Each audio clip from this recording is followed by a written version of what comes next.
Introduction. Chronology. During the Civil War, Petrograd, May, June 1919.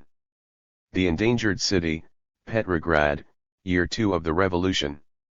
My road to Russia. Perpetual danger facing Petrograd. The route. The soldier's mentality. The Versailles troops have forced a door open. There was a time. An article by Trotsky. Petrograd by night. The communists. Attitude of the neutral population. Chaos, improvisation, doubt, anxiety. The Republic in danger. The Soviet. Moral force. On the streets. Lev Davidovich Trotsky. The law of the sword. At the Peter Paul Fortress. Reversal. The party's effort. The anarchists. A gesture. Yudenik, what happened on the other side of the front? In the circle of iron and fire. Finland and Estonia. The British General Marsh. A democratic government. A national army. Victory and collapse. The causes. The anarchists and the experience of the Russian Revolution. Preface. The need to revise our ideas. The new reality in history. A definition of Bolshevism. Lessons of the Revolution. The anarchists and the experience of the Revolution. The attitude of the Russian anarchists. Centralization and Jacobinism. The revolution is a sacrifice to the future. The danger of state socialism. The state and production. The great confirmations of anarchism. The role of anarchists in the communist movement. The future. Notes. Further reading. Glossary. Also from Haymarket Books. About Haymarket Books. Copyright page. Introduction. Victor Serge was witness to, and participant in, many of the great political upheavals of the first half of this century. Born in Brussels of Russian revolutionary parents in 1890, he moved as a young man to Paris where he became active in the anarchist movement. Jailed from 1913 to 1917 after defending the anarchist bank robbers of the Bonnot Gang, he participated in the failed syndicalist insurrection of 1917 in Barcelona before going to revolutionary Russia.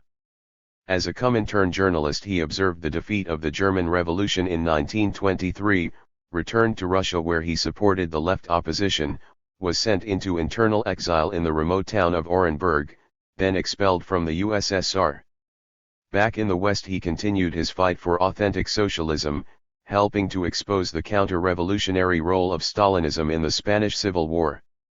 When the Nazis occupied France he took refuge in Mexico, where he died in 1947. The defeats and triumphs of the period are described in his novels, in his magnificent memoirs of a revolutionary and his many political writings. In his later years Serge became one of the outstanding critics of Stalinism, but his critique was always rooted in the traditions of the early years of the Russian Revolution. Serge arrived in Russia in February 1919 and in May he decided to become a member of the Communist Party. To Serge's comrades in the anarchist movement this must have seemed a highly questionable step, but his writings of the next few years, notably the pamphlets published here, provide a powerful justification for his decision. While throwing himself into the frenetic activity required by the period, Serge maintained and developed his political contacts in France, and over the next few years wrote a large number of articles explaining and defending the Russian Revolution for a range of journals of the French left. In 1921 he published 2 short pamphlets, During the Civil War and the Anarchists and the Experience of the Russian Revolution in the series edited by Marcel Martinet, Les Cahiers du Travail, Labor Notebooks. 1. The previous year he had written a series of articles in the syndicalist journal La Vie ouvrière entitled The Endangered City. An extended version was published in pamphlet form in 1924. These 3 pamphlets together form a unity. There is much overlap of theme and content, and they provide a unique source of documentation. 3. Apart from very short extracts, for none of Serge's writing from this period has been available in English. 5.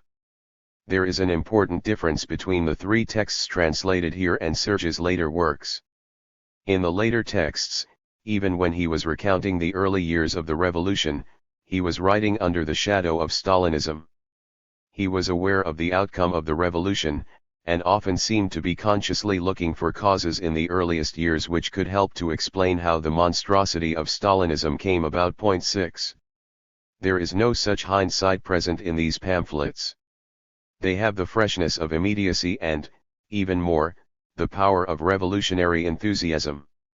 That is not to say that they are naive or that they lack critical judgment, on the contrary.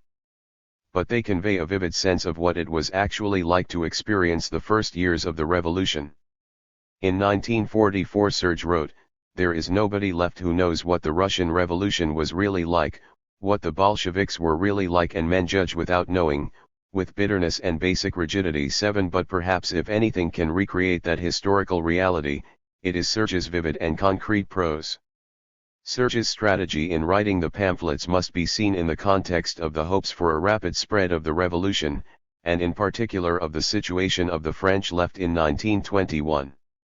The French Communist Party had been formed in 1920 when the majority of the Socialist Party voted to affiliate to the Communist International.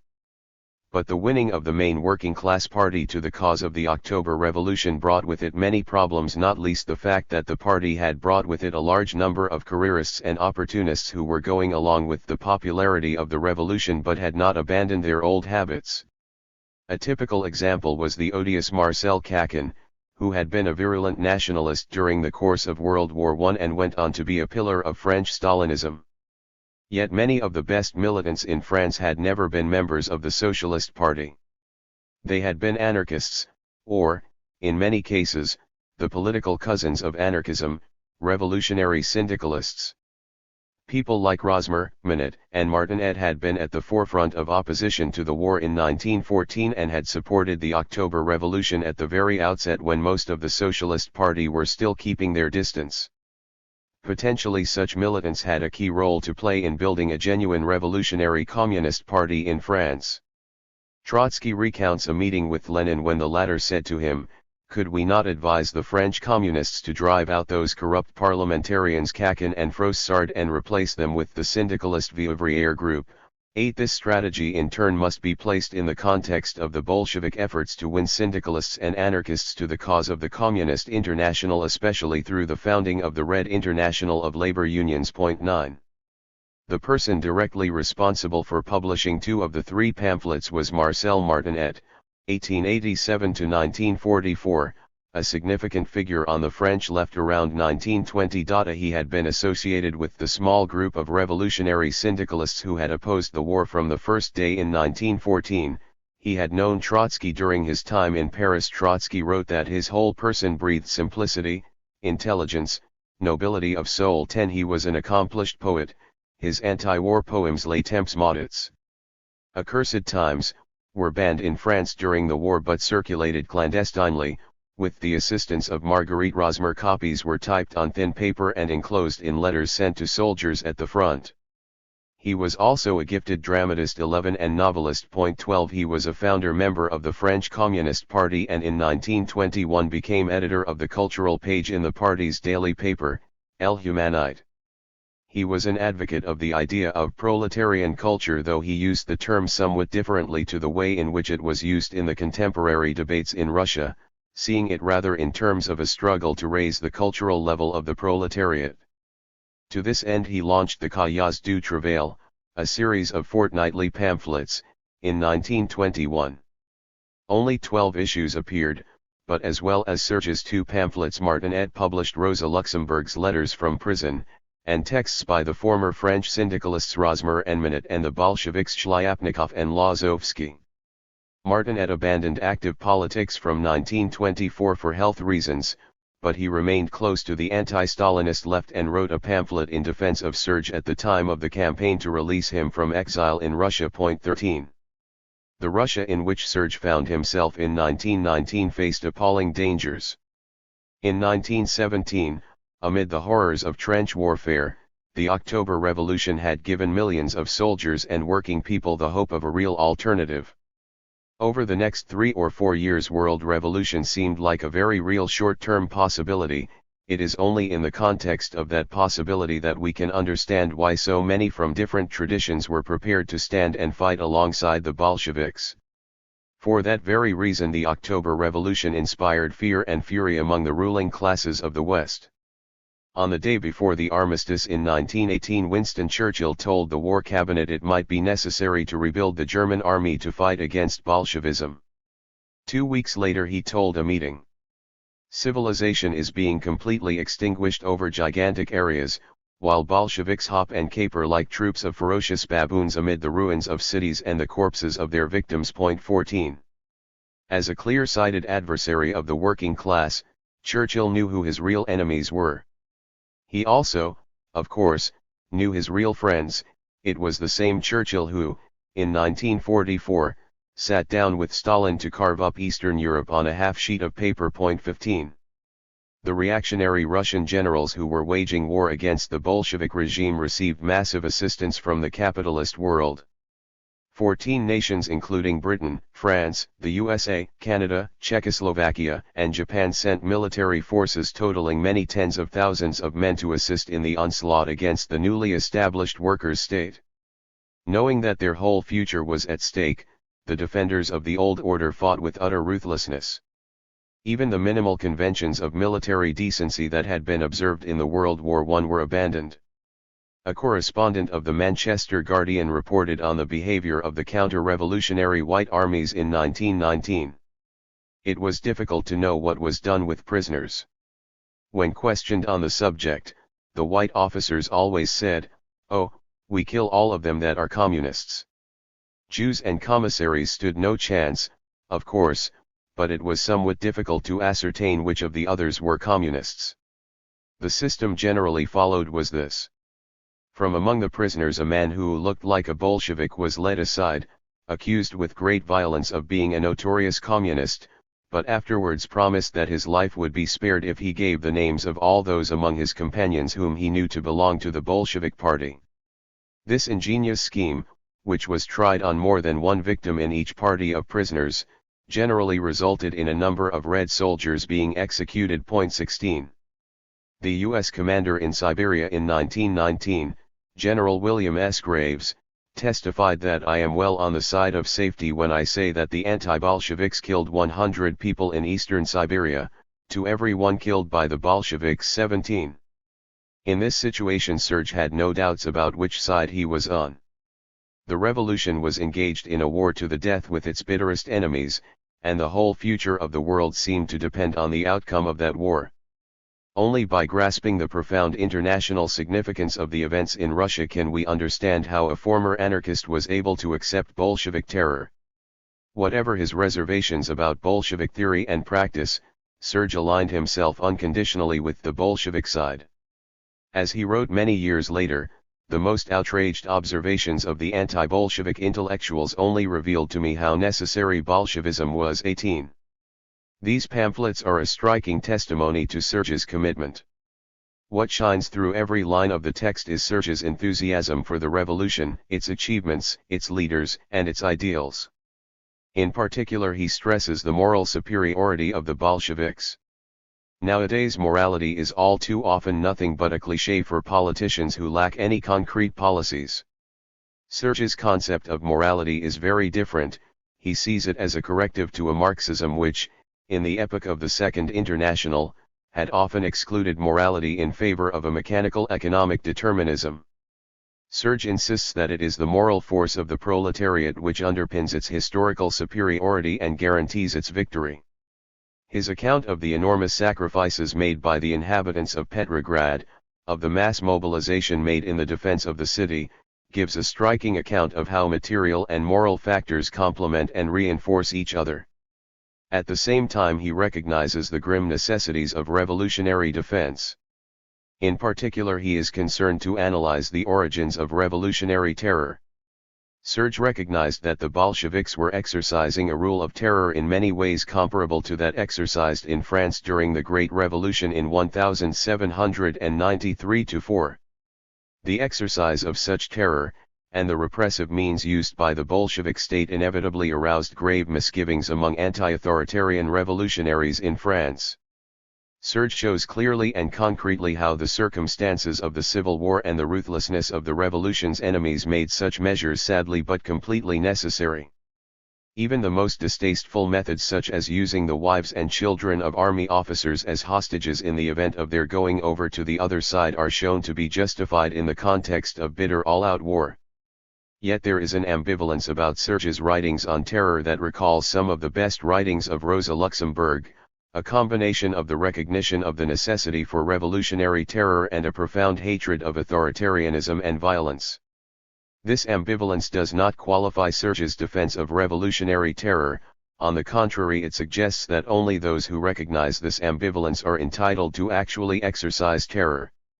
Serge's ambivalence was rooted in the very real contradictions of the revolution.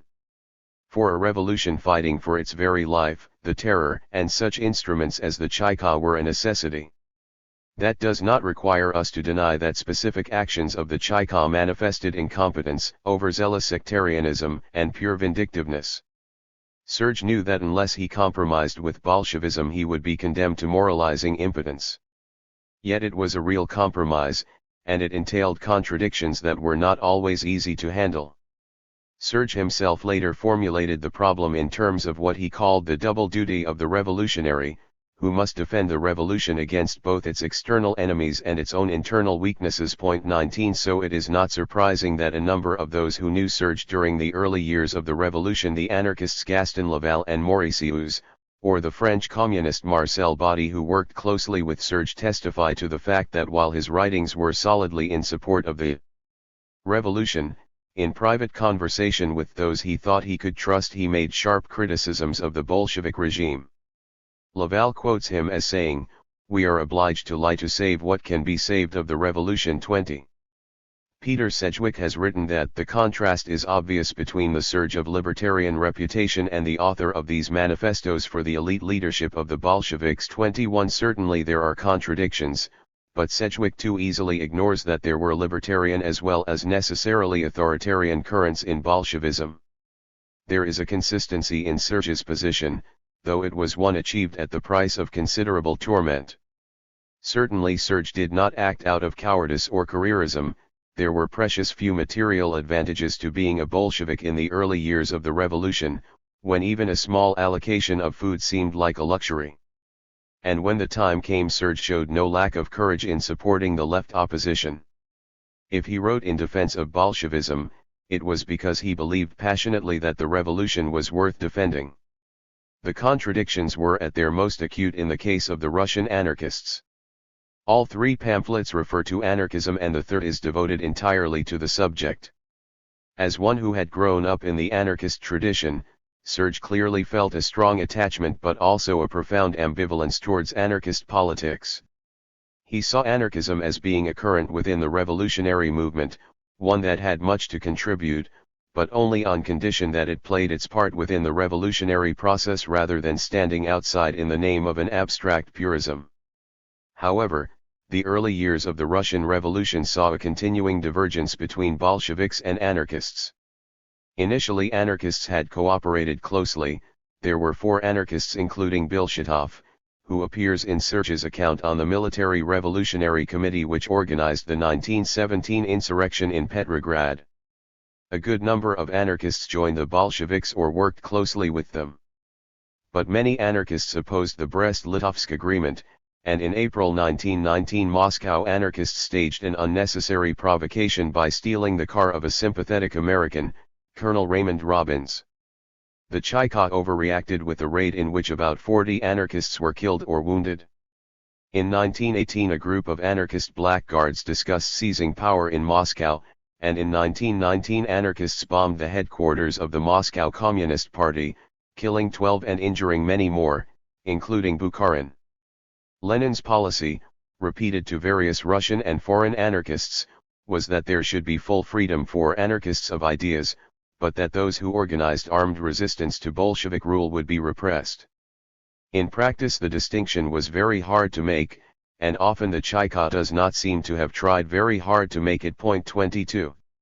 Serge's plea for a fruitful synthesis of Bolshevism and anarchism seems to have been doomed to failure. In a highly confidential letter to the French syndicalist Michel Neller, he wrote of the heartbreaking, indescribable bankruptcy of the Russian anarchist movement, while deploring the absurd and criminal persecution. 23 But Serge always maintained his contacts with anarchist circles. At the time of Kropotkin's funeral in 1921 he was the only party member to be seen as a comrade by the anarchists. He used his influence with the Bolsheviks to save anarchists from repression, notably helping to save the life of Volyn, who had fought with Makhno in the Ukraine. 24. In early 1921 the events at Kronstadt finally put an end to any hope of the sort of cooperation Serge advocated. 25 Yet even as late as 1938 Serge was still advocating a synthesis of libertarian socialism and scientific socialism. 26 Still defending a socialism whose essence was human freedom. These early pamphlets stand as a testimony to a moment at which the revolution was not yet lost, when the outcome still hung in the balance. In his depiction of the moral and material forces of the revolution, Serge reminds us that the defeat was not inevitable, that victory could have been generated out of the horrors of the early years of the revolution. His pamphlets will stand as an inspiration to those who aspire to emulate in the conditions of our own epoch the achievements of 1917, but with a very different outcome. These writings were written and published in haste, and it is not surprising that a number of errors found their way into the published texts. I have corrected only what seemed to be obvious misprints or mistakes about names and have otherwise tried to stay as close as possible to Serge's originals. For example, Serge may easily be forgiven his reference to Lord Churchill. He had more important things on his mind than the subtleties of the British peerage system. Wherever possible, I have used the most familiar forms of Russian personal names, and the current modern forms of place names, thus Helsinki rather than Helsingfors. I have not attempted to preserve the eccentricities of Serge's punctuation. Several people helped me in completing this project. Richard Grieman, hard at work on the definitive biography of Serge, found time to give encouragement and stern criticism, both equally valuable. Mike Haynes assisted with some points of translation, and Sharon Onions and Lovejeet Chand made useful comments on editing. The late Dave Widgery would never have allowed us to publish a volume by Serge without acknowledgement to the late Peter Sedgwick, who introduced so many of us to Serge in the 60s. Ian Burkle. April 1997. Chronology. All dates in the Gregorian calendar. 1917. November 7th. Bolsheviks take power in Petrograd. December 20th. Formation of Chaika. 1918. March 3rd. Brest-Litovsk peace signed. April 11th to 12th. Chaika raid on Moscow anarchists. August 2nd. Allied forces occupy Archangel. November 11th. Armistice, end of World War I. 1919. January 11th. Murder of Luxemburg and Liebknecht. February. Serge arrives in Petrograd. March 2nd to 7th. First Congress of Communist International. March 21st. Soviet rule in Hungary. May. Beginning of Yudenika's offensive against Petrograd. August 1st. Collapse of Hungarian Soviet Republic. September 25th. Anarchists bomb Moscow Communist headquarters. October 11th to 22nd. Yudenik starts drive on Petrograd, pushed back. 1920. November 14th. Rgel evacuates Crimea, end of Civil War. November 26th.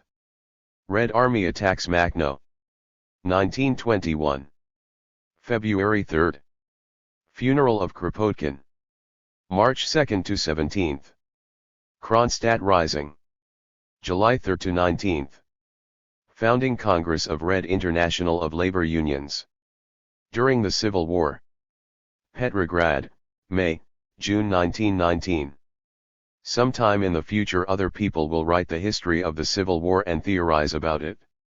In these brief notes, hastily put down on paper at a time when we scarcely had the leisure to keep a diary, and completed later with hindsight, my aim is above all to paint a picture, to sketch a few portraits, to conjure up the atmosphere of some of the gravest hours that the Russian Revolution lived through. I hope that these pages will be of value to militants who did not themselves experience the social war and find it hard to imagine it. Certain necessities of struggle, which it is always difficult to accept in the abstract, stand out clearly just as they followed logically from the events. It is a question, as always, of revolutionary terror, which you can only understand if you have seen it growing irresistibly out of the surrounding circumstances, as one of the most unavoidable manifestations of the laws of history. It is a question, too, of the necessity of dictatorship and of revolutionary defense. May 25, 1919. Towards the end of May 1919 there was nothing to indicate that new battles in the Civil War were imminent.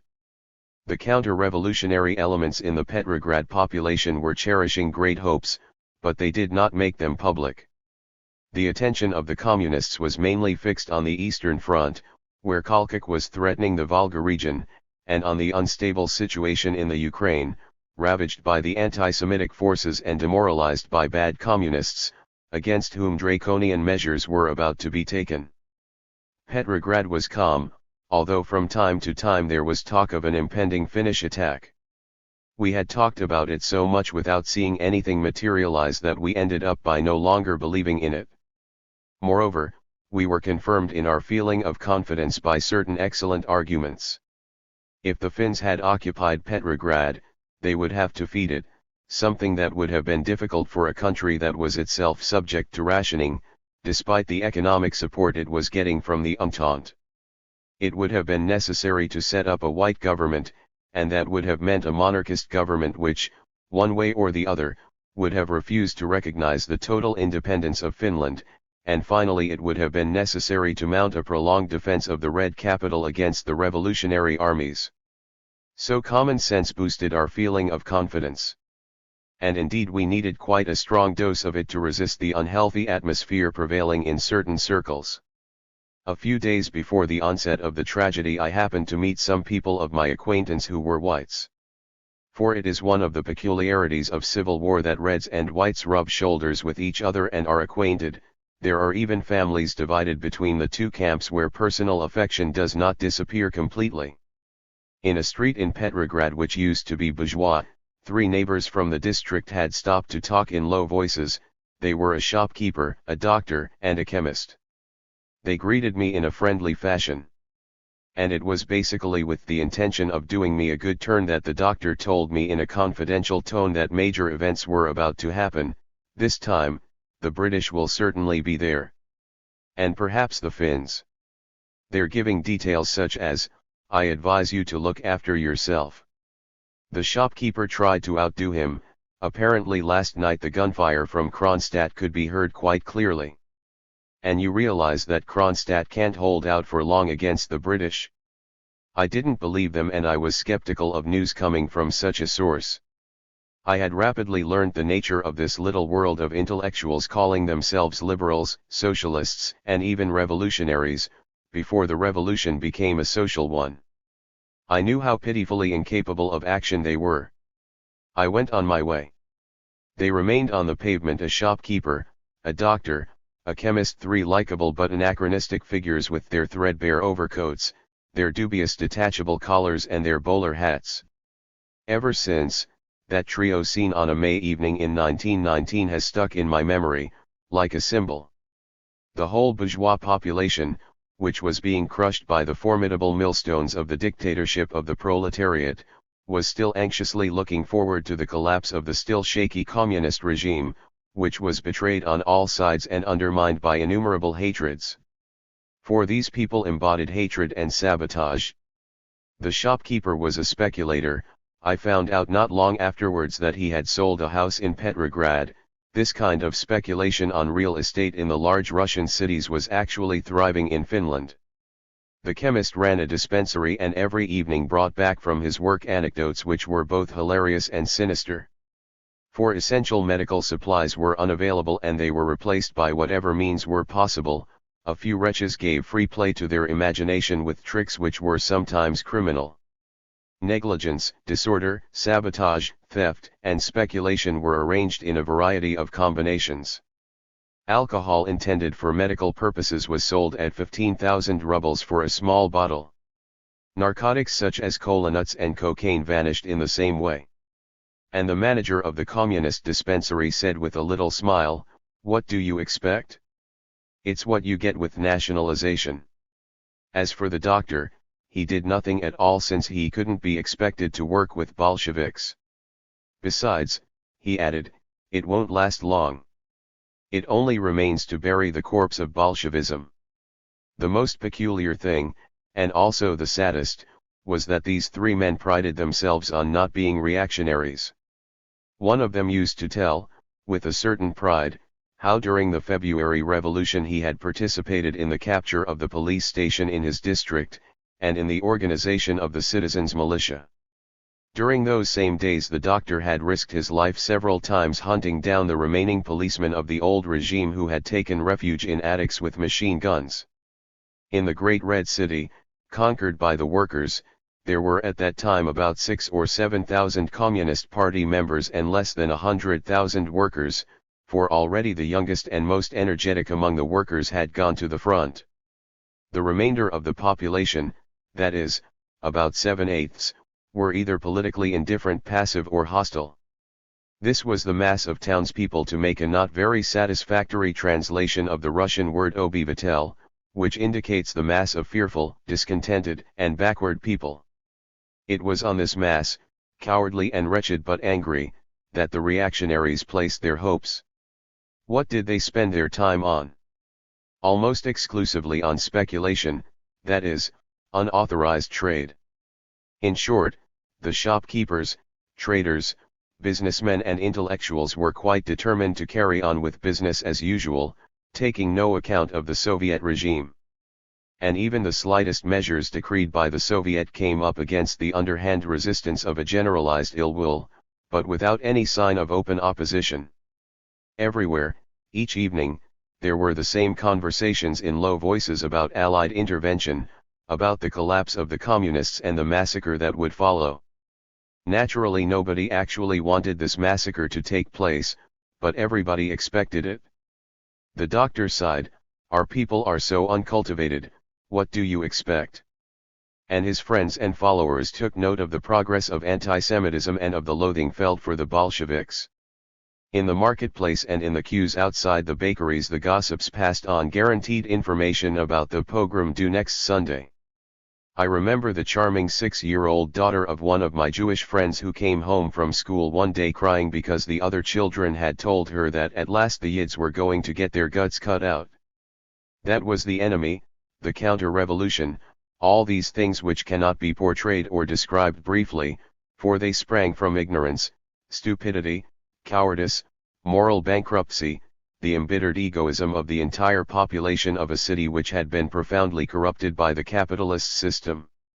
We could feel it all around us, on the watch, looking for our weaknesses, our mistakes, our follies, skillfully making us stumble, ready at the slightest lapse to pounce on us and tear us to pieces. But although in the town we were, in purely numerical terms, only a small minority, we still felt that in face of the enemy we represented vigor, the only living vigor. For on our side, and on our side alone, we had thought, idealism, will, daring, dedication. And despite everything, from a certain point of view we had an impressive numerical superiority. For the 6,000 communists constituted merely the most active element on the red side.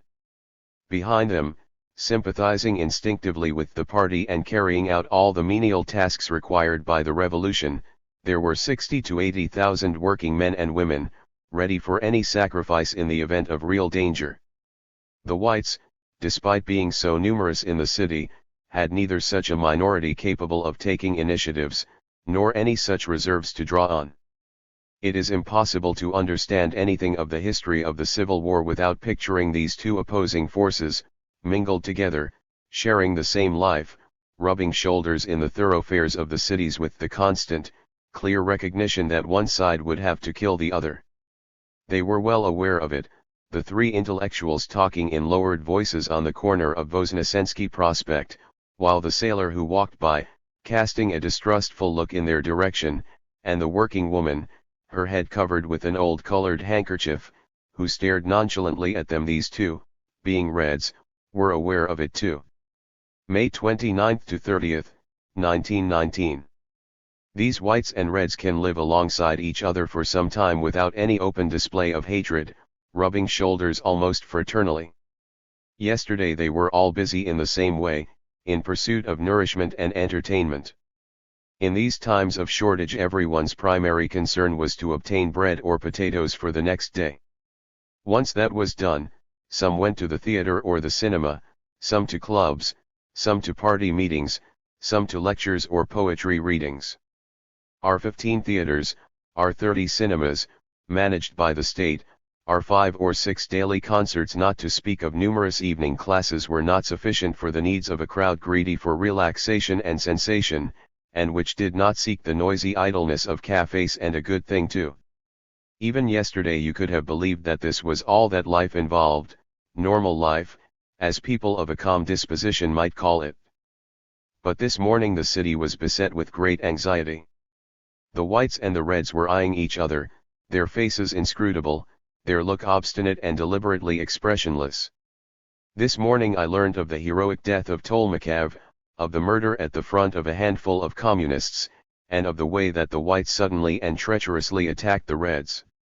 Not many miles from our intelligent Petrograd, devoted to music and ideas, this was a medieval slaughter, like those described by Philippe de Comines in his chronicles, when the men of Burgundy and Picardy, the English and the French, the followers of the King and of Charles the Bold, set ambushes for each other at the turning of the road, or invited each other to drink so that they might be better able to cut each other's throats at the end of the orgy, amid overturned torches and wild cries of "Kill! Kill!" Yes, this was done on this May 29th, just outside the walls of Petrograd. The details of this somber drama reached us at the very same time as the news of the death of Tolmakov, who had died 3 days earlier. Surrounded by the Whites in the Luga upland, not far from the hamlet of the Red Mountains, a few stubborn soldiers fought to the death around Tolmakov, who blew his brains out at the last moment. The nature of this war is such that the Reds do not surrender. In fact, in general neither side takes prisoners among non-commissioned officers. If Red commissars, militants, or commandants are taken by surprise, they are invariably shot. For our part we don't spare former officers, or non-commissioned officers of any sort. War to the death with no humanitarian hypocrisy, there is no Red Cross, and stretcher bearers are not allowed. Primitive warfare, war of extermination, civil war. Tolmakov, whose pistol shot is echoing around Petrograd today with the fateful sound of an alarm bell, died at the age of 23. He was a student who joined the Bolsheviks at the age of 18. During the war he became a factory worker as the best means of agitation. He was a member of the executive committee of the Communist Party in Petrograd during the period of clandestine activity. He participated in the February and October revolutions, and worked as a propagandist first in the Petrograd tram garages and then in the factories of the Urals. He was an implacable, and successful, opponent of the social revolutionaries, of the Mensheviks and of patriots of every hue in the Urals, which had not been fully won over to Soviet rule. Finally he became commissar of the little army which stood up to the Cossack Tyutov, in the Don country, then deputy commander of the army on the Siberian front during the Czechoslovak offensive, then commissar of a unit hastily dispatched to Yamburg to protect Petrograd, where he fell in the middle of the battle. His short life as a revolutionary leaves an epic memory.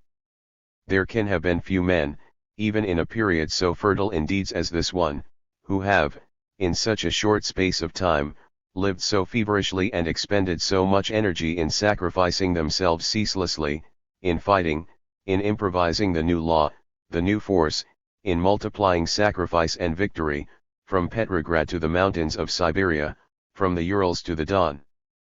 At least he did not die as a result of treachery.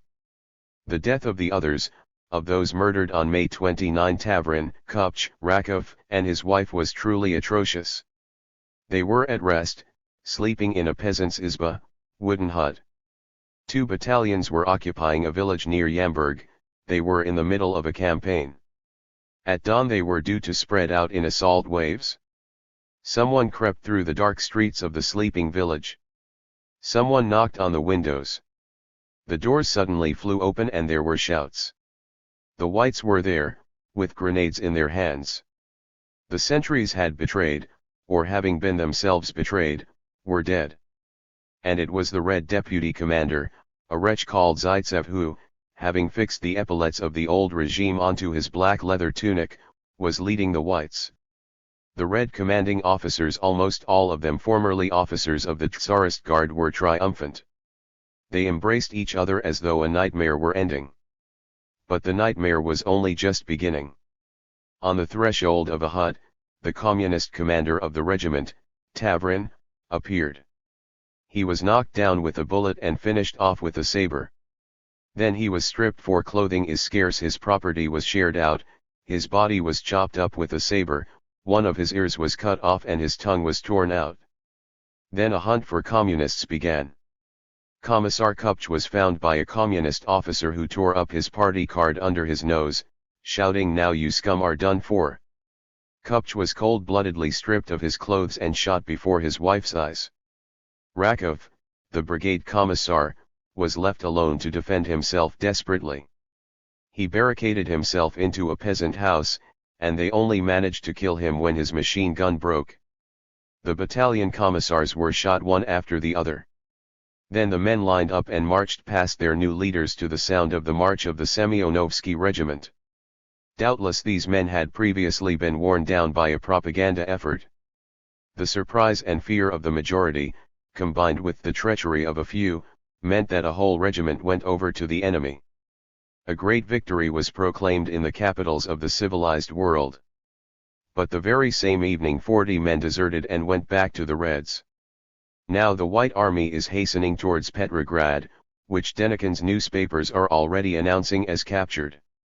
Panic-stricken rumors are circulating in the city. The whites who are living among us can scarcely conceal their joy. Ah! They've really won the game this time. We are given lists of the names of regiments which have gone over to the enemy. The Red Army is collapsing. Jewish rule is at an end. The fact is that the whites are just outside Gatchina. Zinoviev urges all the northern towns to send detachments which may be weak but must be experienced to assist Petrograd. Comrades, hasten, for every hour is precious. Leave everything else till later. Petrograd must be saved at all costs. June 2 to 4, 1919. After a miraculous escape from the bullets of the firing squad, the wife of Commissar Kupch has returned to Petrograd. After the execution of her husband, from whom she was separated only a few moments before his death, she was taken away together with the wives of several other Reds. Their fate was not yet settled, though it seemed almost certain. The next morning they were lined up at the edge of a wood and told to take their clothes off. They understood what would happen to them. Comrade Kupch fell beneath the bullets of the white guns, miraculously unscathed, while all the other women lay dead. The executioners did not bother to finish off their victims, being quite certain that no human assistance could come to them. Comrade Kupch reached our outposts virtually naked, having kept nothing but a ragged shirt, her feet lacerated and starving with hunger. She is a small woman with brown hair, very unaffected. She speaks softly, almost in a whisper, and when she speaks you would think something inside her was broken. In her pale face her eyes are anguished, with a look of exhaustion. The White Army is gathering outside Petrograd. Everywhere it has gone it has left a trail of blood behind it. Certainly during the Great War men of all nations fell in some very squalid barbarities. But I don't think that ever, anywhere, the contempt for life and for human suffering have been systematically developed in such a degraded fashion. A few miles from a civilized city, prisoners are being wantonly murdered. Our newspapers are full of such stories whose authenticity I can vouch for, and in fact they give only a very weak impression of the horror of what is going on. All Jews, communists, and former officers fall out. That was the formula used. Torture, hanging, shooting, slaughter with cold steel, beatings, and sham trials, these were the alternative outcomes. As for the Red soldiers who were taken prisoner, they were simply sent to the rear for a few days, long enough to give them new officers and to make them march against us willingly or under compulsion. The law is, kill or be killed. I know very well that if the whites enter the city, all those who are dear to me can expect no mercy. Everyone knows this as well as I do. The air is permeated with a vague smell of blood, creating among us a state of mind in which terror cannot fail to grow. We can sense the approach of terror just as before thunderstorms you can feel the air charged with electricity.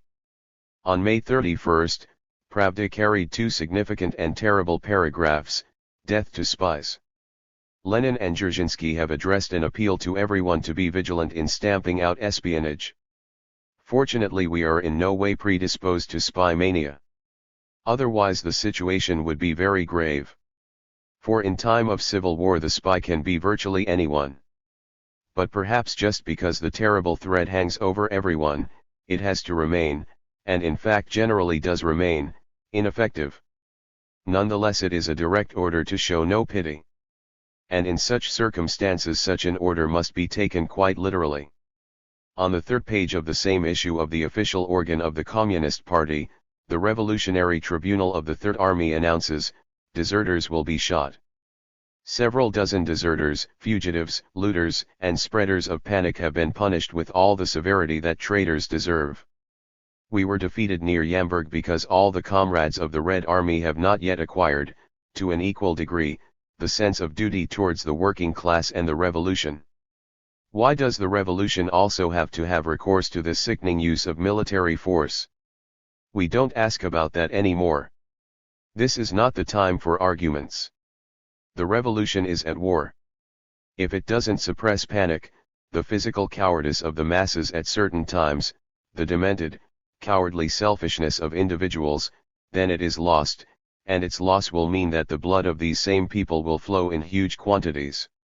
The treachery of the Semyonov regiment, which was not an isolated occurrence, has borne fruit.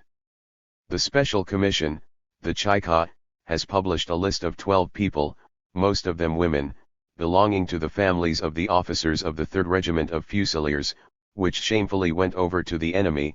These 12 have been arrested as hostages. The same commission has announced that it has shot 27 people, 7 whites, all former officers, one of whom held a position of trust in the Red Army, the captain of a destroyer and his senior officers, 3 accomplices of the Ataman Bulak Balakhovich, who went over to the whites with a whole detachment of cavalry and who today is notorious for his atrocities, the 8 thieves who stole a lorry load of sugar belonging to the City Food Committee. June 8, 1919. The life of our fine hungry city, which is a battlefield, does not stop for a second. Hunger is permanently established in at least 300,000 homes, anxiety is everywhere.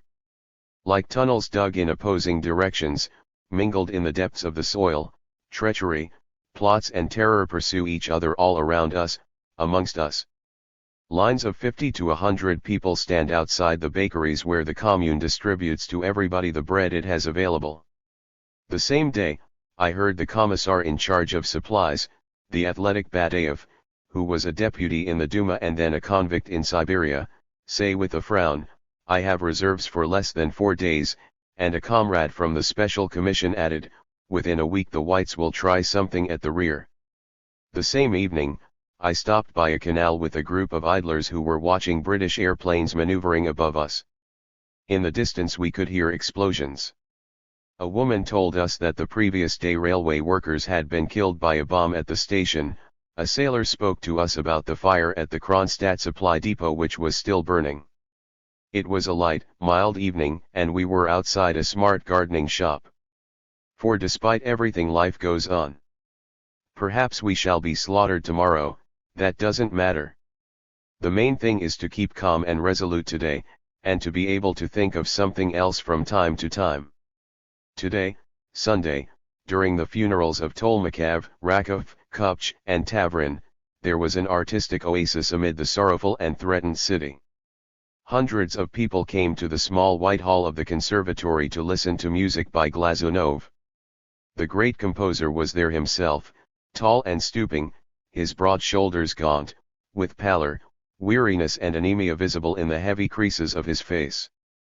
For, though he is a great artist, he is not one of those who fiddle things in order to live comfortably during these days of starvation. The blockade creates three main categories of victims: children, old people, and artists and scholars, three vulnerable groups whom we strive to protect, but how is it possible to save them all? It was a charming morning of good music. There was a young woman, blonde, graceful and slender like a Greek statue, a wonderful artist. For a long time she too held this audience charmed by her violin playing. Then, in a smart black dress coat, as though at a fashionable reception in the old days, Maximov sang Heine's Lieder.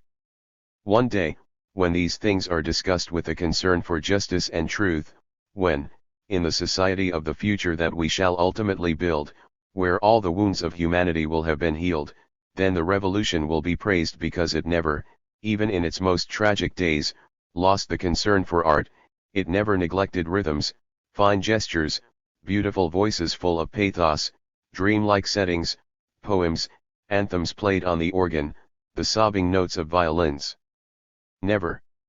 And I cannot help discovering in this obstinate quest for beauty, at every hour of the Civil War, stoicism, strength, and confidence. Doubtless it is because the Red City is suffering and fighting so that one day leisure and art shall be the property of all. Certainly no other city at war has the solemn countenance of Petrograd today. Elsewhere, often even under shell fire, you find musical cafes, drunkenness, women dolled up in bars to distract those whose job it is to kill others or to get themselves killed. Here, on this gray, rainy Sunday, I have seen only two things, and I have traveled all over the city: art and mourning. It is an austere morning. In an almost deserted street there is very little movement on Sundays. Outside the main thoroughfares I met communists who were going to the funeral. Young men and women, all with similar clothes and similar hairstyles, in military dress of greenish-brown and black leather, with revolvers at their side and red flags in their hands. Each group of brave young people looks the same, with candid faces in many of which there is still something childlike. We shall not be destroyed. This soul of the revolutionary city contains too much beauty. This flesh and blood of the city contain too much energy. June 10, 1919. Lull. Yudenik is 40 miles away at the most.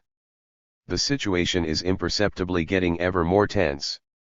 Work carries on without excessive excitement, and the roads show the normal signs of life. Just now, not far from the Warsaw station, at the exact spot where, in July 1904, Sazonov's bomb blew Plav's carriage up to pieces, I passed a regiment on its way to the front, that is, to the outer suburbs. Women and friends were mingling with the soldiers, carrying their haversacks. Pitiable faces on the verge of separation, with trembling lips and swollen eyelids, and often they were trying very hard to still look brave. Men no longer go off to the front drunk, singing patriotic songs, with panic in their hearts and madness in their brains. That was all right for the other war, for the insane war. This one, where they understand why they are fighting, is a dirty job, nothing more, which they accept without weakness but with sadness, because now it's not a question of being soldiers but simply of being men. Further on, young men are training in the street. At a given signal the groups of kneeling men jump up, spread out and advance towards an imaginary enemy. 3 lads have just taken shelter behind a pile of sand that has been brought here for some maintenance work. They are laughing. A worker stops to tell them his experiences as a former soldier. This evening at the great dramatic theater, Smirnova dances. She is slender, sinewy, and graceful, and seems to be carried away by the rhythms that surround her. They perform a scene from L'Arlésienne, Glazunov's Salome, and an exquisite little piece called Liebesleid, Sufferings of Love, melancholy and luminous. On the Caerleon front, white bands have appeared. If a serious attack were launched in the north, we could well be lost. June 12, 1919. The Red City knows nothing as yet. But it is on the very verge of disaster. This evening's Izvestia announces that tomorrow, at the People's Hall, there will be a meeting to mark the funeral ceremonies for Karl Liebknecht and Rosa Luxemburg. An instruction from Trotsky, countersigned by Zinoviev, is published on the front page. You are instructed to establish the family situation of all former officers who have been integrated into the command structure of the Red Army and to inform them that the consequences of any treachery will fall on their families. Make all former officers sign a statement that they have received this information. This precautionary measure, agreed a long time ago, had never been put into practice. For it is important to stress that the measures enforced by the revolution, terrible as some of them may be, have been made necessary by the audacity, perseverance, and unscrupulousness of its enemies. This manner of taking hostages is necessitated by the relentless immorality of the Civil War. When white officers kill our soldiers, do they think of the families of those whom they are killing? All communists have been told to assemble at 7 o'clock, by the sector, or administrative district, committees of the city. The instruction has been spread by word of mouth. Between 7 o'clock and 8 or 9, quite a crowd assembles outside the various party premises. It is made up of working men and women, office workers, and a number of young women. In this district where I live, about 2,000 people have responded to the call, without being very sure what it is all about. Shall we have to take arms? People are ready to do so, without any visible display of nerves. The crowd arranges itself, splits up and gets organized, something which is quite difficult, after much tramping about on the deserted square, for under martial law nobody is allowed to move around the streets after 8 o'clock at night.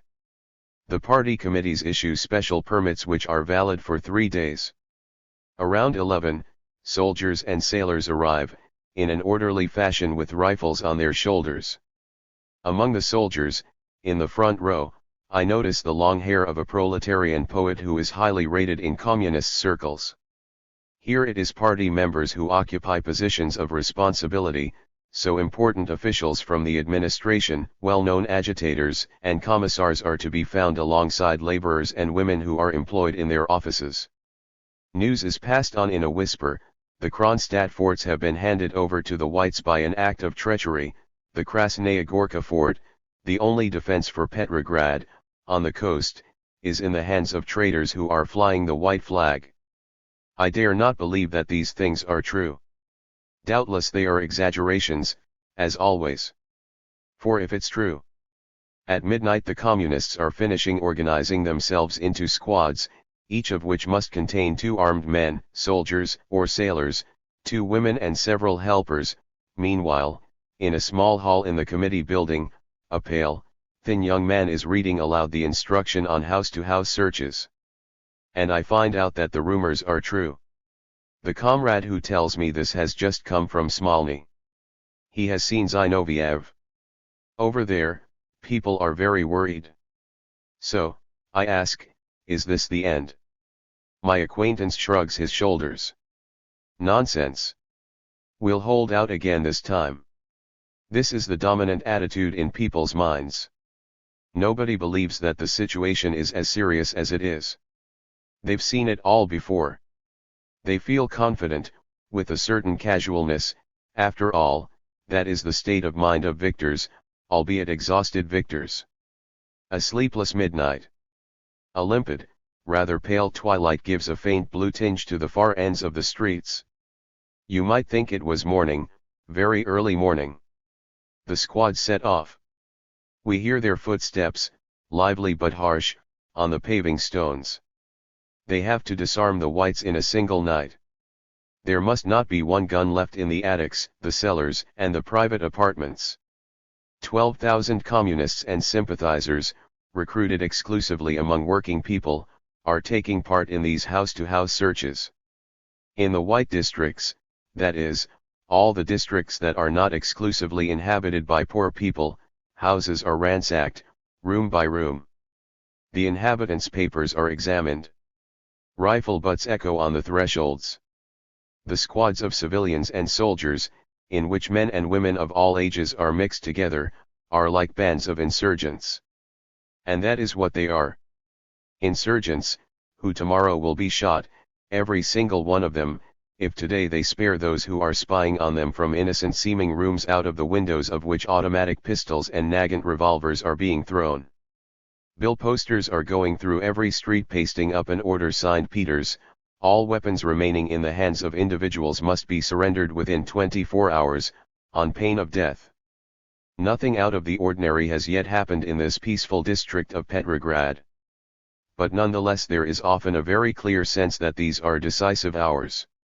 The white light of night seems to become colder and paler, the lifeless streets seem strangely empty, it appears that the city is holding its breath, in the expectation of a sudden outcome. The telephones are ringing. At the committee headquarters, some bits of fragmentary conversation are still echoing in my ears. There's no gasoline for the armored cars. The 17 bourgeois who have been arrested, out in the street, 2 squads pass, and stop to talk for a minute. Kronstadt is on fire, the fleet is deciding what to do, they say. But they know nothing precise, except that things are happening from one minute to the next. 3 o'clock in the morning. It is light, as on a slightly misty morning, light and cold. Outside a house which is being searched, a young soldier and a schoolgirl are laughing and smoking. Through the window I can see a family group sitting beneath a hanging lamp which has just been switched on, and for some reason the contrast between the electric light and the pale daylight makes me feel sad.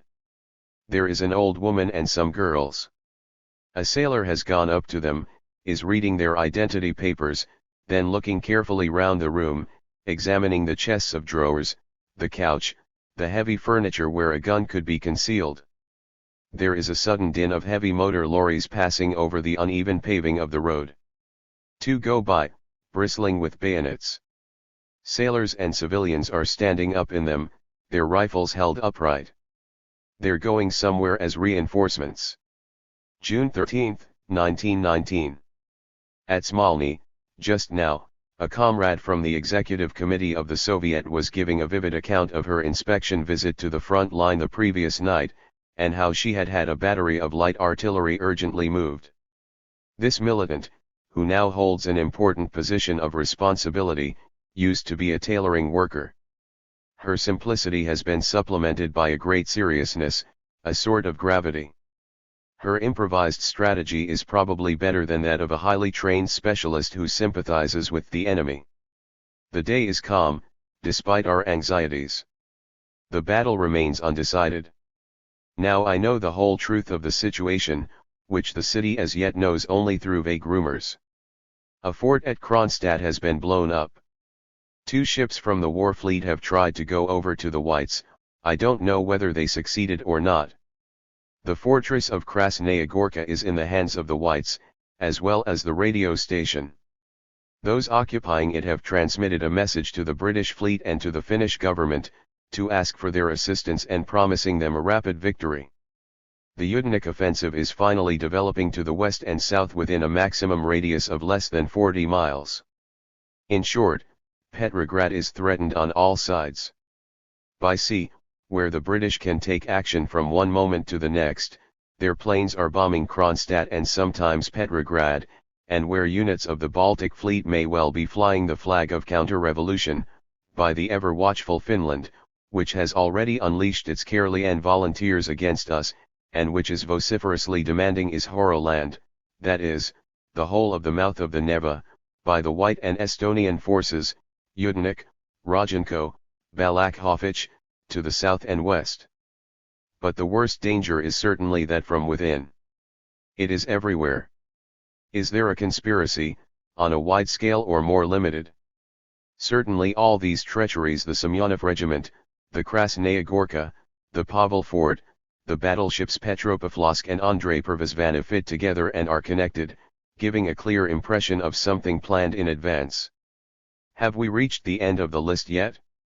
Who will betray next? Which fort, which battleship, which headquarters? 2/3 of the officers in the army and the fleet served under the old regime, 3/4 of the intellectuals and civil servants sabotaged the social revolution for as long as they could, and will carry on doing so. At the lowest estimate there are 100,000 whites in Petrograd around us and among us, if you define as a white any citizen who detests us, who fervently desires the re-establishment of private property by the Allied forces and the punishment of the communists. This evening, tomorrow at the latest, we shall know for sure. Meanwhile, the weather is fine. At around 6 o'clock, the pathways on the Kronversky Prospect, behind the Peter Paul Fortress, are filling up with people. Soon quite a crowd is streaming towards the huge iron-built theater of the House of the People, where the meeting in honor of Rosa Luxemburg and Karl Liebknecht is due to be held. Zinoviev is billed to speak. People are keen to hear the truth about the situation from his mouth. Trainee soldiers arrive, carrying their flags. Then whole companies of soldiers appear. The hall is an enormous iron framework, in which there are several balconies one above the other, overlooking a tiered pit. It is flooded by a huge crowd. How many faces will be there in the sad grey daylight? 4,000, 6,000, no less, and probably more. An impressive sight. Iron, nothing but iron, beams, pillars, girders, rope molding, all in taut iron, and below men, soldiers, workers, young women. It seems like the whole population of the streets of Petrograd in year 2 brought into this one place. The crowd is hardly tumultuous, despite all those raised foreheads and watchful eyes. Seen from the platform, the living half-light of this hall is like an abyss. This blurred, multiplied humanity, raised up, held and imprisoned in the magnificent metallic edifice that it has built for itself, this humanity, which is anxious and pained, keeps silent as it awaits the words that will be thrown down to it from here. Suddenly I feel I can measure its elemental force. 3 speeches in particular made a visible impact on the crowd, although it also applauded Hungarian and German comrades who had come to bring fraternal greetings from European revolutionaries. Peters was the first to speak. Abroad Peters is cloaked in a sinister mythology, fabricated by a rather dubious type of journalism which is expert at exploiting news stories. In fact, he is an ordinary young man in a grey suit. To tell the truth, his appearance is not very prepossessing, and he doesn't smile much. His face has thick, rather harsh features. He looks somewhat sullen, like a bulldog, with pale grey eyes. He pronounces clearly, but with a Latvian accent. He begins his speech by declaring in a loud voice, "A people always finds its Judas. Judas. Judas. Since treachery is everywhere, let it be quite clear that we shall crush it without fail, ruthlessly." 6,000 people welcome this threat with cheers. If, later on, the newspapers in London and Paris accuse Peters of being responsible for the Red Terror, they will be lying. I saw terror voted by acclamation by the people of Petrograd, coming up from the streets, freely, at the call of danger. The next speaker was Anselovic, young, full-blooded, with a warm voice and vigorous gestures. He listed the sacrifices made by revolutionary Germany and named the martyrs. Zinoviev appeared only at the end. When he was seen on the platform, a member of the party bureau whispered to me, "That's a good sign. The Battle of Krasnaya Gorka must be going our way." And that was indeed the case. Zinoviev gave some detailed information on the events that had taken place. Within a few hours, we should have recaptured Krasnaya Gorka. But while he was speaking, a clicking sound, like clockwork suddenly being set in motion, could be heard to the left, in the wings. For this platform is a stage. The same thought immediately occurred to all of us. Peters rushed off, as did others, including me. The speaker never turned a hair, though he heard the noise and signaled to us. We didn't find anything. But from now on I was fully aware that the breast of this man who was speaking, tribune of the class war, was exposed to the enemy's blows. Then the whole hall echoed with cheers and a magnificent chorus gave voice to the Internationale. As we came out, we could hear gunfire. Night of June 13, 1919. The heavy, Dull sound of shelling continues to echo in the distance at brief intervals. Doubtless it comes from Krasnaya Gorka. Each shot reminds us that the position is still in the hands of the Whites. They are holding out. From 1 hour to the next, the Finnish or British attack may be launched. On this sleepless night, the city is awake for its armed vigil. The house-to-house searches continue. But the voluntary surrender of weapons has exceeded all expectations.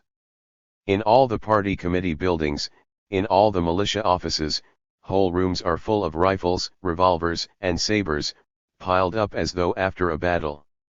But here it is before the battle that they have been removed from the enemy.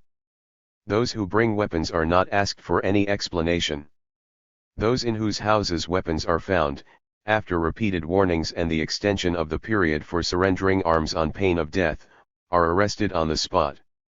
At the headquarters of the Special Commission, Chaika, a brand new German machine gun has been brought in, found in a private house. It is not the first.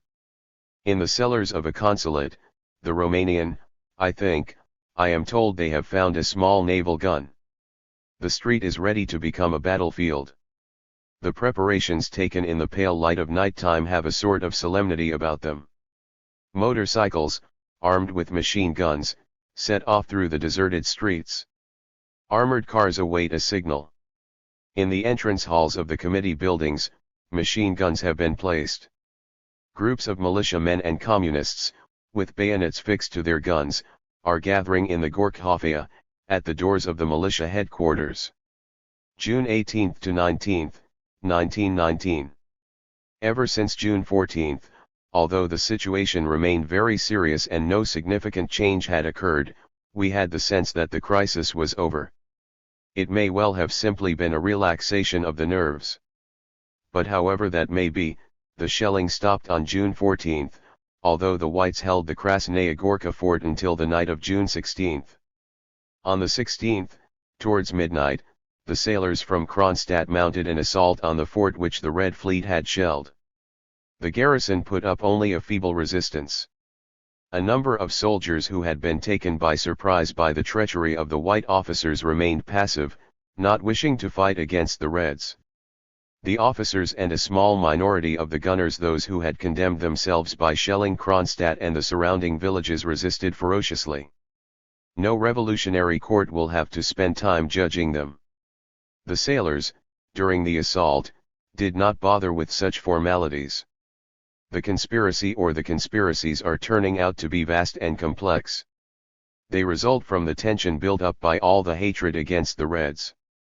The objective aimed at was the capture of Petrograd, with the assistance of the British fleet, assistance which decisive events in the interior of the country would have made extremely probable, and which, moreover, had perhaps even been promised. In the Petrograd region, the initiative lay with the former army and navy officers, in collusion with the Union for the Regeneration of Russia and the National Center, made up of the Constitutional Democrats, the Right Social Revolutionaries and Denikin. Thus the ramifications of the White organizations stretch into the south with Denikin and into Siberia with Kalkak, to Finland and Estonia, to the White Army of Yudenik and Rojenko, to the British fleet and to the Allied intelligence agencies at Helsinki and Tallinn. Documents prove the involvement of the Mensheviks and the Oboroncy, Patriots, Plekhanov's former group, in the conspiracy. The Right Social Revolutionaries were of course involved, and some lost sheep from the Left Social Revolutionaries too. The movement was set in motion a little prematurely as a result of the explosion, on the morning of June 12, at the Pavel Fort. The signal was supposed to be given from Krasnaya Gorka. Most of the Kronstadt forts and 2 battleships, the Andrei Pervozvany and the Petropavlovsk, had more or less gone over to the Whites, as well as several military headquarters in Petrograd and Krasno Selo. And according to a plan meticulously prepared in advance, a few hours of treachery could have made Petrograd over to the Whites. The Krasnaya Gorka officers, led by Major Nekhludoff, were ahead of time, and since they were not followed by the troops and the crews on the 2 battleships said to have gone over, there was no more than a momentary hesitation. They were defeated. What should be noted in all this is the moral aspect. All these white officers were vested with functions in the Red Army, privileged in various respects in comparison to the privations suffered by the rest of the population. Right up to the very moment of their treachery, they pretended loyalty towards the revolutionary regime. They worked fraternally alongside the communists.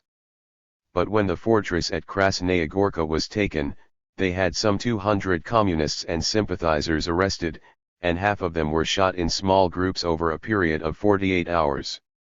Clearly it never crossed their minds that one could do anything other than kill a communist who had been defeated or taken prisoner. The same psychology was manifested in an order issued by General Rodchenko. In the name of the Constituent Assembly, it began, "I instruct you to execute communists." At the same time Yudenich also imposed the death penalty on anyone who failed to hand over communists. It is the mentality shown by the Versailles forces at the time of the Paris Commune. During the last week of May in 1871 the reactionaries killed more than 30,000 people in 8 days. In 1918 the White Terror in Finland killed 10 to 12,000 insurgents, and more than 70,000 were tortured in the prisons. White Terror, which is embryonic in the current treacheries and shootings, has the particular feature that it tends to kill its victims altogether and that it aims to exterminate the most vigorous and the most conscious element among its opponents. That is the main thing that distinguishes it from Red Terror, which it precedes and is the cause of, and which has no other purpose than to break the resistance of a minority. Hence the latter is by far the less bloody. In this respect it is also possible to draw a comparison between the mentality of the reactionary junker, who is convinced of the divine right of the rich, and that of the idealistic rebel, who may certainly be provoked to violence, but who cannot be made into the complacent executioner who is happy to be at the service of order.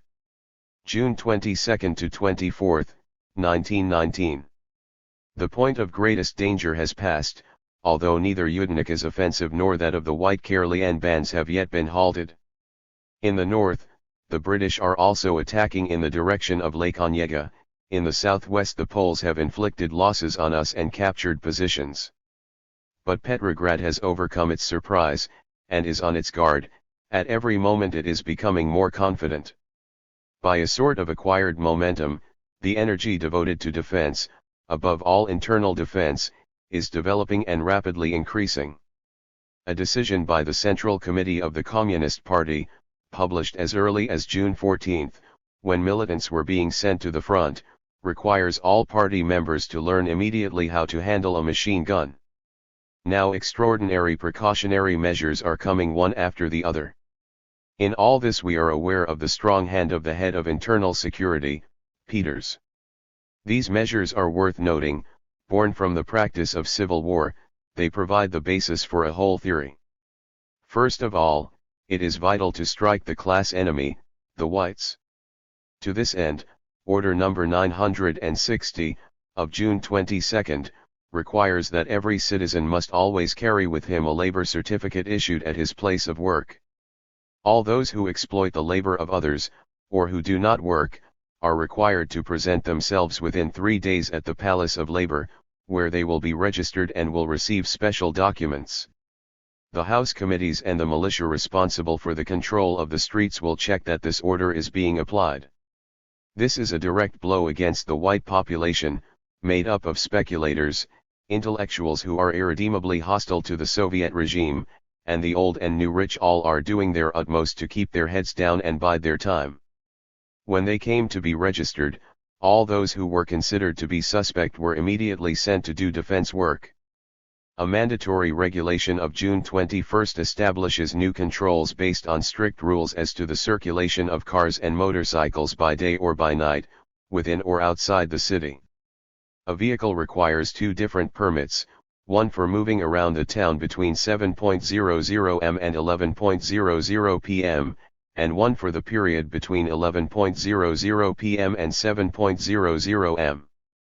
A special permit is required for any journey outside the city. All motor vehicles, without exception, will be checked by the militia. If we recall that even the smallest counter-revolutionary attack would require a number of rapid journeys, this precaution is obviously essential. The order to hand over immediately all weapons which have remained in the hands of citizens, and the house-to-house searches which followed this order, were aimed at disarming the enemy within. At present the task is to arm the workers. The same weapons will serve for this task. On June 24 the Workers' Defense Committee published a decree in the name of Zinoviev and Peters ordering the formation of workers' reserve regiments by the trade union organization. They will be made up of workers from the factories of Petrograd. Headquarters will be set up by district and factory. Peters has issued a poster which reiterates that anyone found in possession of weapons or ammunition after June 24 will be immediately shot. And thus we are brought back to the question of the terror, which is the logical conclusion of all these measures. I believe that I have seen the birth of the terror during these anxious days. A list of 66 people who have been shot has just been published by the Special Commission. It takes up a whole column in the newspaper. Each name is followed by a brief indication of the reason for the sentence. Included are those responsible for the betrayals at Krasnaya Gorka, Kronstadt, and everywhere else, and their accomplices. There are monarchists and members of the Republican Center, people who were more or less agents of the Simon espionage agency, officers and civil servants guilty of forgery, 2 militia men who had sold their weapons, agents of the Special Commission itself sentenced for theft or extortion, a trio of speculators, which means, in a time of famine, people responsible for starvation. The total is 66. Less than the number of our people that they shot in the Krasnaya Gorka fort immediately after the betrayal.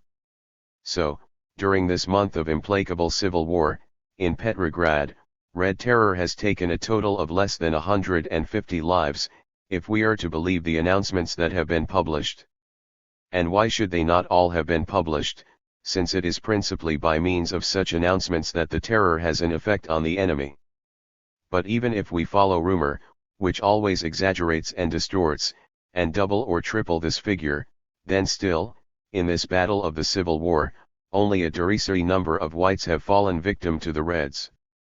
When they capture the smallest town, more assorted workers, Jews, and Bolsheviks are put to death. The other night I was at the Special Commission headquarters, perhaps at the very time when the fate of those 66 was being decided. Peters was there, in army uniform, following by telephone the various internal and external defense operations which were still in an indeterminate state. The news arrived, one item after another: a certain fort at Kronstadt is on fire. British planes are bombing the fleet. On a certain battleship treachery is being planned. At Krasnaya Gorka, the whites are systematically shooting their prisoners and transmitting appeals to the British fleet by radio. The general staff of a certain Red regiment have been captured by Yudenik and shot. Balakhovich has burned a village. In a certain street a clandestine printing press has been discovered with manifestos in favor of the Constituent Assembly. In a certain house, a stock of guns and grenades has been found. Here there is a machine gun in an attic. There, bombs in a cellar. An agent of the National Center has been arrested on the Finnish frontier. He was carrying messages from the whites in the city. In Karelia the whites have won a victory. In X Street, speculators and brigands have robbed the local cooperative. The population will have no sugar for the next fortnight. Somewhere else a bad communist has committed a theft. There has just been an attack on the Moscow railway line, with the aim of cutting off food supplies. Such are the reports which a man invested with the highest responsibility for the defense of the revolutionary capital receives from morning to evening and from evening to morning. He knows that the slightest mistake, error, hesitation, or weakness can lead to a fatal betrayal. Everywhere there are concealed hatreds. Only a small number of men can be relied on, and the mass of armed workers, heroic, but ignorant, suffering and slaves to their instincts, whom the whites are surreptitiously trying to undermine. And now the revolutionary, at his post amid this enormous danger, is brought this list of 66 whites, treacherous officers, intellectuals who support the Entente, starvers of the people, shady communists. Did he have any choice? Was not terror imposed on him by implacable necessity? Perhaps this very evening the revolution will collapse in our blood and in the blood of a whole people. The old law is, kill or be killed. but for us it is nonetheless something higher and less cruel than what has existed through the ages, for it is translated as follows: break the past of lies, oppression, exploitation, authority, so that the future shall belong to the free workers in a free society. Crush this handful of backward-looking reactionaries 66, 100 or 300, what does it matter, in order to spare the tens of thousands of workers whom they will slaughter if they come out on top. Crush this incipient reaction at whatever cost, because if it were to triumph even for a moment it would be a calamity for the whole of humanity. And then let those who have not lived through these hours of civil war, let those who workers and revolutionaries are living peacefully in bourgeois servility, cast the first stone. End of June 1919.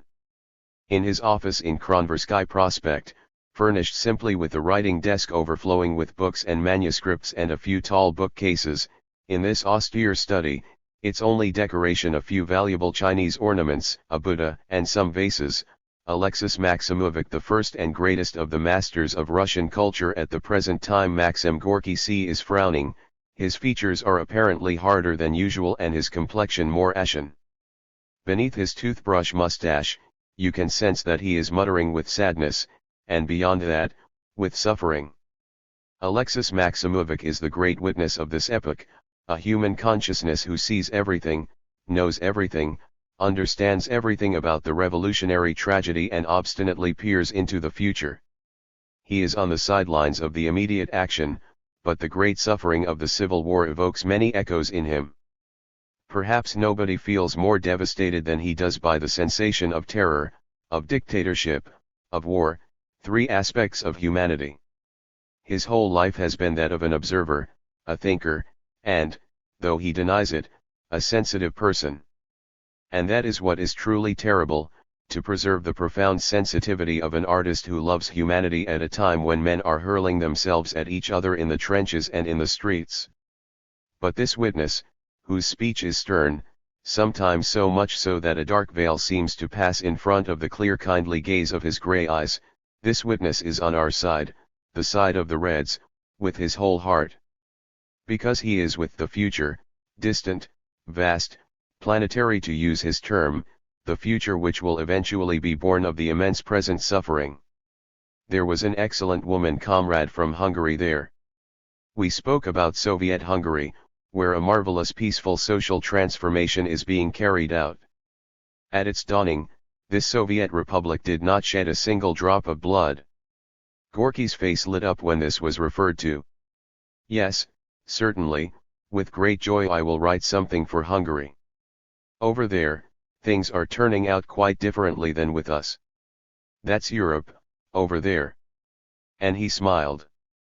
The peaceful revolution, the new society being born almost painlessly, after the abdication of a bourgeoisie crushed under the weight of its own guilt, what a magnificent and beautiful dream. Maxim Gorky's face lit up. The executive of the Third International seems to have less confidence in such an idol, although to an outsider's eyes no cloud seems to darken the perspective of a red Hungary. A message addressed to it by Zinoviev on June 12 ended with the repeated appeal, "Take arms. Organize, organize. Take arms. The future will judge as to who was right, the distrustful orator or the thinker touched by a magnificent hope." End of June 1919. The Red forces have just gone on to the attack outside Petrograd. They have advanced some 7 to 10 miles, captured machine guns and artillery, taken prisoners. Hundreds of whites have come over to our side, most of them with their weapons.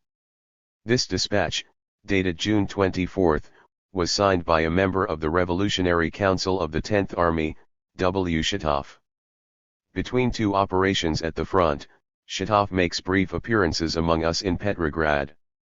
This warm, cheerful young man, large and burly with a round, florid face, always clean-shaven, with the calm, good-natured expression of a man who enjoys the pleasures of life, has a special position here. He is, in short, our general, after having spent several months as the governor of Red Petrograd and after having in the first months of the Soviet regime been the transport dictator of the Northern Commune. The strange thing in all this, at least in the eyes of people accustomed to traditional judgments, is that William Shatov is an anarchist. Just after the October Revolution, he found himself, by force of circumstance, governor of the city, since the Red Guards, among whom there were many libertarians, constituted in fact the only real power, and they elected him unanimously. His liveliness, his convinced optimism, his resolve, his overflowing energy have since made him quite naturally into one of the leaders of the Red Army. One day he was asked, "But how can you, as an anarchist, exercise authority?" He replied with a question, "Should we not have defended Petrograd?" I know what terrible experiences he has passed through. During the questionable negotiations at Brest-Litovsk, the German offensive made Petrograd, still the Soviet capital at this time, more and more clearly a target. It was necessary to start the evacuation of the huge city, in order to save its main art treasures, its stocks of arms, ammunition, and gold, and the main departments of the revolutionary government. But there was no obstacle to the activity of selfish desires. In a city where 300,000 red proletarians were making sacrifices every day, there were 3 times that number of bourgeois, petty bourgeois, workers who had adopted bourgeois attitudes or who were backward, in short, people of the old regime, steeped in its mentality and its customs, grasping, unscrupulous and lacking in revolutionary idealism, who thought only of their own personal interests and didn't mind what they did to pursue them. Out of this crowd, the majority, panic-stricken, wanted to flee Petrograd. Even before the trains arrived in the station they were besieged. Sometimes the drivers and stokers were killed. Men emerged from the crowd who knew how to drive a train and got it going. On the roofs of the carriages, on the tenders, everywhere that there was room for a human being carrying a bundle or a bag, men and women piled up. On the footboards there were bitter fights for a place. Knives and revolvers pierced anonymous flesh. As the locomotive set off, it crushed those whom the general pushing and shoving had made fall beneath its wheels. Every boarding was a ferocious rush followed by scuffles. A train almost always left a trail of blood behind it.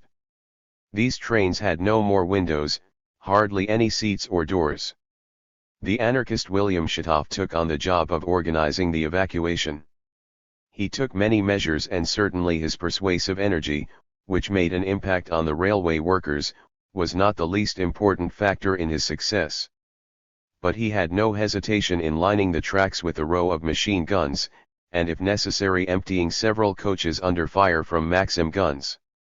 At this price, the evacuation was carried out and the transport system of the northern commune was re-established despite the famine and the foreign and civil wars. Otherwise it would have been a total disaster. Shatov relates these things and many others with the energy and zest of a free man, one free even from ideological traditions and preconceptions. His great merit is that he is unable to sacrifice action to abstract ideas. For this profoundly Americanized Russian worker, action comes before any theory because it is life. Anarchy is not an ideal formula, it must be life and can be born only from action. Does the revolution not need violence, authority, constraint? Is not the evil facing us at present the evil of civil war? Shatov considers it is better to win at this price than to be defeated for and by the ideal. Although working in complete agreement with it, he does not join the Communist Party. Sooner or later, he says, we shall find ourselves enemies again. But if you watch him at work, it seems as if this eventuality is still quite a long way away. For him, and for a certain number of clear-sighted spirits, anarchy cannot arise today from the chaos of violence and unrestrained desires, but it must come later as the product of a new culture and a new organization of production in communist society. Other anarchists have criticized him bitterly. They bravely got themselves killed for the revolution in various fashions, sometimes harmful ones.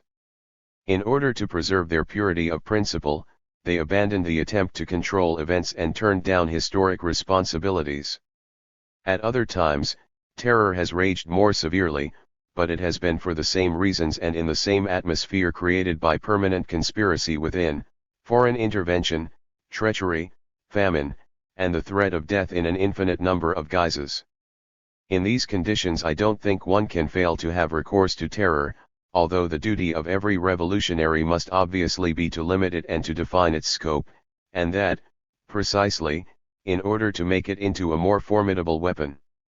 For it is not by striking a great deal that you win, it is by striking in the right place. The history of all revolutions contains similar pages.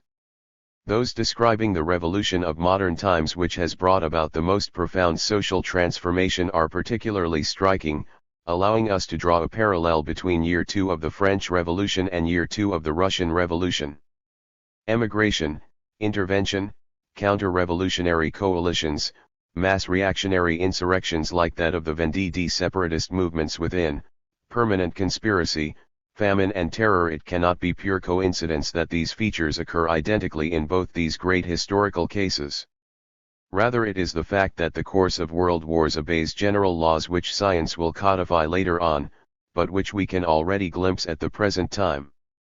Besides, we don't need to evoke the epic of 1793 to understand that a rich and powerful class will not let itself be dispossessed without a fight to the death.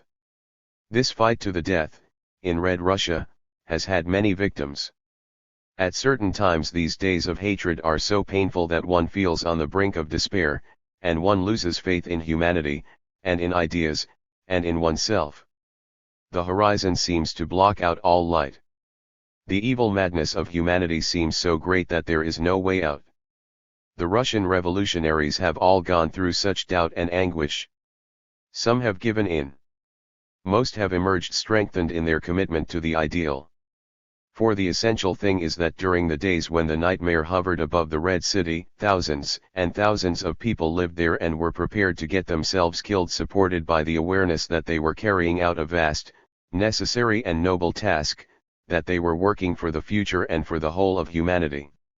2 or 3 ideas, but lofty, radiant ideas, stuck obstinately in their brains: the principle of the commune, the fraternity of workers, the international, fraternity between races.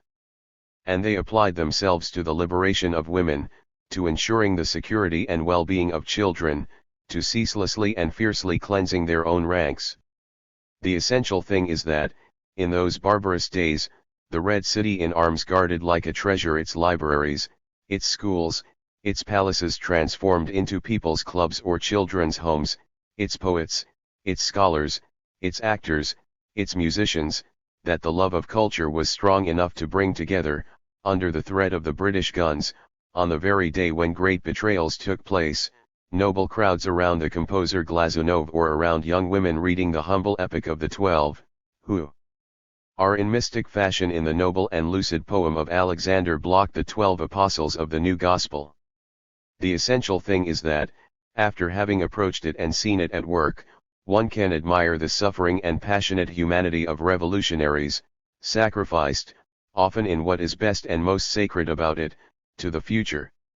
The essential thing is that we know well that the very bloodshed in these struggles is fertile, for our job is to ensure a little more well-being, justice and enlightenment here below, in the new society. Petrograd, January 1 to 7, 1920. The Endangered City. Petrograd, Year 2 of the Revolution. With affection and respect, I dedicate this testimony to the memory of my brothers and comrades. V.O. Lichtenstadt, Mazin. Max Flinberg. John Reed. Raymond Lefebvre. Lepetit. Marcel Vergeet. Sasha Tubin. Who, having come from all parts of the world and all points on the intellectual spectrum, died for the revolution. For they knew that in the century of the dollar and of mustard gas, life is only worth living if it is devoted to the one great cause, that of the proletariat. My Road to Russia. These notes on life inside Petrograd in October 1919, that is, at a particularly heroic and important stage of its revolutionary destiny, were written by a foreigner. Although the author is of Russian origin, he was born in Belgium and had only just arrived in Russia. His first contact with Russia and with the realities of the revolution had come in late January 1919. Prior to that he had been active for 12 years in the anarchist movements of Belgium, France, and Spain. From the time of the October Revolution, he thought of himself as a communist. He joined the Russian Communist Party in May 1919. Thus his observations and reflections are those of a communist formed in the libertarian traditions of the Latin countries. He set them down having constantly in mind his former comrades. His concern was to counter their objections, in the hope of enabling them to understand better the proletarian revolution. He also felt the need of a constant dialogue with himself. Before the founding of the parties of the Third International there were not, in reality, any revolutionary Marxist parties in the Latin countries. At best you could locate the embryos of such parties in the intransigent tendencies within the socialist parties, especially in Guestism in France, which had its moments of splendid revolutionary steadfastness, and even began to create, in northeastern France, a mass workers' movement. But as a general rule parliamentary opportunism dominated in the socialist parties, and as a natural reaction, the revolutionary elements moved away from these parties, seeking different roads. In France the socialism of Georges blossomed, very eloquent, but so moderate, so pink, so permeated with the ideals of bourgeois democracy. Meanwhile almost all the revolutionary forces of the French proletariat turned towards syndicalism, enthused by the new ideas of direct action and the general strike. Within the syndicalist movement or outside it, the anarchists still laid claim to a higher revolutionary purity, seeking to react against the bureaucratization of the unions. And it must be said that most of the time, with the best intentions in the world, all their dedication and even heroism succeeded only in multiplying sects and subsects, ludicrous or tragic deviations, advocacy of Esperanto, vegetarianism, nudism, and the cult of free love everywhere, banditry in France, terrorism in Spain. So, for the revolutionary workers of Western Europe, the October Revolution was a spectacular revelation. It gave them more than an example to follow, more than a boundless source of hope. It gave them a body of doctrine, methods of struggle, and education. It gave them leaders. From 1917 on, there were many of us in the Latin countries who recognized all this, albeit in a confused fashion. We were looking for our road towards the Russian Revolution, from which we were separated by many miles and by frontiers bristling with cannon and perhaps even more by the pernicious traditions of reformist socialism and the childish illusions of anarchism which had grown up in reaction to it. So my journey towards communism lasted some 12 years. My journey towards the endangered city lasted 17 months. On January 5, 1919, as evening fell, some 20 of us, surrounded by police, left the concentration camp at Pressigny in France. Freezing cold and thin from hunger, dressed in old threadbare clothes, we went out joyfully into the cold night. We were 20 Bolsheviks who had been interned for many months and who were now to be exchanged with the Soviet government for officers from the French military mission in Moscow who had been held prisoner until now. I had left Spain on my way to Russia at the end of July 1917, when the preparations for insurrection in Barcelona were ending up in failure. The French authorities had held me prisoner for 15 months in various concentration camps. We were kept there within a triple enclosure, guns, barbed wire, and walls. The soldiers, to whom we were presented as a gang of enemy agents, constantly pointed their guns at us. Our numbers were reduced by epidemics. We heard nothing of the Russian Revolution apart from the daily dose of mad slanders served up by the bourgeois press. As a result, we, the whole group of comrades of Russian origin, both syndicalists and anarchists, felt every day more closely bound to the Red October, every day more communist. On the first anniversary of the victory of October 1917, we were perhaps the only people in France to celebrate it quite openly, under the astonished eyes of our jailers, in a monastery courtyard that had been turned into a prison. What a wave of enthusiasm was aroused at that time among the working masses by the mere thought of the Russian Revolution. Cloistered behind prison walls, we only got an inkling of it from occasional clandestine letters. We were suddenly made fully aware of it as we were leaving France, in a small town on the Channel coast, where we arrived after nightfall. Abbeville. The little town had been shelled, some roofs had been blown off, the windows were darkened and the streets unlit. Accompanied by plainclothes police, we went to a little restaurant to get some nourishment for our poor comrade Barakov, a sailor suffering from tuberculosis who was returning to Russia to die on the soil of the revolution. His health had been destroyed because of his refusal of discipline as an active trade unionist in the prison cells of the great American ships. The tiny room was full of British soldiers, and thick clouds of pipe smoke rose up towards the paraffin lamps. Our group of pale people surrounding a sick man, and watched over by two gentlemen of such a special demeanor, attracted their attention. "Who are you?" "Bolsheviks." "Prisoners." "On our way to Russia." I shall never forget the impact this revelation made. We were immediately surrounded by an excited group of men, every face was that of a friend, hands were stretched out to shake ours, we were offered wine and cigarettes, and emotional voices declared, "So are we. So are we. We're part of it too. You'll see later on." They went to fetch their mates from the other cafes nearby. These embittered, battered soldiers didn't know what to do to convince us that they were on our side with all their workers' hearts. What they said was quite true. At this very time serious mutinies were taking place in the British Army not far from Calais. 15 days at sea brought us from Dunkirk to Finland. On board ship, treated with great care, we were guarded by Senegalese soldiers. In their helmets, their greatcoats covered with sheepskin, their heavy peasant hands gripping their bayonets, they seemed to be the most silent, the hardest, the most unconscious of jailers. But when they were alone with one of us on the empty deck, they sometimes gave us broad smiles. I reached Petrograd one day in February. The first time that I visited some distant relatives, I found myself in the presence of an old lady with a pince nez and angular features, who spoke in a very low voice and a conspiratorial, wailing manner. When she found out I had come from France, she displayed excessive delight. "My goodness," she muttered, "how lucky you are. You were still in France, 20 days ago." Then she began to question me eagerly. "Tell me, won't the British come and rescue us from the Bolsheviks? Aren't the French getting ready? They say the Romanians. Why is Finland afraid?" When she heard me reply that nobody would come, the old lady with the pince nez began to cry. It was my first contact with the Obywatelshchina II of the Civil War. Ever since then I have imagined it with the symbolic features of that tearful old petty bourgeois woman, living in fear and anticipation, in fear of the new life clearly and harshly proclaimed by the proletarian revolution, in the insane anticipation of interventions by Providence which were now impossible.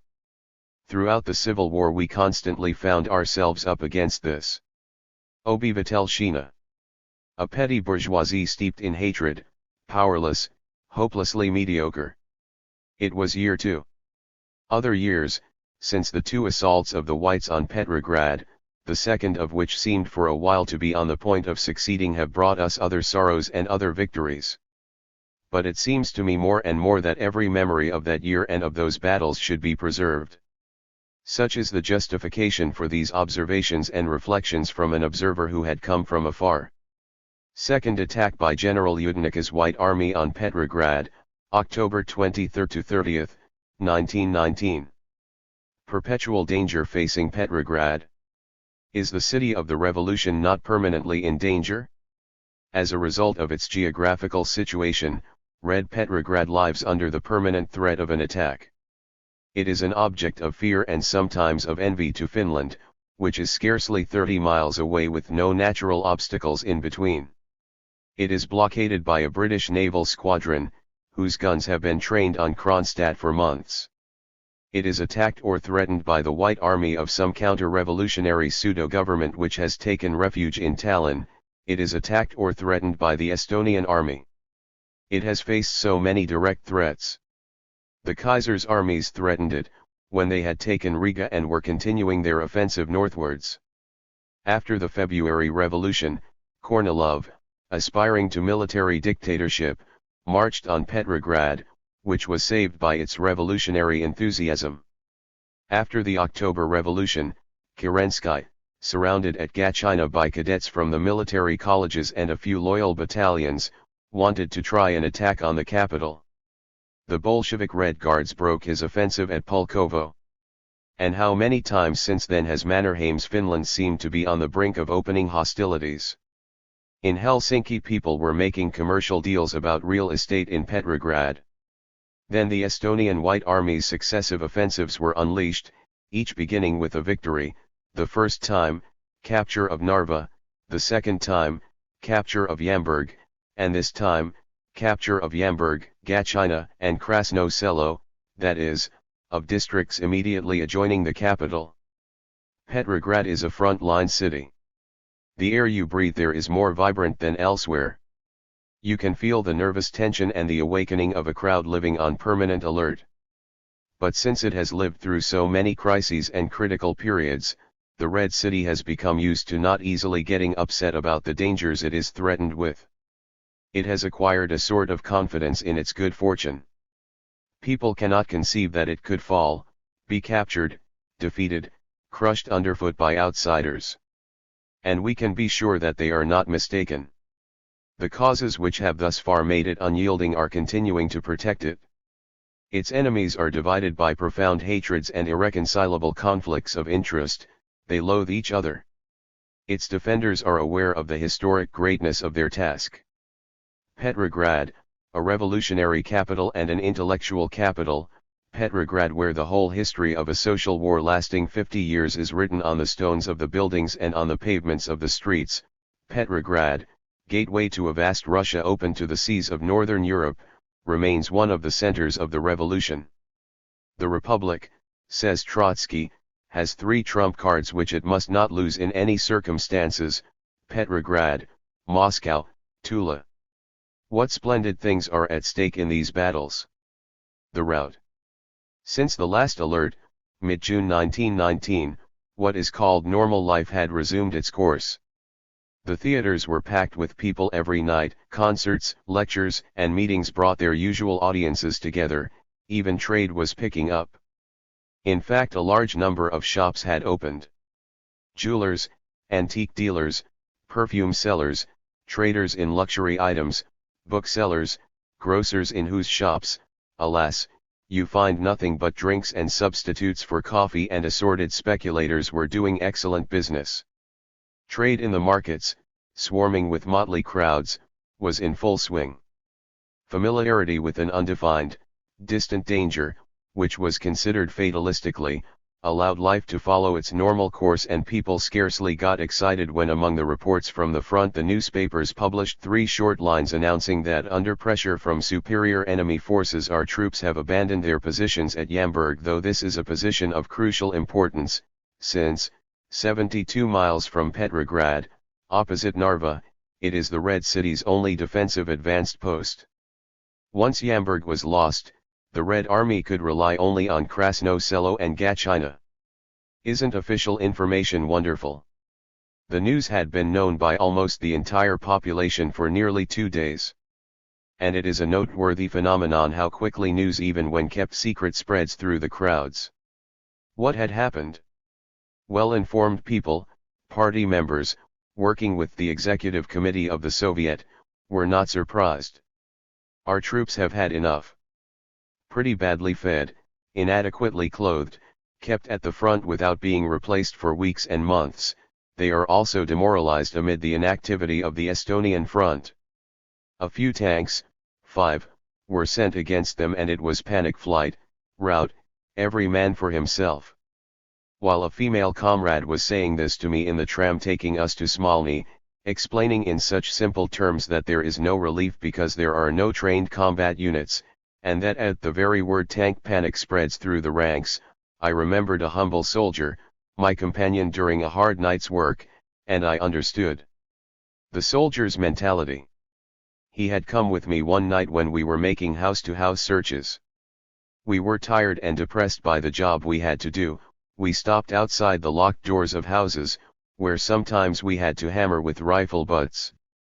Then, as the reddish candlelight made enormous shadows dance around us, giving a strange illumination from below to his rough peasant face, we exchanged a few words.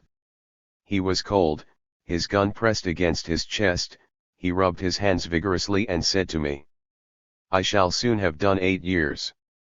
When the war started, I had nearly finished my period of service. I fought in Bukovina, in Galicia, outside Riga. Then we thought there would be peace at last, but the civil war started up." He wasn't blaming anyone. He summed up the causes briefly. The Entente, the Allies. And he didn't find any better way of expressing his feelings than a vague insult, almost muttered, directed at those who, surrounded by comfort and honors on the other side of Europe, were deciding on the killing to take place over here. Scum. No. I'm not surprised they sometimes run away, terrified by a tank or about to drop with terrible weariness, our poor grey troop of soldiers, whose blood has been shed every day for so many years.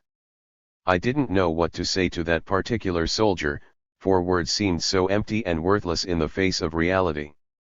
The old regime had robbed this man, like all his fellows, of 3 years of life. The old world, committing its great crime, had turned him for 4 years into a thing that kills, a being that is killed. The revolution promised so much to him, it suffered and struggled for his sake, but what has it done for him? He is doing virtually the same job as before. He is still trapped in the infernal cycle of war, my brother the soldier, and perhaps what a terrible thought, he doesn't understand the reason for this one any better than for the other. The trenches, the lice, the wounds, the shrapnel, the buildings that are captured, the buildings that are lost, the comrades who fall, that is what it still is, what it always is for him. Now this man has not become a soldier. He has remained a worker of the land. His land, his izba, log hut, his wife are waiting for him somewhere, and that is where his life is. So sometimes he has moments of weakness. His head spins, he doesn't know where truth and justice are, where are the enemy those who want his eternal enslavement, or where are his friends. There is a terrible irony in this fact. The revolution has been fighting on 5 fronts, for 2 years, because it proclaimed that the worker must no longer fight against his brother and that all men of goodwill are brothers in labor. This irony and this profound injustice perturb him. Alone, in a group, or in whole companies, he goes over to the enemy, that is, he flees towards the enemy, with the crazy hope that this will be the end. But over there, he is mobilized afresh, this time to fight for the rich, under the disdainful eye of generals who know how to train mujiks for obedience. He crosses the front line again in the opposite direction, he comes back to us and fights stoically, he who doesn't want to fight at all. The Versailles troops have forced a door open. The fact remains that this time the shock is terrible. In 24 hours the atmosphere of the city has been transformed. From tranquility and indifference we have gone over to the nervous tension that is felt on the eve of battle. On Thursday, October 23, Pravda publishes the declaration of martial law, with a series of draconian measures, closing of theaters and cinemas, ban on going out after 8:00 p.m. without a special permit, closing of shops and markets. This last measure seems to be a mistake, and I see no reason for it. The communal shops have so few goods that it is impossible not to turn to the market and the trade in secret contraband. The same day, prices double, for the order having been given, it doesn't actually stop anything, but in an irritating fashion makes things more complicated. Who gave the order? Why? No checking mechanism is functioning. No mechanism for criticism exists at this time of total implacable dictatorship. And certainly if I am right in thinking it is a mistake, it is a serious one, because it immediately antagonizes 2/3 of the population by making it even more difficult to obtain food supplies. All it needed was a badly drafted, ill-conceived order, the ill will or whim of somebody, somewhere in an improvised general staff. For the combat apparatus of the General Staff of Internal Defense is being feverishly improvised. The enemy is less than 25 miles away, and in several places our troops are fleeing in panic. The fate of Red Petrograd will be at stake in a final battle which may end up being fought in our own streets. The Versailles troops have forced a door open. The next day, October 24, the situation is worse. Krasno Selo, Gachina, Pavlovsk, Dietsko Selo, formerly Tsarsko III, have been occupied by the White Army. It has only one more stage to complete. Never has the danger been so great. The whole working-class population up to the age of 45 has been mobilized. At Smolny the broad corridors are filled with a mass of armed people who are being rapidly equipped. They are factory workers, in overcoats, interlopes, sheepskin coats. They are fitting cartridge belts on their civilian clothes and taking rifles, which gives them the appearance of being rebels. The Communist Party has mobilized all its members, men and women. The women are also going to the front, in contingents of fighters or of stretcher bearers. A decision of the Central Committee is sending immediately to the front those militants who hold positions of trust. But the city still looks normal. You can just about distinguish additional activity in the great thoroughfares where motorcycles, cars and lorries from the army or the internal defense forces are moving in all directions. The newspapers say that Trotsky is coming. He has not been here for a long time. The situation here must be considered very serious for him to leave Moscow at a time when things are going rather badly on the southern front. General Denikin's army has taken Kursk and Orel, two cities in Greater Russia, which had never been occupied since the revolution. He is threatening Tula, the arsenal of the Red Army, and Moscow. People shake their heads. On the trams and in the streets you can pick up significant scraps of conversation.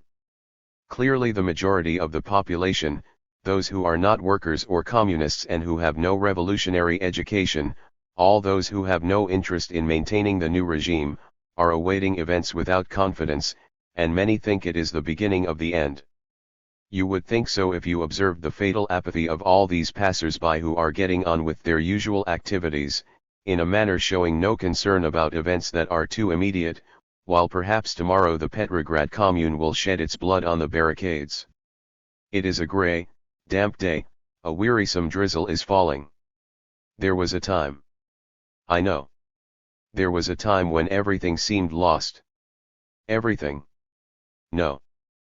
Petrograd.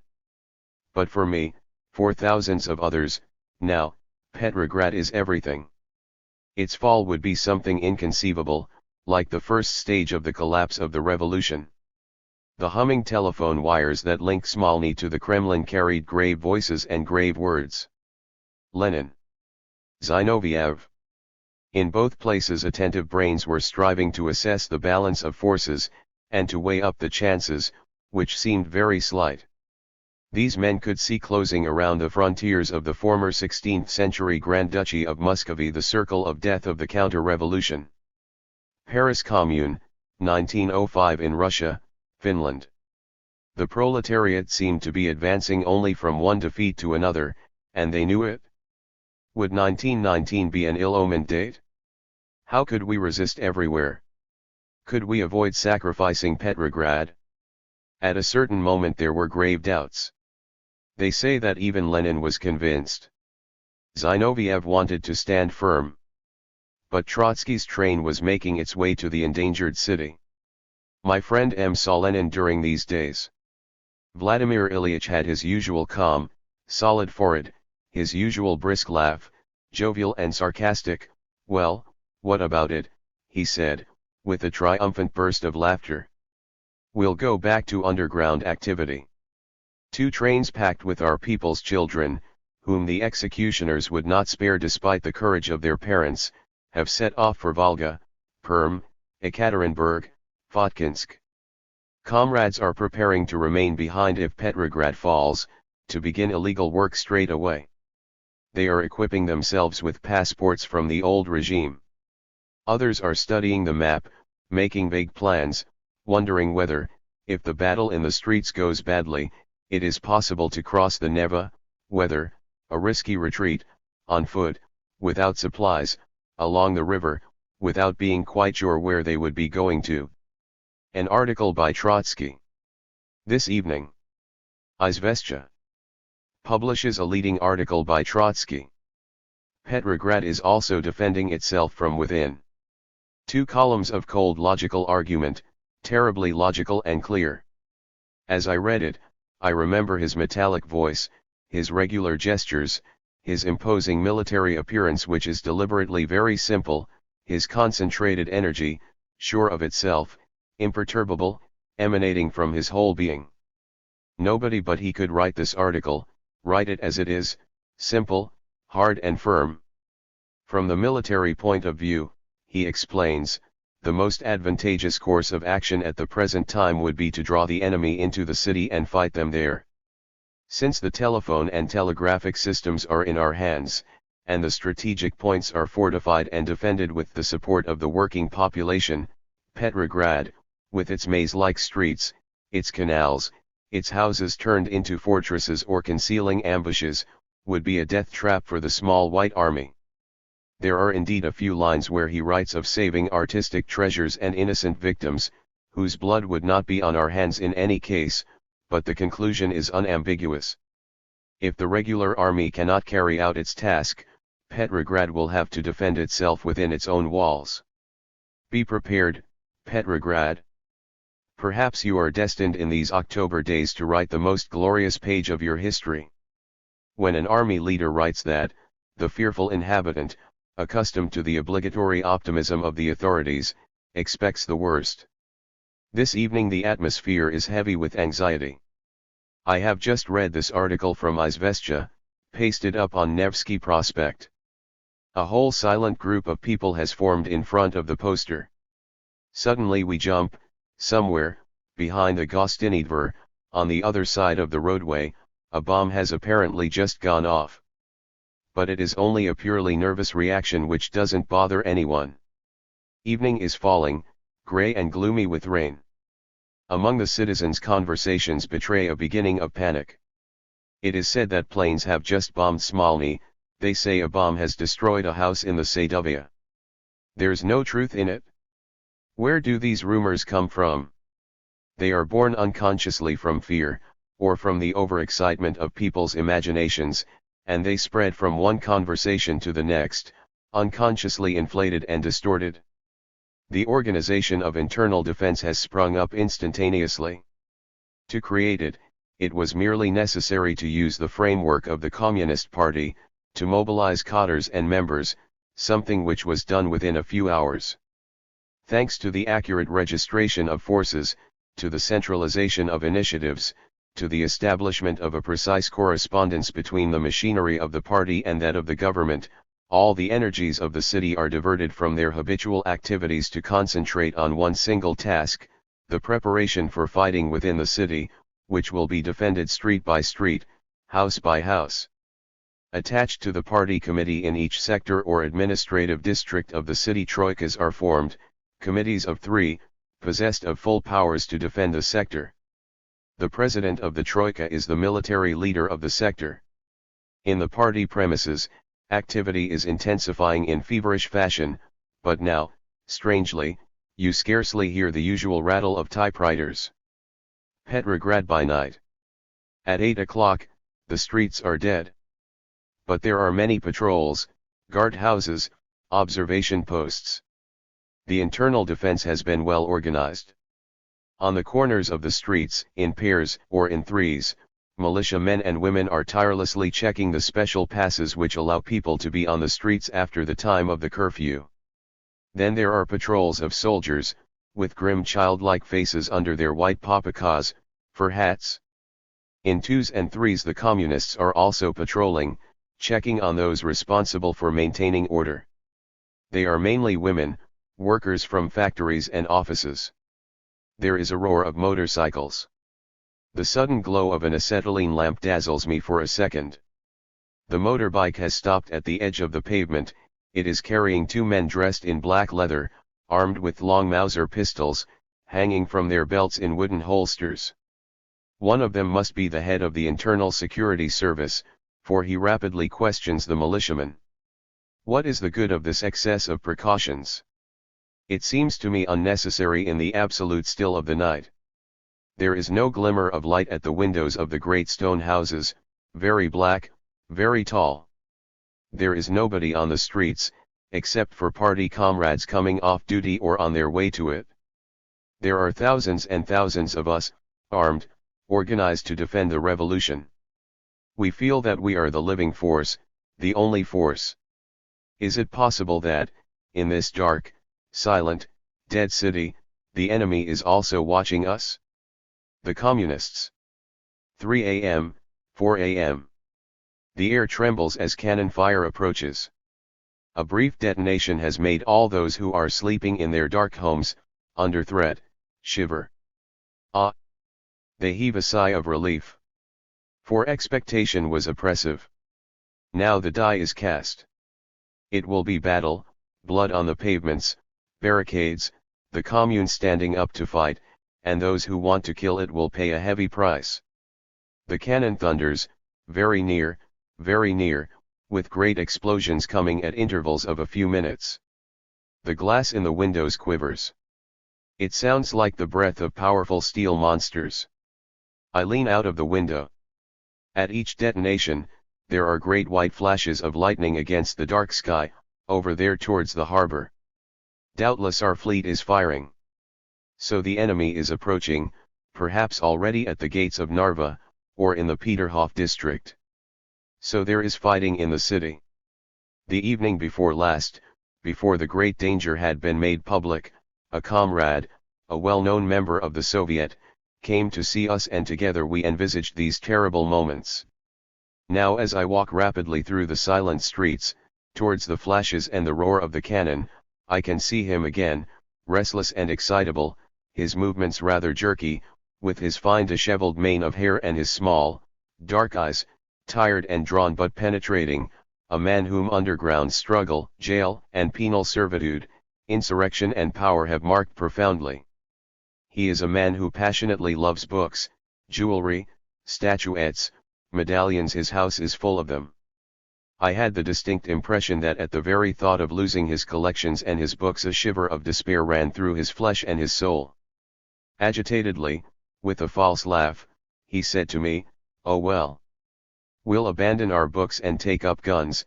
Then, getting more and more excited, with feverish movements, "If we have to surrender Red Petrograd to them, I propose we set fire to it, that we blow it up, that we reduce it to a heap of stones.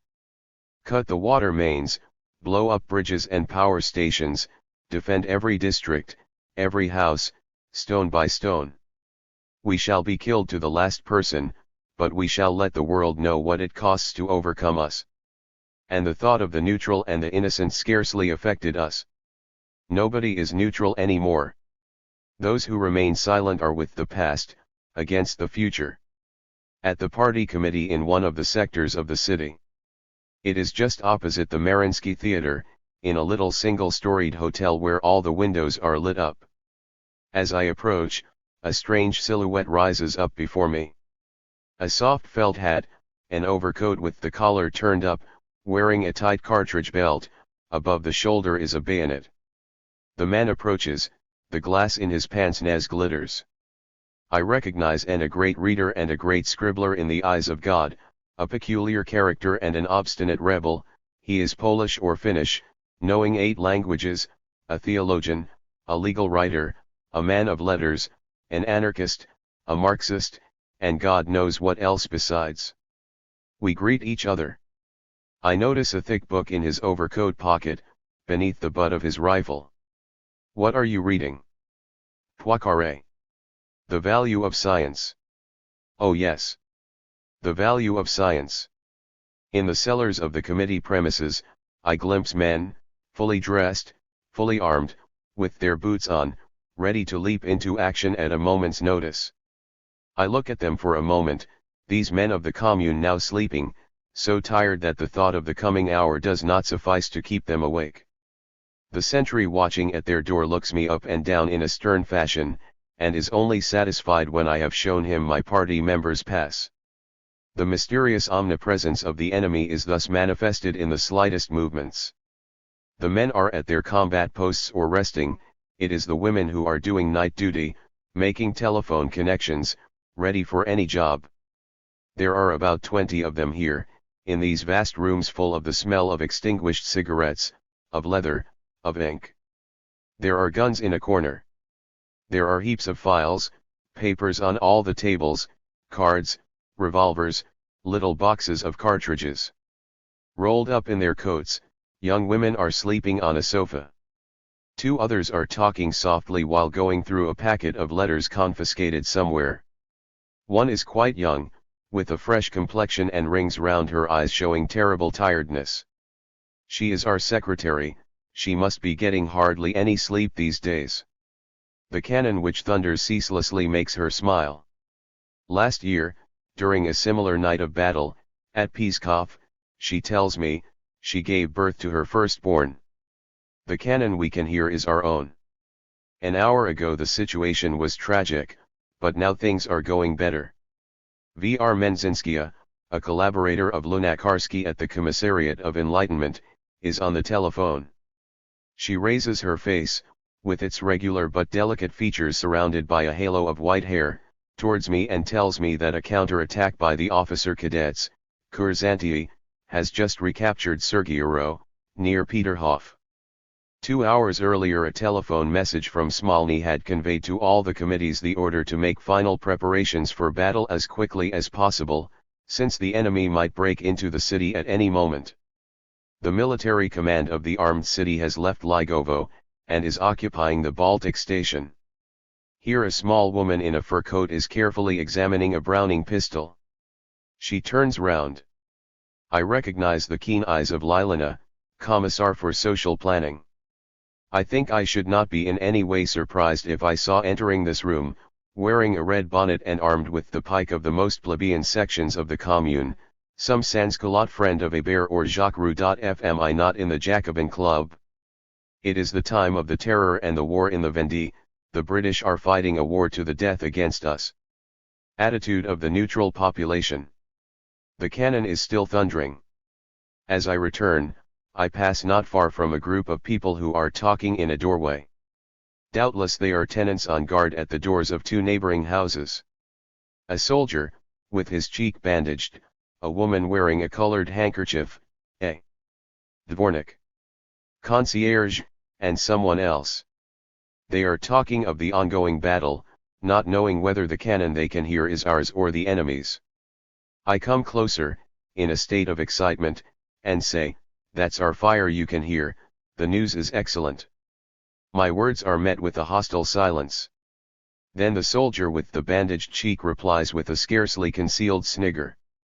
"Good Lord, the news is excellent, no doubt about it. Are the inhabitants against us then? The communists have flocked to enlist and have left for the front, but at most they are 12 or 15,000 in a city which still numbers more than 800,000 inhabitants. The whole of the working class population seems to have responded to the appeal with goodwill. The workers grumble too, but they still take part, for they all know very well, by instinct, that they and their cause are at stake. From Schlüsselburg practically the entire able-bodied male population has come to our assistance. But how about the inhabitants? How about the grey mass of those thousands of people who are neither workers, nor rich, nor poor, nor revolutionaries, nor absolutely ignorant, nor properly educated, the mass of those who live in a capital where so many live on small profits, hold subordinate positions, live on trade and industry, people whom the revolution has suddenly deprived of their justification for existing as well as of their means of living. They are against communism, that I have known for a long time. In their eyes it is utopian, absurd, and arbitrary, and they condemn it unequivocally. And their universal ill will is not the least cause of our difficulties. But do they want to see the victory of the whites? I've listened to them, I've asked them. No. They would like a change, the end of the Bolshevism that they detest, but not the old order, not a new white terror. However, they do believe in Yudenika's victory as something very probable. An intellectual, an engineer, explained to me his way of thinking. Within 24 hours the whites can be here without encountering any serious resistance. There will be no fighting in the city. Half of the communists have only become members out of self-interest. They will run away. There will only be a few pockets of isolated resistance. Petrograd is a ripe fruit which will fall of its own accord into the hand which is waiting to pick it. The population will blindly applaud anyone who gives them white bread. At first sight, these things said in a realistic tone carry a great deal of weight. In fact, they only explain the mistake made by these intellectuals, teachers, engineers, businessmen who, as we have since learned, were at this very moment organizing the provisional white government for Petrograd and who were to be shot less than a month later. Like almost all arguments which are too realistic, this one is wrong. It is the argument of people who, lacking conviction and faith, cannot conceive of the power of a class which has achieved consciousness, and cannot understand that history is irreversible, that one cannot go against the stream, that the new principles have real force. The apathetic and hostile inhabitants, even if 10 times more numerous than the communist proletariat, scarcely count because they represent the past, for they have no ideal. We the Reds, despite hunger, mistakes, and even crimes, we are on our way to the city of the future. Chaos, improvisation, doubt, anxiety. I have this great confidence. Nonetheless, when I think of the immediate danger, I feel somewhat shaken. Too much difficult or defective improvisation, too much disorder ends up by giving me a sense of impending rout. The liaison and information mechanisms are in a deplorable condition. The newspapers publish communiques only 12 hours after rumors have circulated among the public. Moreover, there are a mass of things they don't say, and those are precisely the most important ones, those which would enable us to estimate the extent of the danger. In what could be called the leading circles around the executive committee of the Soviet and the party committees, almost nothing is known. An appalling day. The next morning, when I arrive at the local headquarters, which in Gogol Street occupies a large grey stone house, formerly the property of an insurance company, I find the pavement cluttered up with furniture, bundles of paper, and packets. Typists, messengers, and orderlies are hurrying through the corridors, lugging about pieces of furniture and packages. Lorries are starting up with a great noise of motors, amid clouds of suffocating smoke. The headquarters is being moved. It is going to be installed at the Peter Paul Fortress. It will certainly be more secure in the Tsar's old citadel. By chance I meet on a staircase the engineer Krasin. Tall, wearing a grey suit, detachable collar and cuffs, he is dressed respectably, smartly even. His face shows signs of age, with jagged features which were once handsome, and a solemn gaze. He looks like a businessman from Paris or London. What is known? I ask questions at random. Nobody knows anything about what happened during the night. The liaison center is already at the Peter Paul Fortress. But there the confusion of removal is even crazier.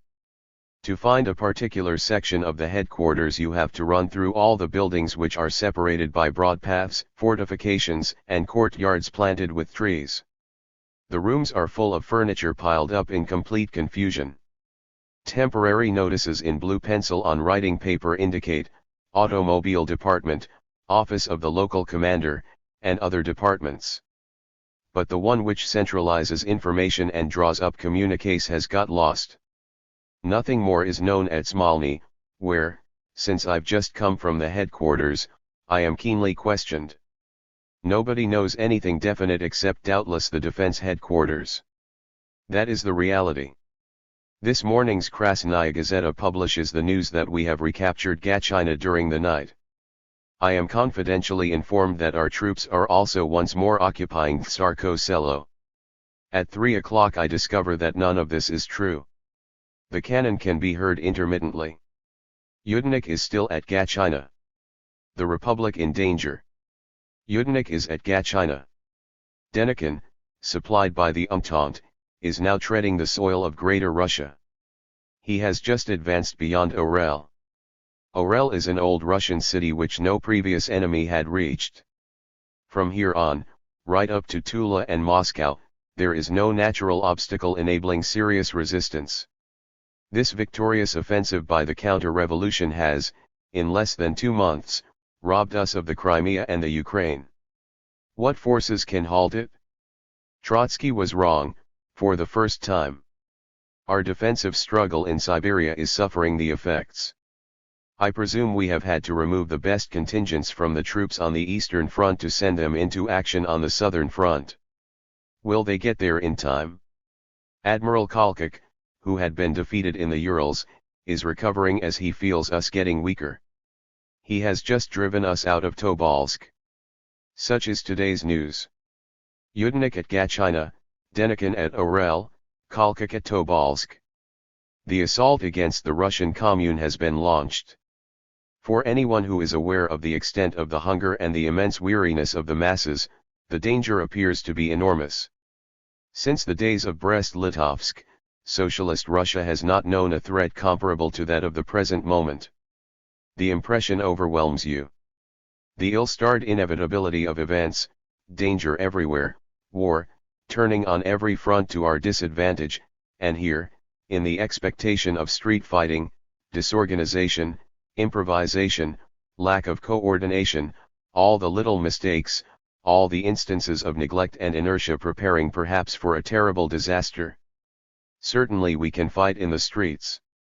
But with enough bread for 1 day or 2 at the maximum, with no food supplies for the citizens, with virtually no electricity, what would this struggle be like? Prices of foodstuffs have leapt up. I note, flour, 300 rubles a pound, of 400 grams, bread, 90 to 120 rubles a pound, potatoes, from 60 to 90 rubles, a dozen eggs cost 600 rubles today. The Soviet. 2 and now 3 nights of alarms have gone by. We have got used to the imminence of danger. We have worked feverishly to prepare the defenses of the city which is bristling with fortifications. This Sunday, October 26th, it has not taken on its usual Sunday appearance, bleak and stern. The trams are operating, people are in a hurry, large groups of soldiers are going up and down the Sadovaya and the Nevsky Prospect. Trotsky and Zinoviev will speak to the Soviet this afternoon, about the military situation.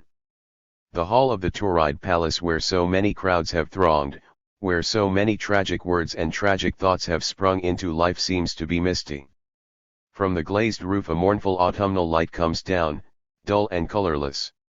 The main hall with its red desks, its Doric columns, the sober ornamentation in Doric style colored in yellow shades, even the crowd of workers, delegates and red soldiers, everything is drowned in a grayish atmosphere.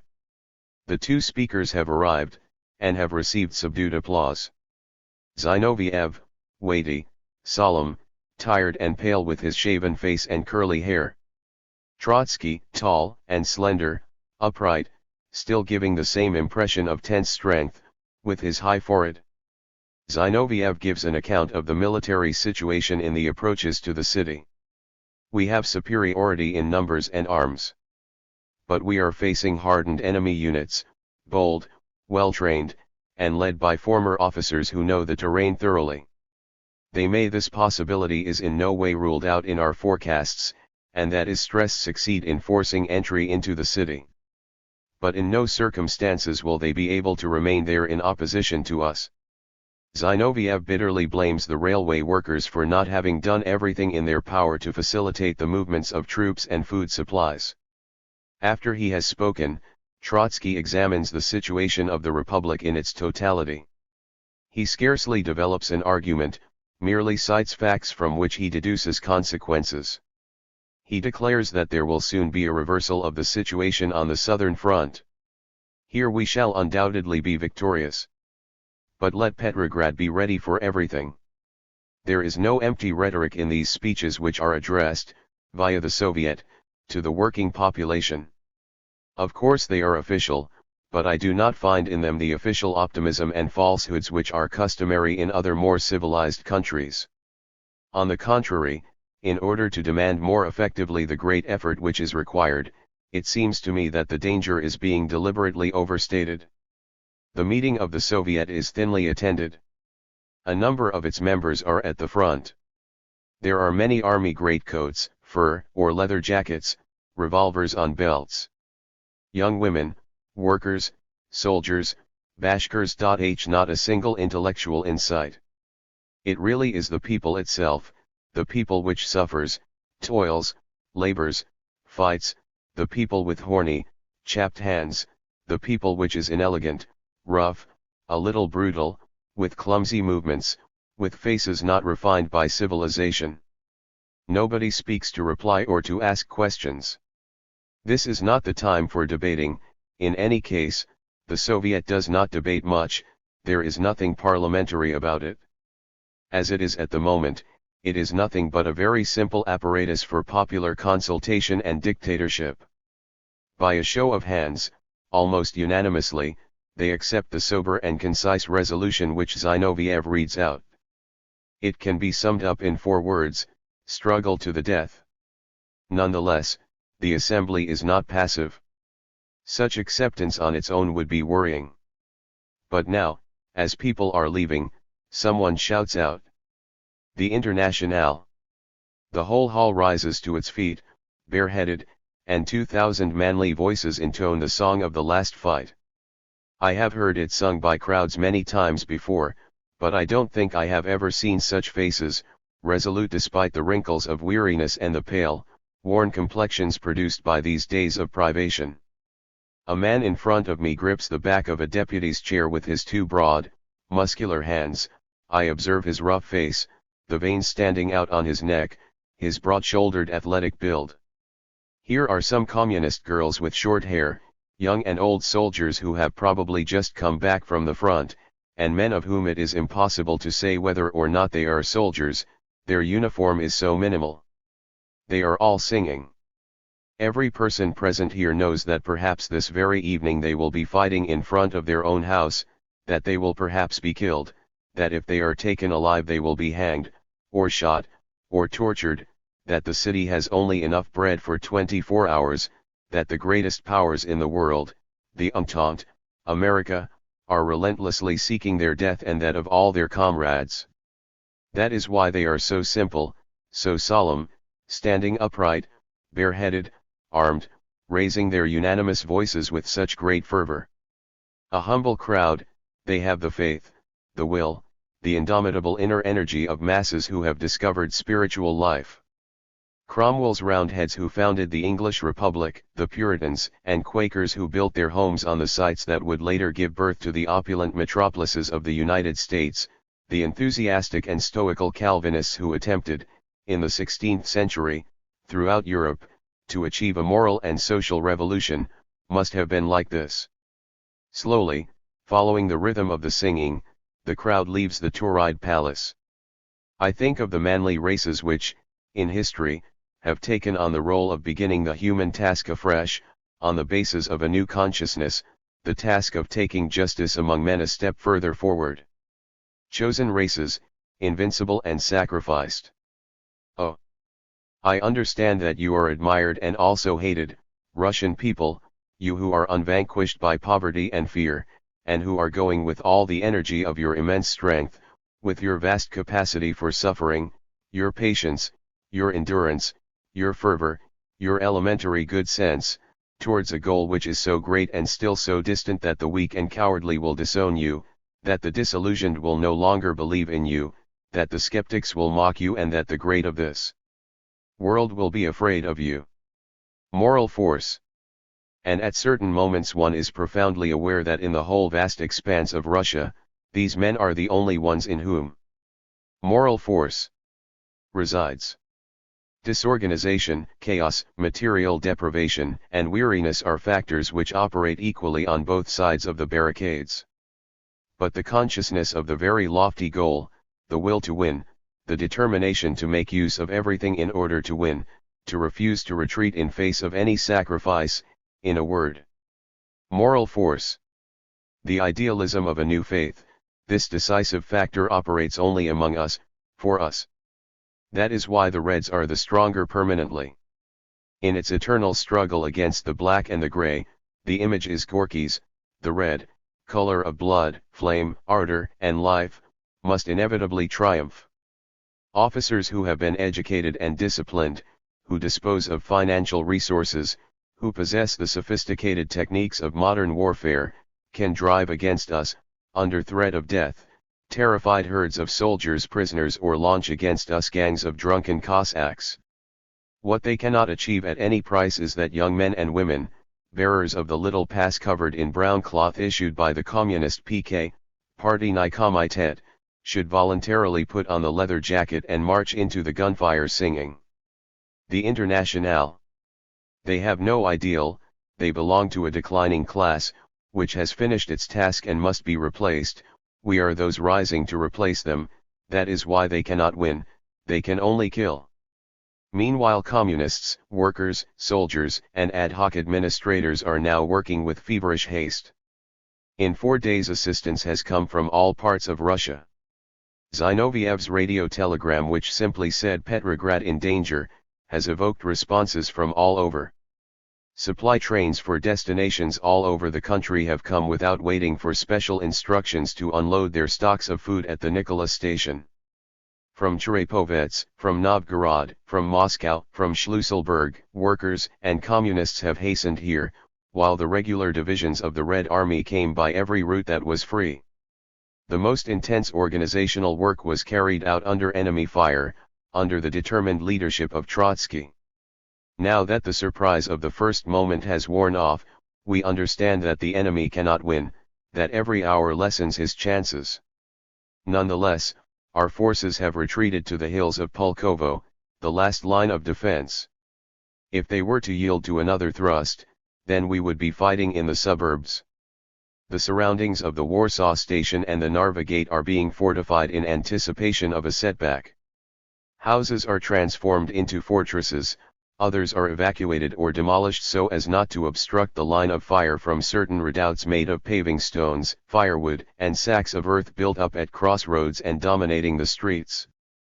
But a proclamation by Trotsky to the Red soldiers, to the commanders, to the commissars, urges them to go over to the offensive and announces to them magic word that our tanks will be going into action. The neutralization of the enemy attacks, states Trotsky, is a portent of victory. It must be true, it is impossible to capture a city which resists like this. On the streets, the whole of Petrograd gives an impression of intense labor.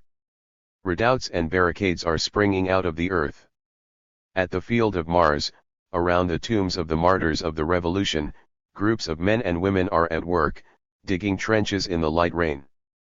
In front of the Peter Paul Fortress, at the entry from the Troitsky, Trinity, Bridge, the trenches are ready, carefully prepared, even to the extent that, when there are snipers, they will have somewhere to rest their elbows.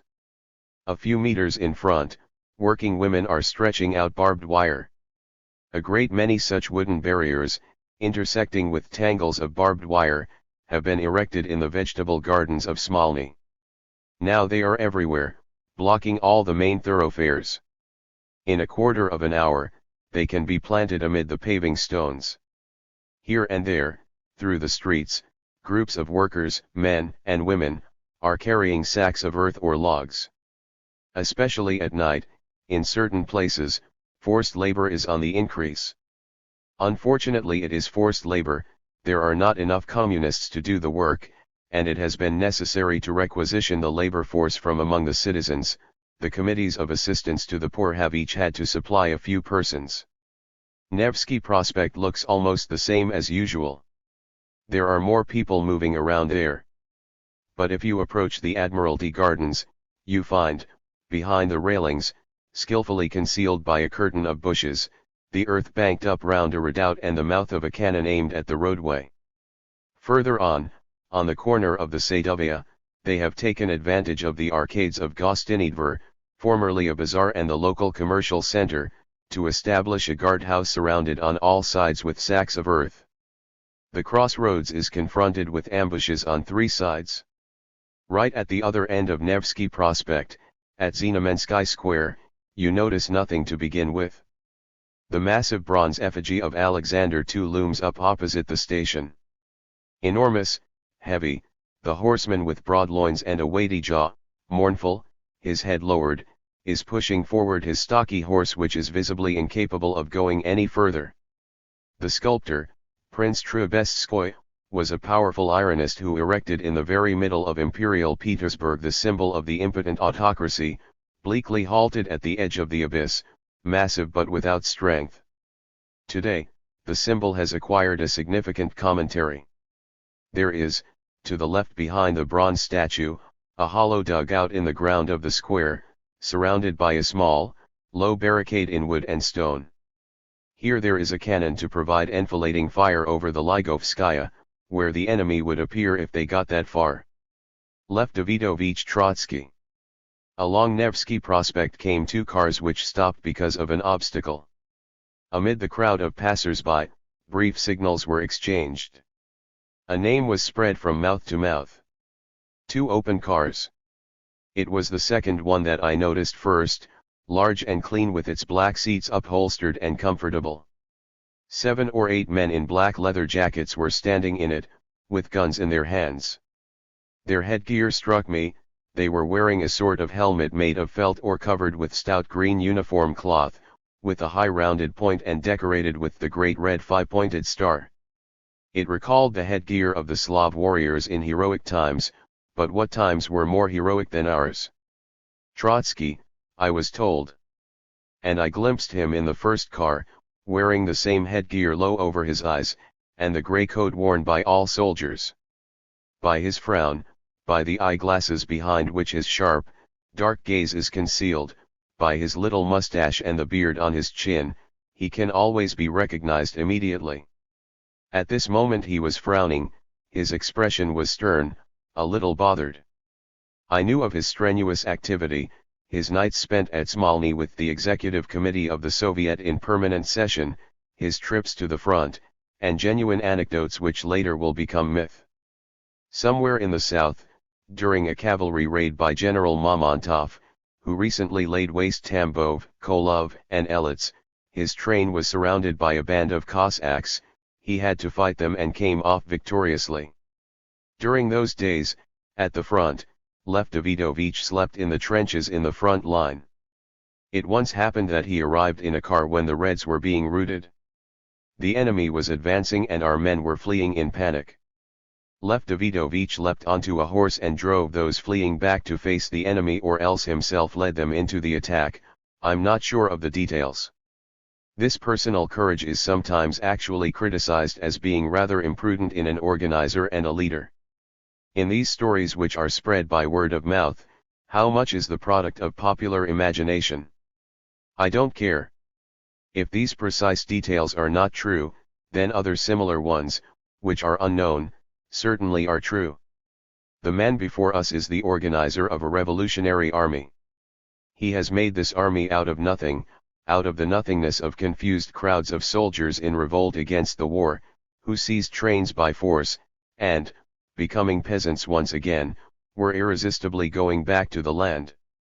What a surprising and strong multifaceted personality which no one would have expected in this journalist, theoretician, and agitator, whose typical intellectual's face today seems so forceful.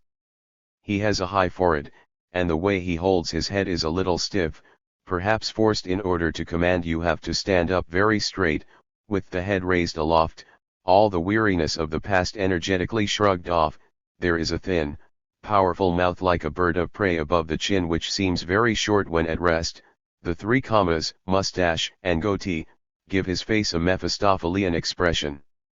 I remember the broad, precise, affirmative, imperative gestures of the orator, his voice which declaims sentences as one would hammer a malleable metal, giving a clear sound, his threatening irony which gives the impression of a rapier blow aimed into the dark and hitting its target. I don't want to exaggerate. Leaders are forced on me, I don't want idolatry towards them. I see in them the first servants of the proletariat, those who must be followed, but those too who must always be looked in the face with the eyes of a free man. But it seems to me that Petrograd really feels it is saved now that this leader has come. The law of the sword. Here, today, Lev Davidovich Trotsky is the soul of the resistance. If, a few miles from here, the attack waves are being reformed and methodically launched into action, if trainloads of meat and ammunition, If all the forces of this poor exhausted country are being strained, organized, and used systematically in the interests of victory, it is because they are channeled by his intelligence and directed by his will. It is a hard job. Siberian Front, Ukrainian Front, Polish and Latvian Front, Petrograd Front, Karelian Front, Archangel Front. The front of a civil war in the interior. A cruel job for the man who must think of everything and who must, as a revolutionary, act ruthlessly. This evening I read an order by Trotsky, laying down that the families of officers and Red soldiers who have gone over to the enemy must be immediately arrested and treated as hostages. The names follow. Today they have arrested Marfa Andreevna and her daughter Vera, wife and daughter of X, a traitor who has gone over to the enemy. Kill or be killed. The Commune also, the Commune which writes on its banners such elevated ideas, knows this old law of the sword. At the Peter Paul Fortress. We cross the Troitsky Bridge. On both sides the Neva widens out, its rolling waves the color of sea water. Opposite opens up Camino Ostrovsky Prospect, lined with the homes and gardens of the wealthy, now expropriated. Somewhere here, in the little palace belonging to a ballerina who was the Tsar's mistress, Vladimir Ilyich worked, waiting to give the signal for the end of the old society. Here are the low, blue pinnacle turrets of Chinese appearance belonging to a little church dating from the days of Peter the Great. When this church was built the city scarcely existed. Further on, like an enormous sapphire placed on the tree tops, the cupola of the mosque, the minarets like exclamation marks. Our beautiful city. We cross the drawbridge, and pass through an ugly portico built in red brick which is well guarded. A path opens up with a double row of old trees and antiquated single-story guardhouses, yellow facades which could be taken for peaceful country dwellings. It is an idyllic scene. We are in the precincts of the Peter Paul Fortress. Along this path, all the proud spirits and hearts beating with youth that Russia has known for the last century have passed, on their way to prison, penal servitude, torture and death. Names flood into the memory in confused fashion: the Decembrists, Nechayev, Chernyshevsky, Bakunin, Lavrov, the Narodnovoltsy, Kaliev, Lenin's brother who was hanged. The gilded spire of the church impassively looms over all these memories. How many eyes, lost to life, were drawn to that spire during their short exercise periods in the prison. Everything must be paid for. Grand dukes, generals, admirals, bankers, plutocrats, ministers, dignitaries, a whole opulent crowd, laden with honors, passed by here, beaten, spattered with mud, shameful, wretched, before suffering the implacable law that they had taught us. Now, in one of these unassuming old buildings, where the rooms are tiny and the corridors so narrow that you can't walk two abreast, in the largest room I saw our local commander, Avrov, working. Around his office there is a network of telephone apparatuses, where the wearisome ringing scarcely ever stops. Avrov is a young man. Perhaps 35. A very open face, broad at the top and tapering down to an angular chin. A face with delicate features, like a refined peasant. His eyes seemed grey to me. I don't know whether they noticed me while we were talking. Little drops of sweat were forming on his temples, on his swollen veins. The collar of his tunic was unbuttoned as if this man for whom command had become a harsh physical task, were struggling against a feeling of being suffocated. It is the city, I thought, which he feels is suffocating with every throb of his veins. As I leave his office, a comrade shows me a map of Petrograd marked in various places with signs in blue pencil. This map was captured one night not long ago, less than 15 minutes from this headquarters. The marked points indicate where the enemy within intended to strike us. Reversal. These things are possible only in Russia. These things are possible only during a revolution. During hurricanes, there are sudden moments of calm. Here there is calm amid the storm. Especially in tropical regions where intense, burning, feverish life hastens constantly to die and be reborn, these sudden changes are, it is said, miraculous. The glorious sunshine pours out over the plains and forests which, only a moment ago, were battered by ferocious winds, whipped by rainstorms and shaken by the raging of the elements. The unforeseen regains its capricious rights in societies which are prey to the unleashing of opposing forces. Normal time no longer exists. For the mad and resolute hearts of these hyperbolic crowds. These fine lines by Verhaeren come into my memory as I think of the amazing contrast between this Russian life today and any normal life at the present time in the so-called civilized world, or even here, scarcely 2 years ago. This morning, October 30th, a total change in the situation which was beginning to become apparent over the last 2 days becomes clear and asserts itself. Petrograd is indeed saved. The Red Republic is saved. On 3 vast fronts, a series of victories, so unexpected and inexplicable to the outside eye that they seem miraculous, have turned the situation round. Krasno Selo, Pavlovsk, Tsarko, Gatchina on the outskirts of Petrograd have been recaptured. Now the white gangs will have to retreat hastily to Yamburg or Narva. And in addition their communications are threatened by the Red Cavalry which, having recaptured Luga, is closing on Gdov, hitherto the inaccessible lair of the National Army. Similar news from the southern front. We have the initiative in the fighting. Orel and Voronezh have been recaptured, Denikin's offensive has quite unquestionably been broken. The Red troops are advancing on Kursk. And far over there, on the Siberian front, beyond the summits of the Urals, the Communist army, which has just recaptured Tobolsk, is undertaking an offensive against Omsk. We are a starving country, exhausted by more than 5 terrible years. For nearly 2 years we have endured a blockade which has not allowed a spool of thread or a tin of food to enter our territory. We are the most sorely tried, the worst fed, the most ill-clothed, the worst heated people on earth. Horses fall over and die of hunger in our streets, and sometimes people too. Why do they need British and French tanks, or international military missions? The European strategists and armchair politicians who, for 2 years, have been predicting that Lenin and Trotsky would be hanged within a week will understand nothing of it. For it is psychologically impossible for them to understand anything about the revolution.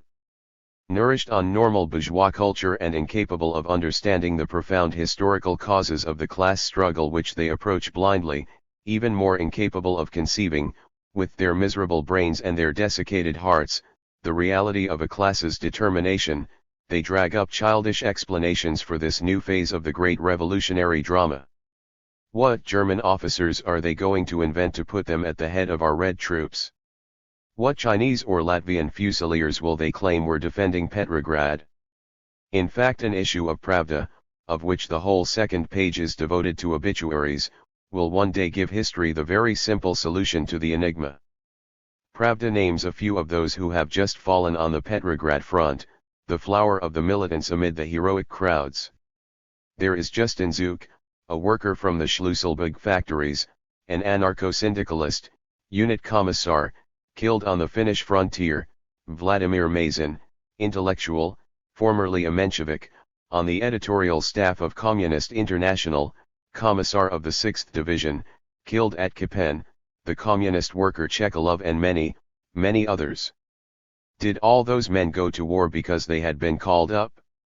But it was they who organized the call-up.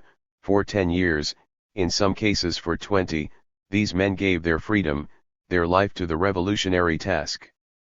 They foresaw and accepted this outcome. And when such men are leading a people which is defending its vital interests, the freshly won gains of a social revolution, when they do everything themselves, everything, the work of the factories, the railways, the military command, the schools and war, then they certainly can be killed, but they can never be defeated. The party's effort. Various scenes glimpsed in the street during these difficult days explain many things. While equivocal communists were disappearing, the sector committees in the city were gaining several thousand new recruits amidst the danger. At least it cannot be said that these were motivated by self-interest. They constitute indisputable evidence of devotion and trust towards the Soviet regime, defended by the Bolshevik Party.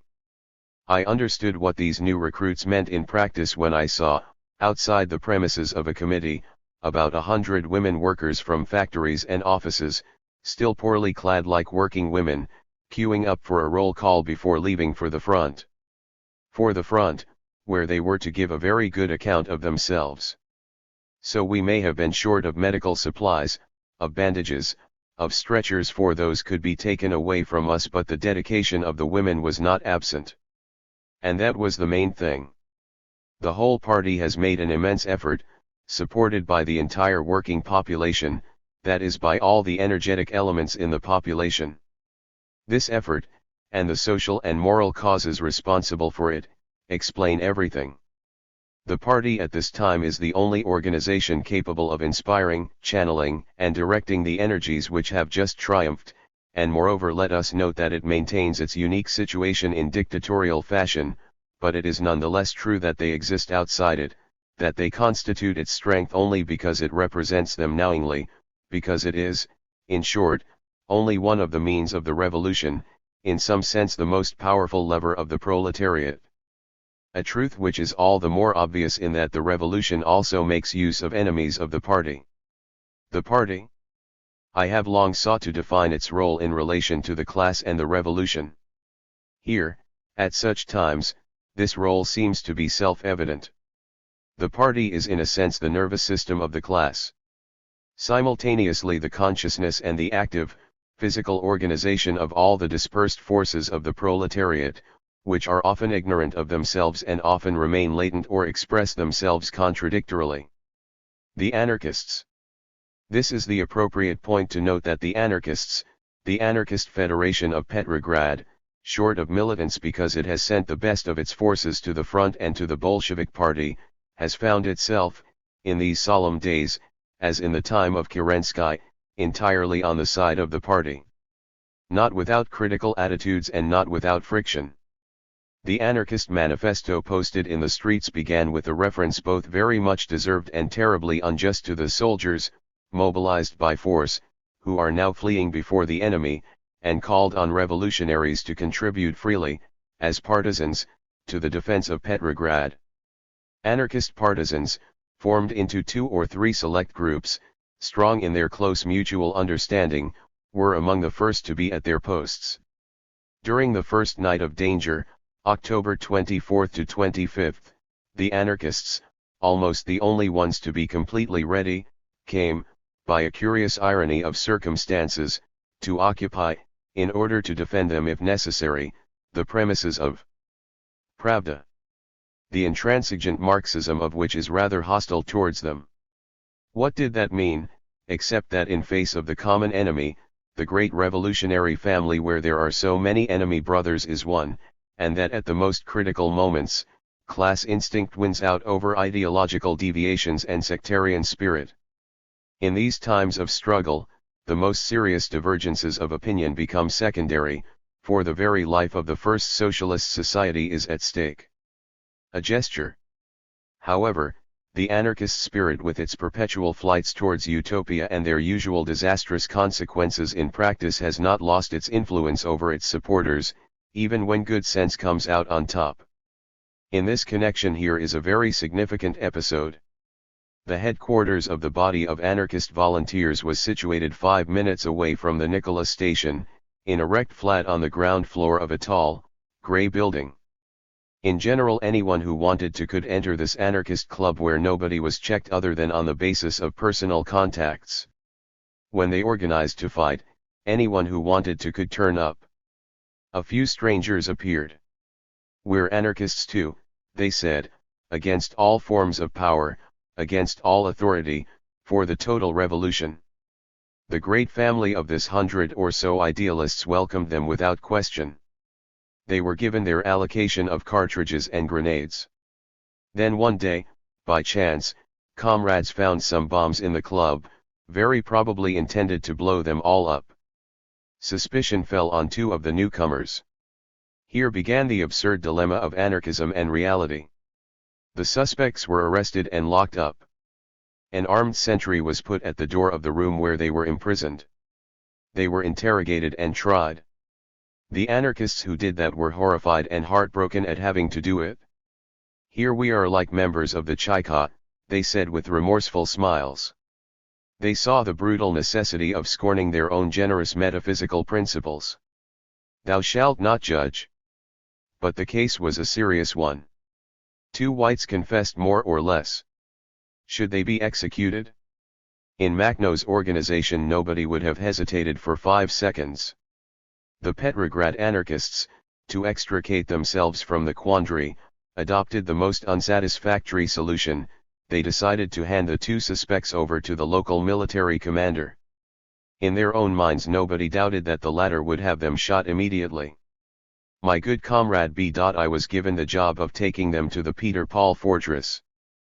Thin, tubercular, consumed by activity, agile, alert, eloquent, confused, with handsome blue eyes, childlike and bubbling with enthusiasm, B. during his long life as a revolutionary had done 10 years penal servitude. His courage stood up to all tests and his loyalty was such that the Petrograd Soviet had complete confidence in him. He told me himself what strange emotion he was gripped by when he found himself, a revolver in his belt, sitting opposite 2 pale-faced prisoners in the car making its way to the Peter Paul fortress, which meant prison and death for these men. From time to time he cast a glance out of the car windows onto the road as it sped by. And he recalled the day when he himself had been arrested and taken in the same way to the same fortress, through the very same streets. They were coming up to the Troitsky Bridge. The gilt spire of Peter Paul was already silhouetted against the sky above the pillboxes.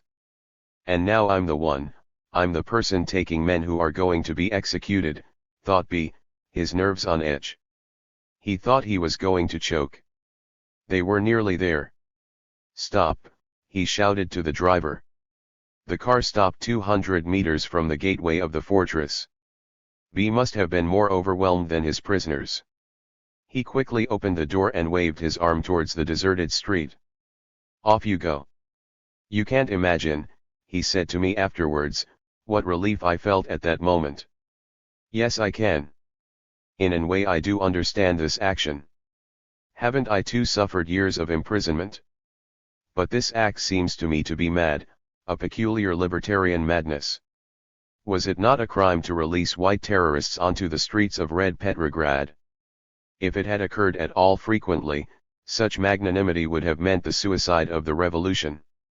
The success of a revolution requires the implacable severity of a Dzerzhinsky who of course was an ex-convict himself. 6 weeks have gone by since those epic, nightmare days. The victory of the Reds has been magnificently confirmed. The 2nd anniversary of the October Revolution could be celebrated, soberly, in an atmosphere of strength and confidence. Since then, in about 40 days, western Siberia up to Tomsk and the Ukraine Kiev, Kharkov, Poltava right up the Don, have been recaptured. What remains of the National Army of the Northwestern government is struggling before the walls of Narva in an iron grip. In certain White Russian newspapers published in Finland the defeat of Yudenik is being openly discussed. Incapacity in command, red tape, arbitrariness, abuse of authority by the NCOs, lack of foresight. These are the explanations given.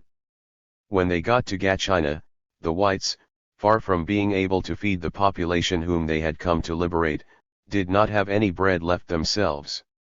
Thus, in the tiny pond where the toads of the old order, who also want a king, croak, all the mistakes of Tsarism, of Liaoyang, of Tsushimajay of Poland, of Galicia, of Romania, are being committed again. These émigrés, like those of yesteryear, have learned nothing and forgotten nothing. But they have taught us how to put up barricades. On the approaches to Smolny, there is a proper redoubt made of sacks of earth, equipped inside with an armored telephone post. It is still waiting for the return of the 2 cannon which have just been removed. Now it is covered with snow.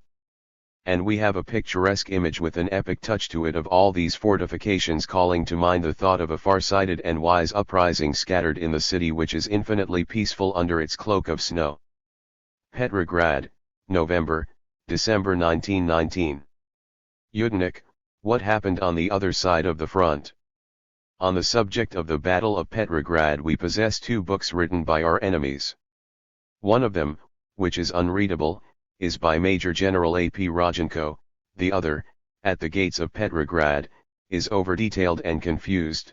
It is by Mr. Kurdetsov, who experienced the campaign as editor of a semi-official white newspaper. He provides us with ample and instructive documentation. In the Circle of Iron and Fire. Here is the military situation in the Soviet Republic in the summer of 1919.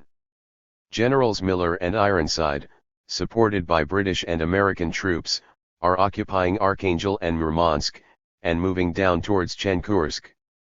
The Latvians, backed up by von der Goltz's ruffians, have just taken Riga. The Poles are occupying Moser. Kalkuk is advancing on Samara and Kazan. Denikin is occupying the Kuban and the Don country, and is advancing.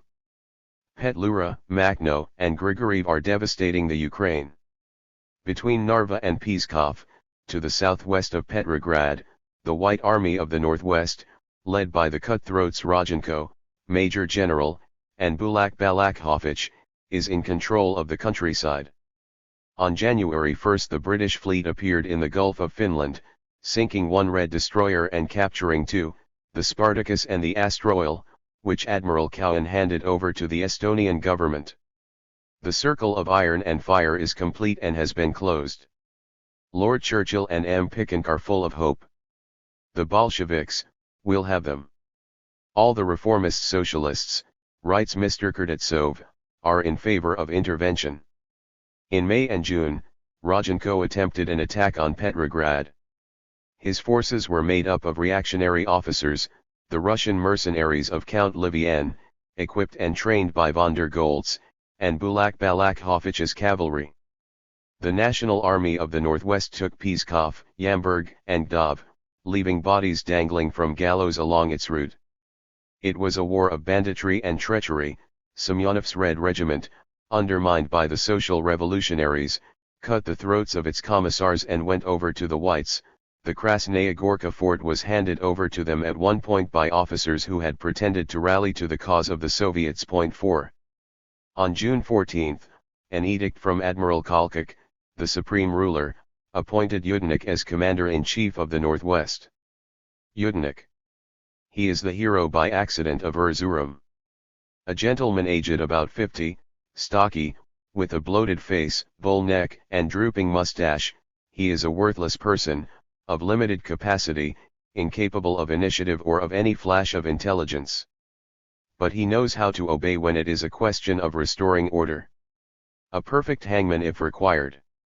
He lives at Helsinki, surrounded by former leading figures of the Russian reactionary milieu such as Kartakev and Kuzmin Karavayev, in the unbearable atmosphere of espionage created by the Entente agents. Behind him are two high authorities, Kalkuk, who left Siberia dripping with blood, and the Paris National Conference, a sort of émigré government in exile, in which could be found side by side former lackeys of Tsarism, Sazonov and Isvalsky, the men of August 1, 1914, the former social revolutionary terrorists Savinkov, Kerensky's former ambassadors Bekhmetayev and Maklakov, the former revolutionary scholar Tchaikovsky, in short, a coalition of all the reactionary forces. A French destroyer brought Yudenik to his troops, from Helsinki to Estonia. Finland and Estonia. The Finnish frontier is 25 miles from Petrograd, the Estonian frontier 75. In Finland the murderous Mannerheim holds power, after having barbarically crushed the communist rising in 1918. His White Guards number 120,000 battle-hardened and extremely well-armed men. The Germans, formerly called on for assistance by the President of the Republic, Sven Hufvud, left behind them when they departed stocks of arms and ammunition. French officers from the Étiavant mission are organizing their general staff. But above all, Finland is concerned to ensure its national independence. It does not forget that Kerensky appointed a governor-general over it, and notes that the Bolsheviks, on the other hand, recognized its right of self-determination. A decisively clever move, as we shall see. Class interest, hatred of the Reds, drives White Finland to cooperate with the capture of Petrograd. But after that, what power will be established in the Russian capital? Monarchists and gentlemen like Kartakev and Kuzmin Karavayev, Yudenika's advisors, refuse, like Admiral Kalkak, to recognize Finland's independence, although it is recognized by France, Italy, Britain, and the United States. The Democratic Paris Conference makes the same refusal. The future Pan-Russian Constituent Assembly will alone be empowered to grant independence to states bordering on Russia, such is the polite, diplomatic formulation of an unyielding refusal. Shameless looters, the Finnish bourgeoisie have confiscated, contrary to all legal rights, Russian ships in their ports, Russian property, even that of the Red Cross, on their territory. That is what they mean by respect for private property. Any bourgeois government established in Petrograd would call them to account.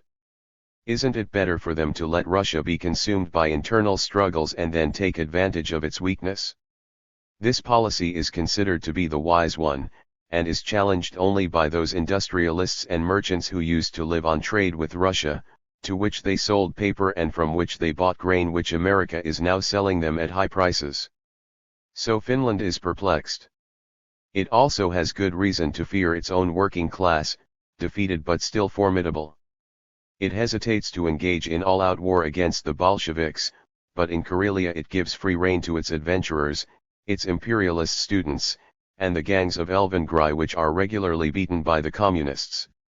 The situation is the same in Estonia. Here the Republic owes its existence to Britain and it almost had to pay dear for it. Without vigorous interventions by Clemenceau, the British would have grabbed the islands of Isle Sarma and Dago Hyuma, writes Kurdetsov. The Social Democrats are influential in the coalition cabinet. One of them, Mr. Ray, is chair of the Constituent Assembly. Estonia, speaking in the voice of statesmen it has just discovered Tennyson, Pyap, Pascha is worried by the reluctance of the Paris Conference and of Yudenika's advisors. It is asking for guarantees of peace and autonomy after the fall of the Bolsheviks. Nobody among the white émigrés would dream of granting them. The populist socialist Tchaikovsky one day said brutally to the Estonian plenipotentiaries, "Russia needs Tallinn." The bourgeois reactionary bloc, cobbled together against Bolshevism, is therefore undermined by irresoluble internal contradictions. The Estonian and Finnish petty bourgeoisies cannot renounce national independence, and the large and small bourgeoisie in Russia cannot renounce their imperialist ambitions. The conflict between British and French influence in the Baltic, and the clumsy inflexibility of the Russian reactionary leaders completely compromise the cohesion of the whites. The British General Marshal. These contradictions are too deep to be resolved by negotiations. The Reds, on the other hand, are hard at work, and the situation at the front is becoming desperate. Then the British General Marsh intervenes. Until this moment Yudenik has exercised unchallenged power. At the request of the political conference at Helsinki, France is putting pressure on Finland, to which she is sending tanks and airplanes. From New York, Mr. Hoover is supplying the Russian Army of the Northwest on behalf of the future provisional government while reserving to himself the control of the distribution of supplies. But everything is in danger. So they have to act quickly, capture Petrograd, for the Estonians are not concealing the fact that they will make peace with the Bolsheviks, who are offering it to them, rather than fight another winter campaign. General Marsh has decided to resolve all difficulties, just as he would do in the Sudan or in Persia, but according to good old democratic traditions. On August 10, he convenes at his headquarters 1 hour in advance, some leading Russian figures from Tallinn, and gives them 40 minutes to form a democratic government. These gentlemen accept. The Northwestern government is formed. Mr. Lyanizov, a large industrialist and oil man, is the president. Around him are intellectuals and socialists, 2 Mensheviks, 2 social revolutionaries. Yudenik becomes Minister of War. To this government, the British military man dictates his program: democratic government, of course, a solution to the land question by the Constituent Assembly, social legislation, and the 8-hour day, democratic freedoms, Recognition of Estonian independence. Moreover, the ministers write to the soldiers in the army. We are not a government of capitalists and landlords. We represent all classes in society. We shall not tolerate a return to the old order, which proves that communist propaganda is having an effect, even on this side of the front. Kalkak and the Paris Conference will not be happy. But General Marsh and the Estonians are satisfied, and for the time being that is the most important thing. Meanwhile at Pskov, the British Captain Perry Gordon is organizing a democratic conference. The Russians must be emancipated. A democratic government. Nothing is more distressing than the sight of the Northwestern government. It has no territory, or virtually none. The scrap of Russia occupied by the White Army is a military zone governed by Commander-in-Chief Yudenich. He doesn't have a halfpenny, he cannot do anything at all. His ministers have to hand out their appeals to the soldiers themselves, and they are happy to be tolerated despite their liberal language. The story of his finances is altogether woeful. Kalkak granted to Yudenich before the formation of the government which he did not want to know about a sum of £900,000, deposited in a bank in London. Yudenich hastened to issue banknotes worth 500 million rubles. The government let it be understood that these notes were guaranteed, not by funds deposited in Britain, but by the British government itself, and got a sharp repudiation from the Foreign Office. Then it lived on its notes, while Yudenich spent the money so imprudently that when the collapse came, he had only £250,000 left in the till, and the arms, ammunition, and supplies were provided by the Allies on credit, to be paid for by the future Russian regime. The Yudenich notes were sold, at the end of the adventure, for the price of waste paper, to an Estonian paper maker. And what was happening in the territory of the Northwestern government? We can hear it described by Mr. Kurdetsov, who was in the confidence of the ministers in Tallinn. In a country liberated from the Bolsheviks, they applied the laws in force in wartime in occupied enemy countries. It's an orgy and it is virtually total ruin. Everywhere, it is the arbitrary rule of bandit leaders. The army was selling American flour at high prices to the starving population, flour which did not belong to it, since it had been bought by a council of state. At Pskov, Bulak Balakhovich was forging Kerensky government banknotes. At Yamburg, Pskov, and Gdov, they were executing in the streets people who were suspect of sympathizing with the Reds. These were dying in their hundreds, tortured and then hanged. In the countryside, they were requisitioning grain, potatoes, cattle. A national army. How about the army? It was destitute, wretched, looted by quartermasters who were all of them thieves and imbeciles. Clothing, supplied in abundance by the Allies, was going to the dodgers behind the lines. At the front, half the men were in rags. For 18,000 fighting men, they had 109,000 pairs of boots, 6 times more than were needed. But half the soldiers didn't have any. At the rear, the food stores were full of tins, but the soldiers went hungry. A crook, or the willing tool of crooks, General Ionov, head of the supplies department, demanded food for 200,000 men, when he had a total of 70,000 mouths to feed. For as against 18,000 ill-fed fighting men, there were more than 50,000 conscripts or idlers eating well at the rear. Transport was bad. This was due to negligence. They had bought motor lorries, but no gasoline. Then they bought gasoline at Copenhagen, too late and at ruinous prices. Likewise they bought airplanes that were paid for, but never delivered. All these abuses were subsequently discovered by a commission inspecting the accounts, which, when the army's debts had been paid, had only 5 million Estonian marks left in its possession. This small army of the robbed and this large army of robbers had 53 generals on active service, among them the former Ataman Krasnov, Glazunap, and the typical figure of Vladimirov. His real name was Novogribelsky. The latter, a very influential figure, was the head of the political police and of counterespionage. He sometimes published forged manifestos in the name of the Revolutionary Council of the Red Army. He drew up in advance a list of undesirable elements who would not be allowed to enter Petrograd, and he advised Yudenich to include the entire government on it. He formed teams of reliable men, with motor cars, who would be responsible, as soon as the Whites entered Petrograd, for the small but necessary bloodletting. Victory and collapse. The offensive began on September 28 with an attack using tanks, and was crowned with victory. The British had sent 6 tanks.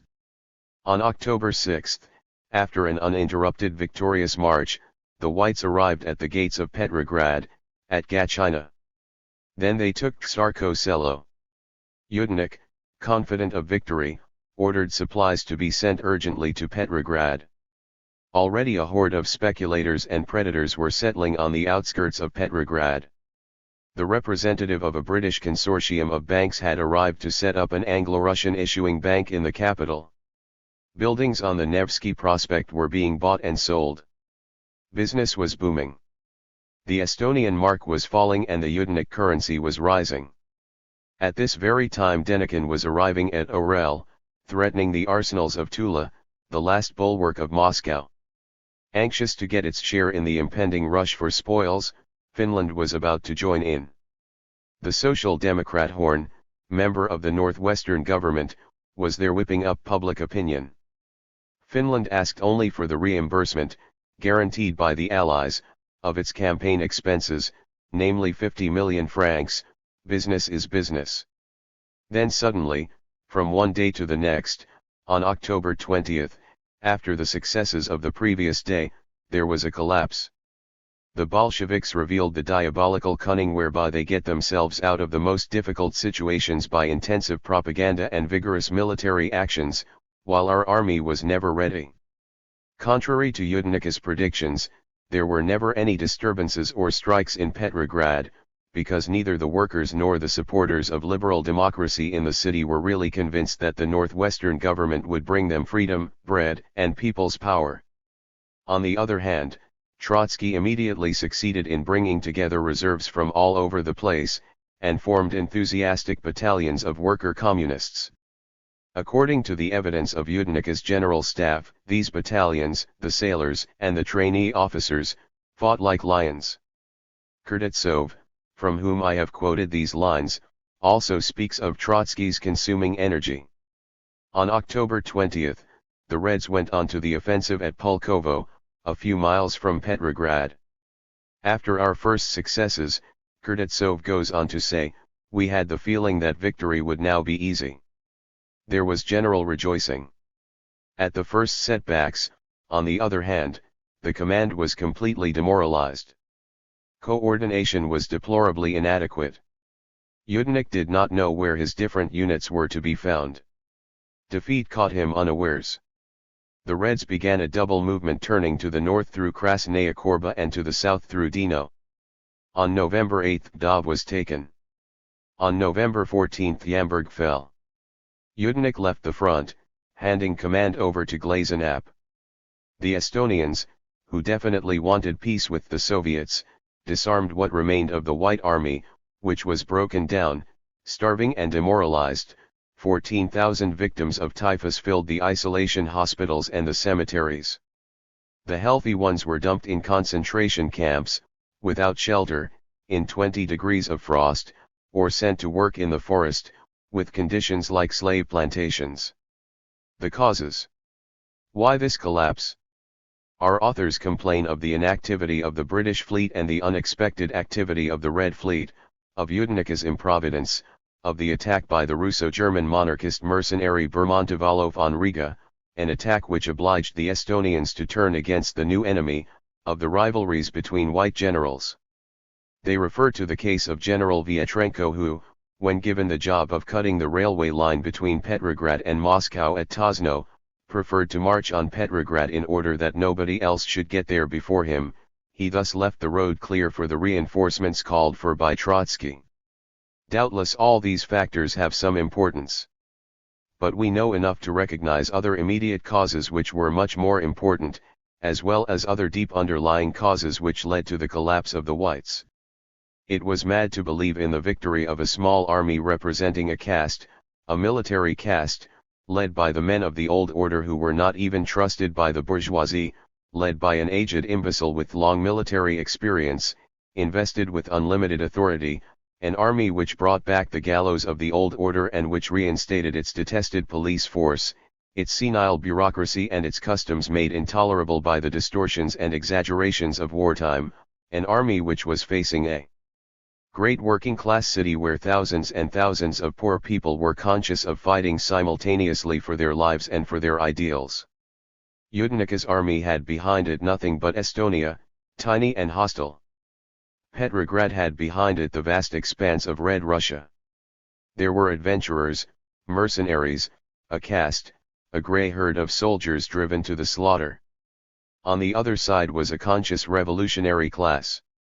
On one side was the old Yudenik, the hangman Rodchenko, mediocrities like Glazunap and Vladimirov, on the other the likes of Trotsky and Avrov who embodied youth and energy, the communists. Finally, through its internal divisions, through the inner rivalries inherent in capitalist society, through all the faults of the old regime with which it was weighed down, the Russian counter-revolution, at the gates of Petrograd as elsewhere, was inevitably condemned in advance. Moreover, it was facing the greatest material and moral force of the century, the interests and the consciousness of a class to which the future belongs. The British fleet did not intervene because British working-class opinion would not have tolerated its intervention. All this is rich in lessons. We draw attention to the total powerlessness of bourgeois democracy within the counter-revolution, as well as the participation and role of socialists in the northwestern government. The anarchists and the experience of the Russian Revolution. Preface.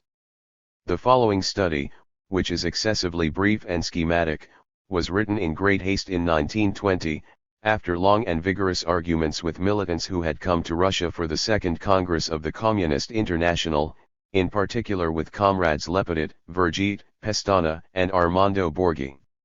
I'm sure that all these comrades were more or less in agreement with me on the whole set of ideas presented below. Since then, other less well-known French and Spanish libertarians who have visited Red Russia have had the opportunity of expressing their approval. So much so that it now seems to me to be a general principle, foreign anarchists who come to Russia, especially those who are active in the labor movement in their native country, immediately endorse the principle of the revolutionary dictatorship and accept its implications. As far as the Russian anarchists are concerned, several well-known militants have to my knowledge clearly endorsed this principle, in particular the anarcho-syndicalist comrade Grossman Roshchin, of Golos Truda, the Voice of Labor, Gordon, an anarchist universalist, and Perkuz, a Russian anarchist who was repatriated from America. Obviously there is no need to mention here those who actually joined the Russian Communist Party.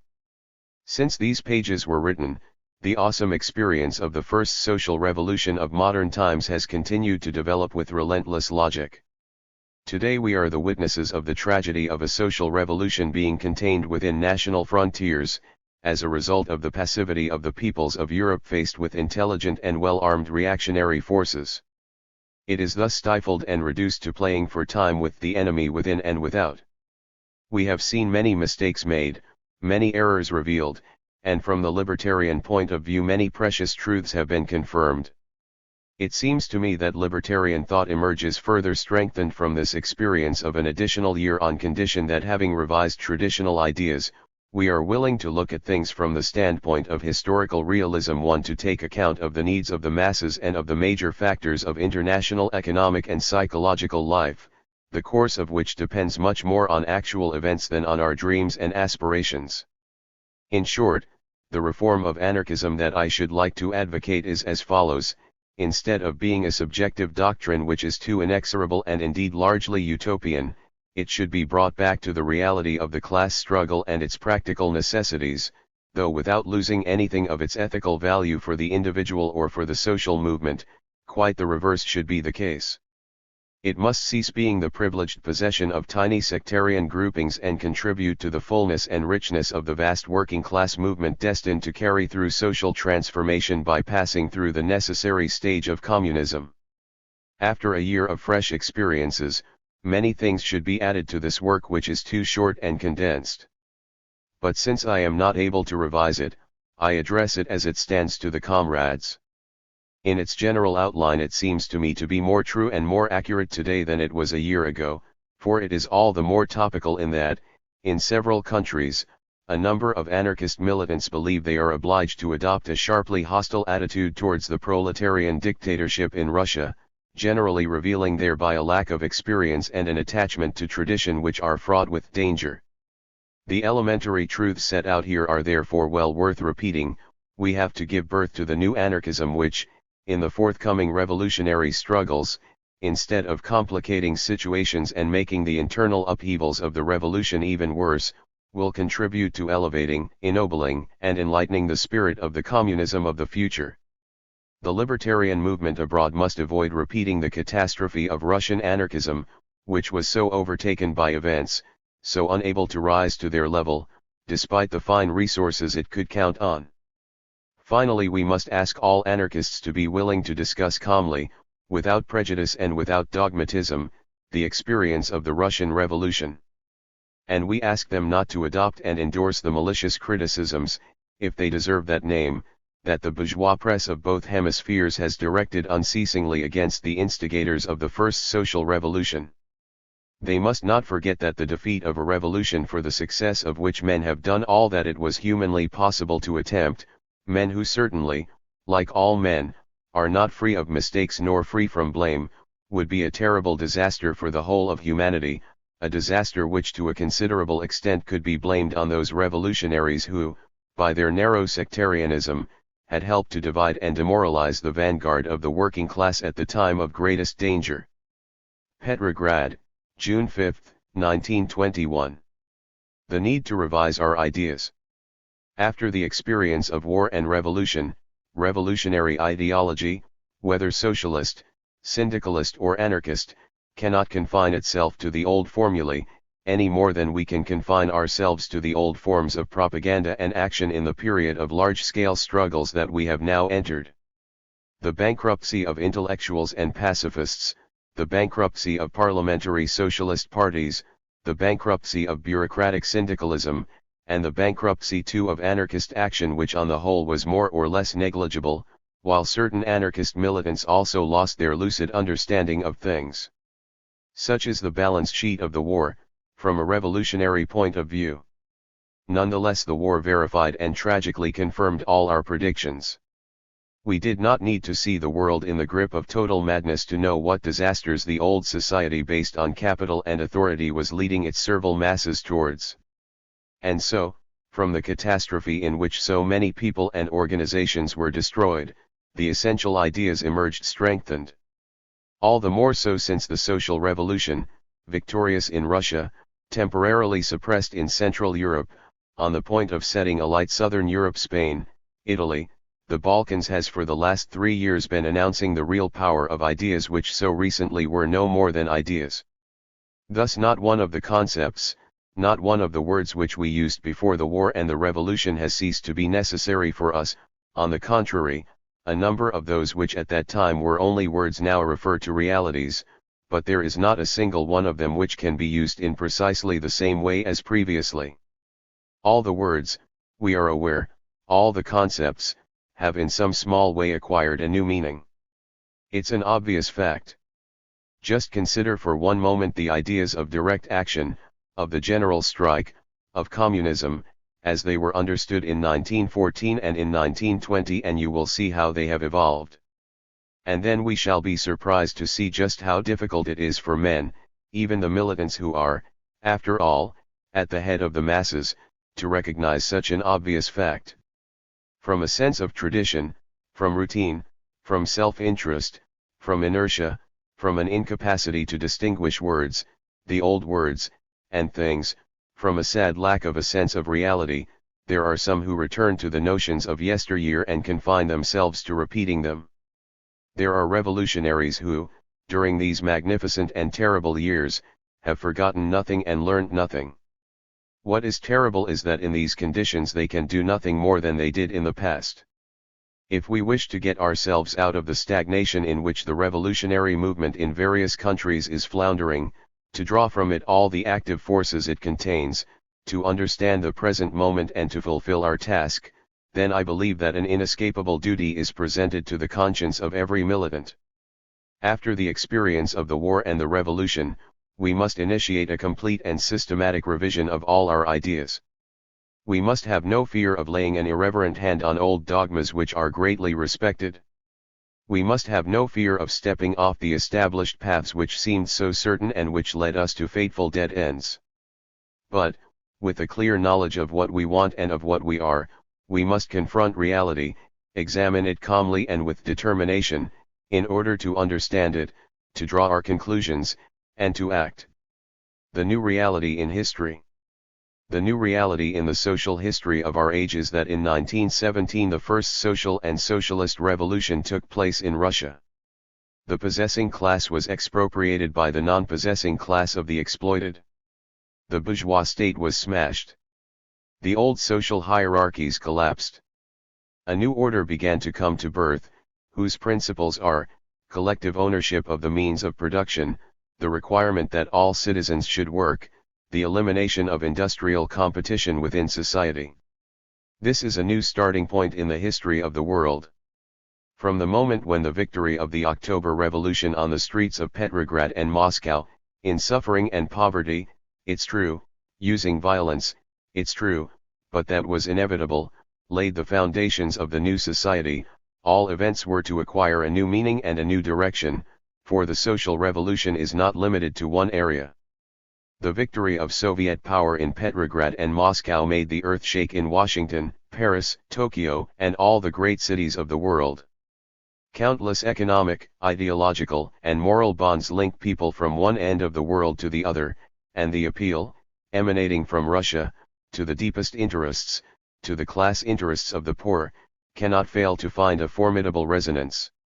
And the revolutionary tide is spreading out from Vladivostok to Berlin, where Liebknecht died, to Munich, where Landauer and Levine died, to Budapest, to the Ruhr, to Cologne, to Florence, to Turin, to Milan. Might it stop at the banks of the Rhine? It would be madness to think so. Revolutions have never respected frontiers. But they take their own time. If we can be sure that they will not stop before going right round the world, we cannot predict the number of years, or of generations, that they will need to do their work. The great revolution which finished off the Middle Ages and opened up modern times, the Reformation, the affirmation of religious freedom against the corrupt ossified Catholic dogma, devastated Europe for more than a century, and by one of its distant repercussions it led to the establishment of the United States of America. Point 2. Likewise, the victory of the social revolution in Russia is doubtless opening up a revolutionary century. Given the fact of the interdependence of all civilized countries, it is not possible for two different social organizations to exist side by side, in neighboring countries, the one based on private property, the other on the collective ownership of the means of production. Capitalist imperialism and communism cannot coexist. One must destroy the other. But having reached the absurd final stage of its evolution, culminating as a result of its internal contradictions in war and collapse, capitalist society bears within it the forces which are destined to overthrow it. Cut to pieces by the great slaughter which, precisely, gave birth to the revolution, it stands condemned. We can say with confidence that social transformation is now only a question of years, or, at the very most, of decades, for the countries of Europe and America. Moreover, the existence of a revolutionary republic creates everywhere psychological conditions which are extremely favorable to the revolt of the masses. By the legendary qualities which it already displays, by the enthusiasm which it inspires, by the example of its heroism and its capacity for suffering, Russia is an inexhaustible source of revolutionary energy. It embodies the future, and the past has no means of resisting it, for guns are plainly no longer able to kill the immense idealism which has been born into the world. Those who fought in the streets of Moscow, of Petrograd, of Yaroslavl, and of Vladivostok, those who today are fighting on the various front lines of Soviet Russia, those who are carrying out the humble, melancholy, dangerous, and sometimes immoral tasks of the revolution, those who are sacrificing themselves to it, are thus working for all humanity and for the whole of the future. When their lives are at stake, the fate of humanity is at stake. The Russian Revolution is opening up a new epoch. It is only the first episode of the Great Revolution which is going to transform the civilized world. Its repercussions will continue for decades, because it is moving towards a radical transformation of the economic and moral conditions of life for the peoples of the world. This is a truth of vital importance which today seems to be established beyond argument. A definition of Bolshevism. Such as it is, the social revolution in Russia and everywhere else that it has begun is in large part the work of Bolshevism. Like all historical judgments, this one is in some ways unfair. By formulating it in this way, we seem to be refusing to recognize the enormous and magnificent efforts of all those who, before the time of Bolshevism, actually practiced revolution, social revolutionary propagandists and terrorists, whose courage was unstinting, anarchists and Mensheviks, whom no persecution could stop.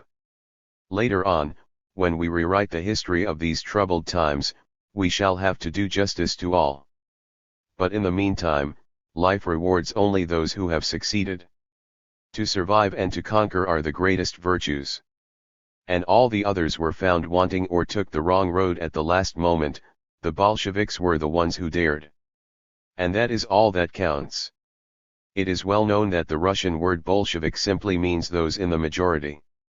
Within the Marxist Social Democratic Party, which contained Plekhanov and Martov, the Bolsheviks were the majority, the advocates of revolutionary intransigence. Until the Russian Revolution, they remained in relative obscurity. It was after the fall of Tsarism that they emerged and that their slogans won the enthusiasm of the masses. In reality, it was a new movement, although its dogged pioneers went back many years. It was the result of the development of socialism to the left. It became prominent at Zimmerwald and at Kienthal. Reviled and betrayed by the opportunists, by the parliamentarians and the moderates, the socialism which expressed the conscious aspirations of a militant elite, and the still vague aspirations of the masses, became insurrectionary, active, impatient, domineering, and it began to speak a language which hitherto none but the anarchists had spoken. It is no bad thing to recall the fact. Until the October Revolution and for some time afterwards, only the anarchists called themselves communists and declared themselves clearly hostile to state power. The official propagandists of socialism never mentioned the passages in Marx and Engels which dealt with the pernicious nature of the state and the need for it to disappear. Lenin, Zinoviev, and Bukharin, by declaring the ideas of communism and the state to be incompatible, were renewing the revolutionary tradition of socialism which, before the remarkable success of their propaganda, had been carried forward only by the various anarchist currents. Before Bolshevism, only the anarchists had rejected bourgeois democracy and patriotism. They alone advocated revolution, that is, the immediate expropriation of the possessing class, see Kropotkin's The Conquest of Bread. They alone publicly recognized the need to use violence and the principle of terrorism. 3. And there were good reasons why, in the interval between the two revolutions of February and October 1917, Russian Bolsheviks and anarchists cooperated in a fraternal fashion. During the decisive days of July and October, they both initiated action. For the first time, during the October Revolution, words and actions came together. What had so often been spoken of was put into practice. The unity of thought and action gave Bolshevism its original power. Without entering into doctrinal questions, we can define Bolshevism as a movement to the left of socialism which brought it closer to anarchism, inspired by the will to achieve the revolution immediately.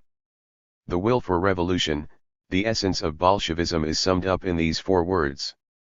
Lessons of the Revolution. Until the present period it was possible to idealize revolution, or, even worse, to talk about it without believing in it. This is no longer possible. It is being carried out before our very eyes in half of Europe, and it is imminent in the other half. On pain of being no more than dreamers and metaphysicians, militants must henceforth envisage it as it really is. It is a great lesson. In the course of a century we had managed to more or less forget the lessons of the French Revolution.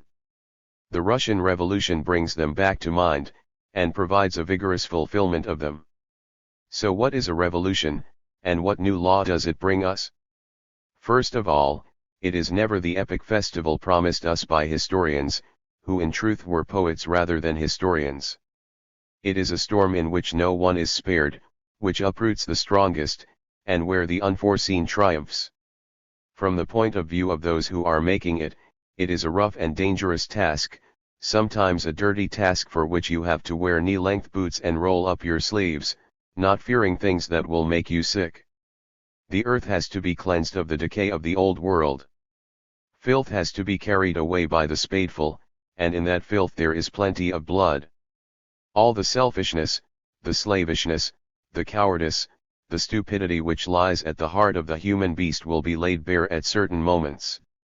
And no splendid sacrifice, no glorious victory, no stoical idealism in the hearts of the best can eradicate this display of the weaknesses of past humanity from the minds of those who have witnessed them.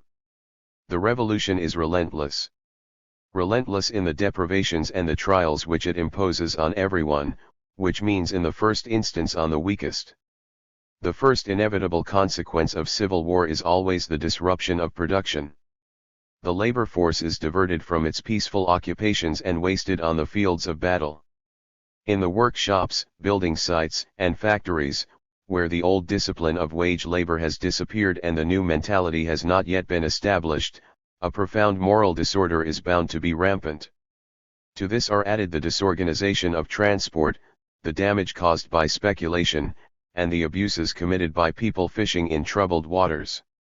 The revolution is relentless towards the defeated who fall into two groups, on the one hand defenders of the old regime whom only terror can finally destroy, on the other hand, disoriented, hesitating, sentimental revolutionaries. The latter, often as a result of a narrow party mentality, from an inability to adapt to the terrible necessities of the moment, from moral scruples in face of the urgent demands of struggle, sometimes find themselves excluded from action, still fortunate if ironic fate does not transform them from being the liberators of yesterday into the counter-revolutionaries of today. This concept of revolution as a reality, hard and unrelenting toil, as opposed to the revolution of myth, is, for the militant, the first and one of the most important psychological gains of the years which have just passed. It is such as it is, with all its formidable consequences, with all the risks it entails and the sacrifices that it makes necessary, that we must will the revolution because it is inevitable and necessary, because it is the precondition for the subsequent evolution of humanity, for the great rebirth of humankind. The theoretical experience gained from contemporary revolutions requires us to accept several other concepts. 1. The dictatorship of the proletariat. Revolution implies violence. All violence is dictatorial. All violence imposes the power of a will by breaking resistance. Since the expropriation of the possessing class is at stake, the revolutionary violence which must accomplish this task can only be that of the non-possessing class, that is, of the most advanced minority of the proletariat. Strengthened and hardened in the revolutionary melting pots of the great industrial centers, toughened by repeated economic struggles, victim of crises and unemployment, witness of the blatant injustice which allows the same cities to contain the palaces of the parasites and the slums of the workers, the proletariat, whose elite has become clearly aware of its tasks and its duties, is certainly, in contrast to the narrow-minded, conservative peasant, moved by petty interest and often religious. The revolutionary class, and consequently the only class whose violence can put an end to the social war. I confess that I cannot imagine how anyone could be a revolutionary, other than in a purely individualist fashion, without recognizing the necessity for the dictatorship of the proletariat. There has never been, in history, a revolution without revolutionary dictatorship. Never. Cromwell's England had the dictatorship of the Roundheads. France between 1789 and 1793 had that of the Commune of Paris, then that of the Jacobins. From the day when working-class militants of any tendency, leading the masses, overthrow the power of the bourgeoisie, then even if they are libertarians they will immediately have to organize supplies for the great cities, internal and external defense against the counter-revolution, in short, all the complex mechanisms of modern society. And they cannot rely on the consciousness, the goodwill, or the determination of those they have to deal with, for the masses who will follow them or surround them will be warped by the old regime, relatively uncultivated, often unaware, torn by feelings and instincts inherited from the past. On pain of death, that is, at risk of being immediately put to death by the victory of a reactionary dictatorship, revolutionaries will have to take on the dictatorship without any delay. 2. Soviets or workers' councils. In fact, it doesn't matter much which word is used. The Soviets in Russia were formed spontaneously during the first days of the February Revolution. Elsewhere they may be formed in a different manner. But it nonetheless remains true that, from the very first hours of the social war, councils freely formed by the representatives of the revolutionary workers will be the only bodies to have the moral and material authority necessary to manage production and take the responsibility for action. This is all the more true because the revolution will necessarily be made against the bourgeois parliament, and in practice this can only be replaced by the principle of workers' councils containing solely the representatives of one class. 3. Terror. There has never been a revolution without terror.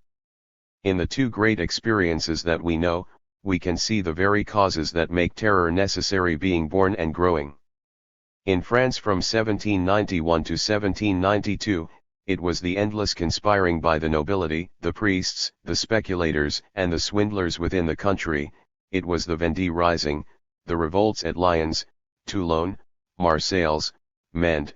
It was the émigrés organizing foreign intervention from Koblenz and London. It was the armies of the monarchies allied in the counter-revolutionary European coalition crossing the frontiers of the young republic. These causes produced a state of panic among some, a determined, pitiless, furious state of mind among others. A king's head was thrown in the face of Europe, the guillotine was erected on the Place de la République, suspects were arrested by the thousands, and the terrible September massacres were carried out. Nobody willed the sequence of cause and effect, nobody could have evaded its logic. From 1917 to 1919, in Red Russia, the same causes, the similarity is total, could not fail to produce the same effects. Clearly we are observing a general law of the development of revolutions. We have only to recall the circumstances. Revolutionary Russia retreated in face of the need to shed blood for as long as it was possible to retreat. But when the ceaseless plotting within found expression in the Yaroslavl Rising, in the murder of Uritsky in Petrograd, in the attempt on Lenin's life in Moscow, when the Ural region, occupied by the Czechoslovaks who were marching on the Volga, became a new Vendée, when the Russian counter-revolutionary émigrés began to organize armed intervention from Paris and London, while their gangs were devastating the Don country, when White Finland had assassinated 11,000 defeated communists. Then it became necessary to have recourse to Red Terror. It was necessary, on pain of death.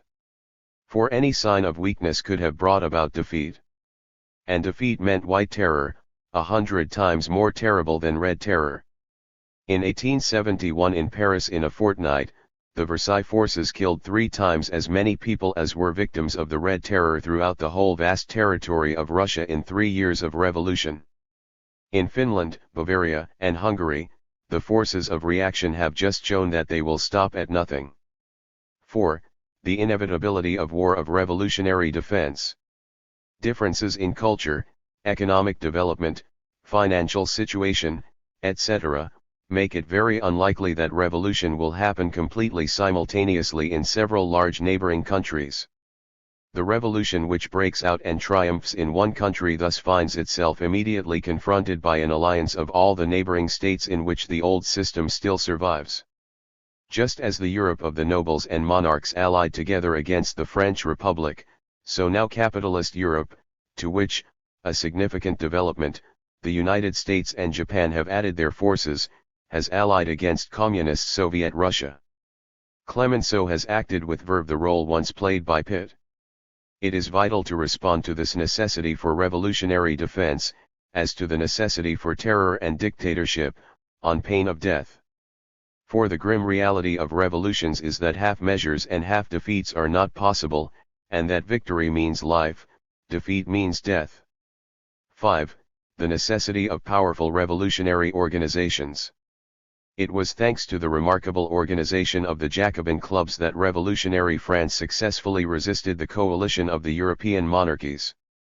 As in the case of the Communist Party in Russia, the necessities of the revolution had led to the springing up, in Paris and in the provinces, of clubs which, with better organization, could undoubtedly have held the military and bourgeois reactions in check. Moreover, to hope to defeat the capitalist state without strong and flexible combat organizations, without a whole combat apparatus, publications, economic action, illegal action, terrorism, etc. would be worse than naive. Revolutionary energy, which by its very nature is multiple and diverse, must be organized, concentrated, coherent and conscious in battle. The anarchists and the experience of the revolution. These points, I believe, make up the lessons of the Russian Revolution. These are the problems which anarchists have an obligation to confront in an open-minded fashion. Otherwise, in the events which are unfolding, they will not play as anarchists any significant role, and that will be a miserable abdication of responsibility on their part. This is an important question. For it does not concern only those who label themselves as anarchists. It is one which concerns all revolutionaries who love liberty, and are imbued with the spirit of free criticism and free investigation, which is the basic characteristic of the anarchist psychology, all those who are not dogmatic, all those who believe in the necessity of having a personal conviction, of following their conscience in struggle and trusting nothing but their conscience, all those who believe that the ultimate aim of all revolutionary efforts can only be the achievement of a society of free workers where human individuality could at last be fully established.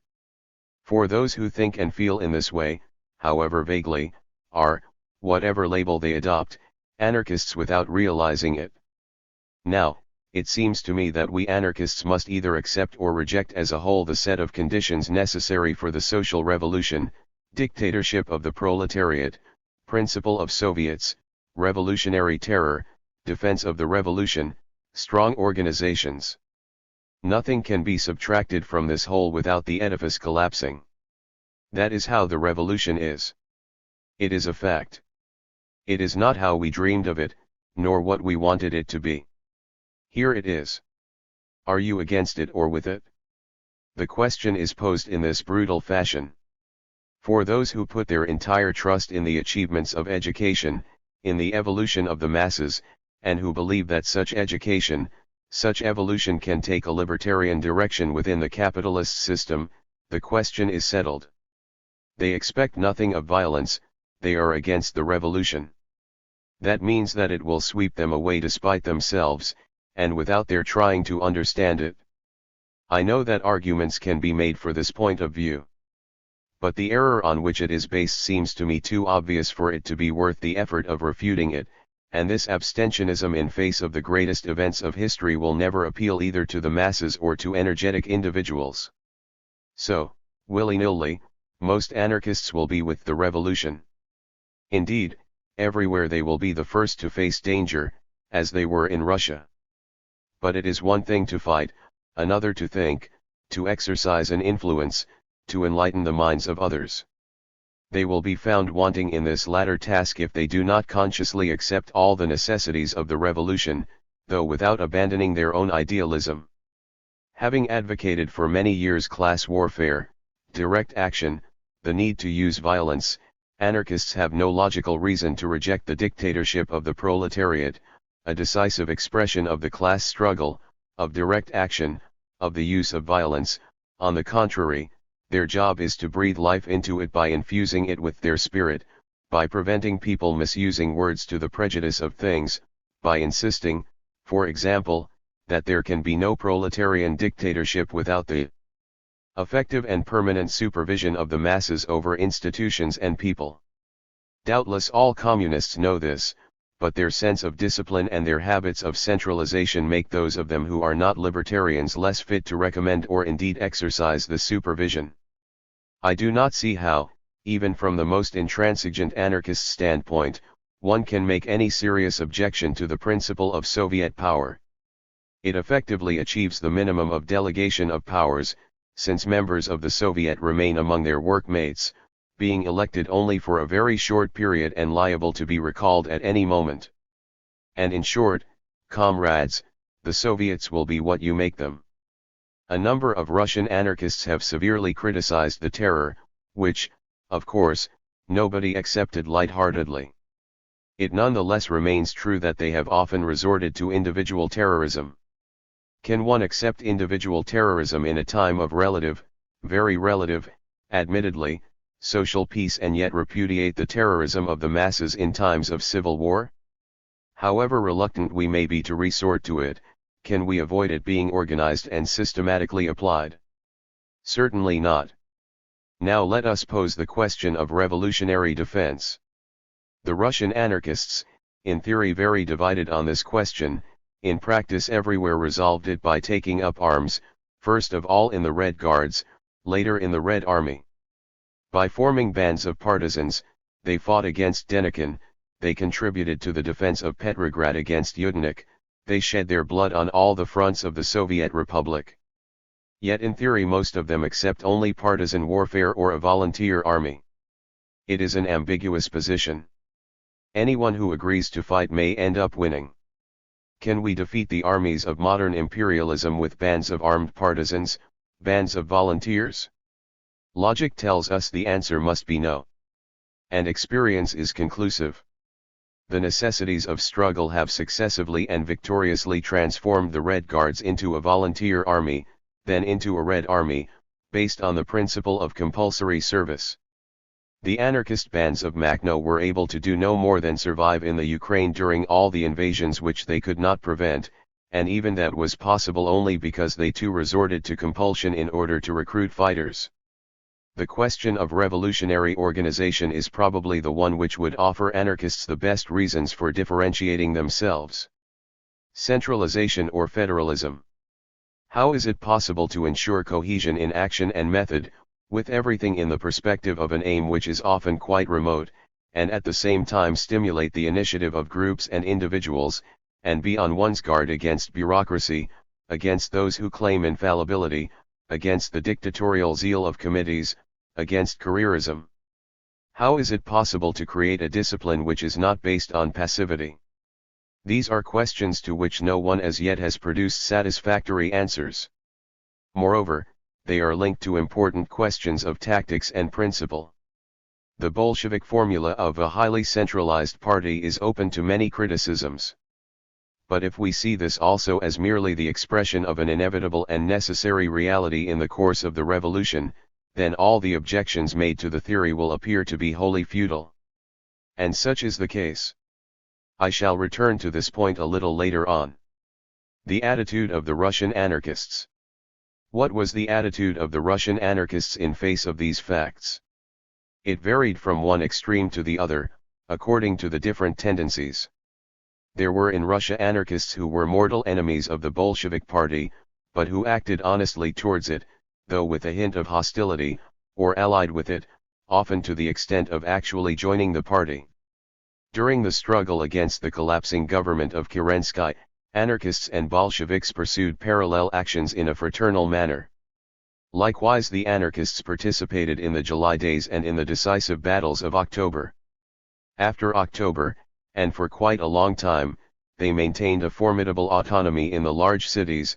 In short, they constituted, inside the great republic that was in process of birth, an armed republic which was badly organized but very turbulent.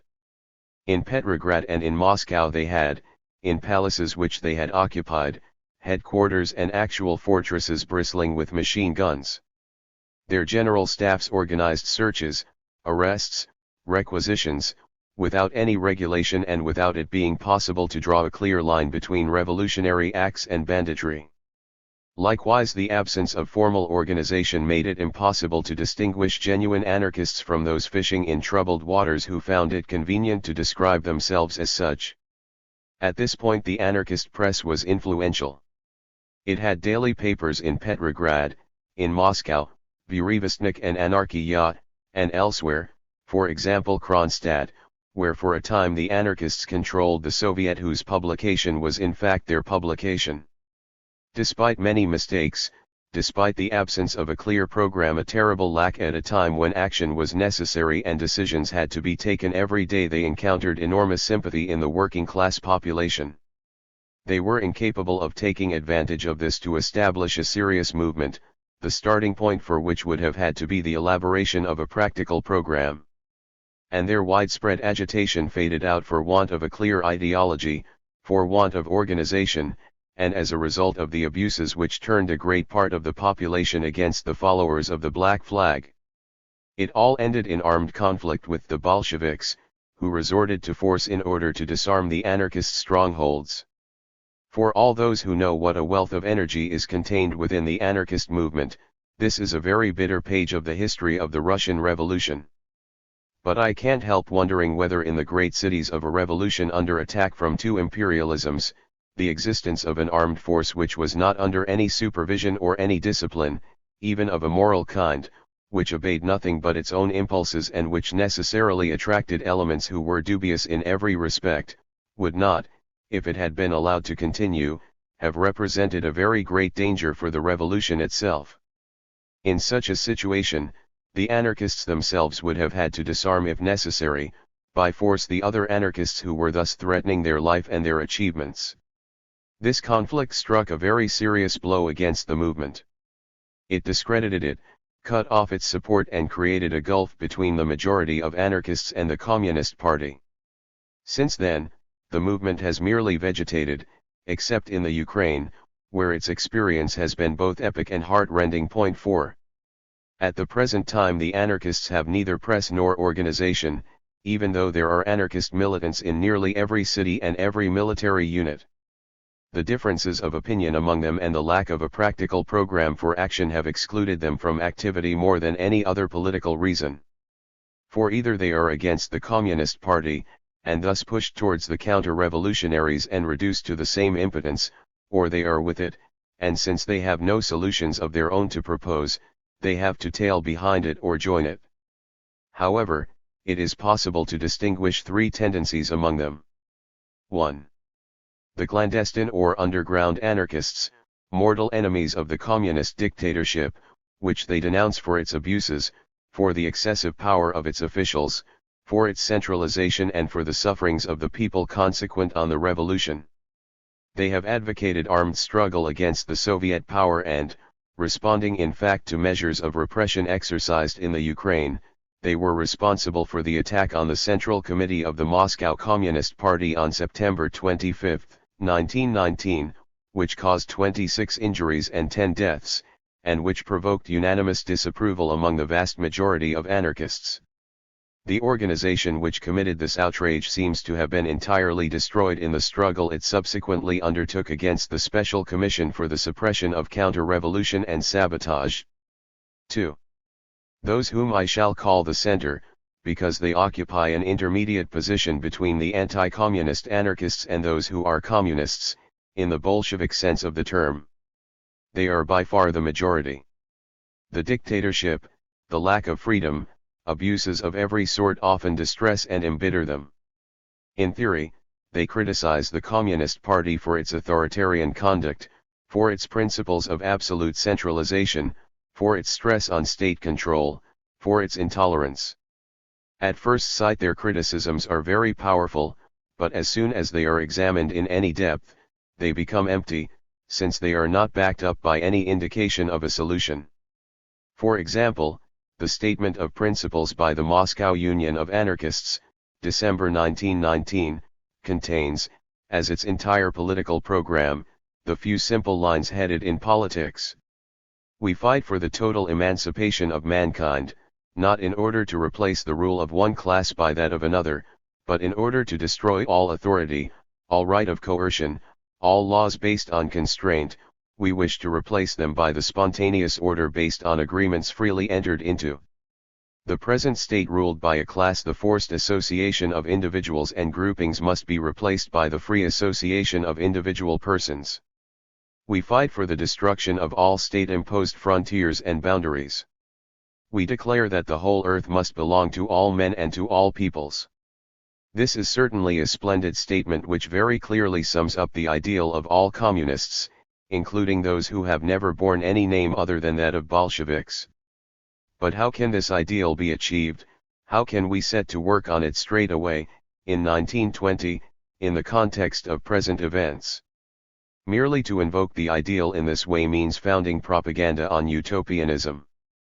I am obliged to agree that Bukharin did much better though less poetically in his ABC of Communism, where he outlined the theory of the withering away of the state and of all authority by means of the normal functioning of communist economic institutions. This critical utopian position, made very weak by the fact that those who defend it now advocate no practical action, is that of the Anarchist Youth Federation, of the Moscow Union and of most of the small groups. The Ukrainian Anarchist Confederation of the Nabat, Alarm Bell, is also situated in the center, with more practical sense and a much stronger theory, thanks to a very valuable activist, Valin Eichenbaum. A number of the Nabat comrades accept the dictatorship of the working class, but deny the need for a defined period of transition between capitalism and communism. The revolution cannot stop, it must continue until the establishment of complete communism, which can only be libertarian. Any attempt to found a communist state which is halfway between the old system and the new society is in their eyes pernicious. The revolution must be on a worldwide scale. The creative forces of the masses will play the vital role in it. Everything comes from the masses, and all that is needed is constantly to appeal to them. The masses organize themselves into local Soviets which will spontaneously federate and form militias, or more precisely groups of insurgents. I am translating the Russian word povstancy, which have the potential of becoming a volunteer army. This means that Nabat is intransigently opposed to any centralization from above and to military service imposed by a central authority. In the Ukraine this ideology has encountered great success. If it had not come up against the Marxist communism of the Great Russians, it seems, according to well-informed witnesses, that it might have been able to produce positive results, that is, a distinctly original orientation for the social revolution in the Ukraine. The Nabat Confederation still enjoys a certain prestige among anarchists throughout Russia because of the epic aspects of the struggle in the Ukraine. But in reality it has only a local significance and value. 3. The Soviet anarchists who believe that at the present time they have a duty to work with the Bolshevik Communist Party and even to go over to it completely. Indeed, numerous comrades have joined the party, believing that the present time was not one for philosophical reservations, and that its program was the only practical and feasible one to safeguard the gains of the October Revolution. Without joining the party, the comrades of the anarcho-syndicalist group Golos Truda, Moscow and Petrograd, have in practice made common cause with it, going so far as to approve of the militarization of labor, Grossman Roshchin, late 1919. They recognize, admittedly in rather confused terms, the need for a revolutionary dictatorship during the transition period, but not the necessity for a political party. At the same time as this group we should mention that of the anarchist universalists, recently founded in Moscow, which accepts centralization with all its logic in a revolutionary period. On all tactical questions, one of its militants told me in 1920, we are in agreement with the Bolsheviks. 5. To sum up, the insignificance of the anarchist influence, despite the role played by anarchist militants in all the revolutionary struggles, is striking throughout Russia, with the exception of the Ukraine. In my view this can be explained by the following factors. First of all by the fact that Bolshevism, at least in its earlier phases of destruction and struggle, is working for future anarchy, of which it has absorbed those principles which are feasible at present. Secondly, by the fact that to a great extent Bolshevism is no more than the inevitable result of the action of laws which govern the development of any revolution, so that no room is left for alternative methods. Finally, to a much lesser extent, because of the attachment to tradition on the part of anarchists who have failed to face up to events in a practical fashion. Even in Russia most of them have not yet taken a clear position in face of the dictatorship of the proletariat. Centralization and Jacobinism. Thus the revolution develops by virtue of rigorous laws whose consequences are not open to discussion. We have to counteract them and modify them within the limits of our powers, and our criticism may be usefully exercised in this direction. But such criticism must not make us lose sight of the fact that we are often dealing with unchangeable necessities, that it is a question of the internal logic of any revolution, and that, as a result, it would be absurd to put the blame for particular facts, however deplorable, on the wishes of a group of men, on a doctrine or on a party. Rather than being molded by men, doctrines, and parties, the revolution molds them. Only those who conform to its necessities are granted the appearance of being superior to events, the others are cast aside or broken. That is doubtless why the anarchists, unskilled in adapting themselves to new circumstances, have generally been carried away by the storm and sacrificed, while the Marxists, being more prudent realists, bravely adapted to the necessities of the hour. Their supreme merit in so doing was never to lose sight of the final goal. The suppression of so-called freedoms, dictatorship backed up if necessary by terror, the creation of an army, the centralization for war purposes of industry, food supplies, and administration, whence state control and bureaucracy, and finally, the dictatorship of a party. In this fearsome chain of necessities, there is not a single link which is not rigorously conditioned by the one that precedes it, and which does not in turn condition the one that follows it. In 1917 to 1920 in Russia, as in 1789 to 1797 in France, these were the consequences of a struggle to the death by a revolutionary minority against a reactionary minority, consequences of the disintegration of the old society, of the crisis of industry, of famine, of the breakdown of the moral incentives which held individual egoisms in check, of the clash of enthusiasms and fanaticisms, in short, of the class war, at home and on an international scale, transforming the whole country into an entrenched camp where, in the last resort, there is no longer any law except martial law. In an article called Anarchist Criticism and the Necessities of the Revolution, I have examined the main aspects of these questions at some length. As I do not believe it is necessary to develop further an argument of which the main features have already been adequately set out, I shall confine myself to a few observations on centralization and the action of the Communist Party. The anarchist tradition is, with good reason, one of decentralization.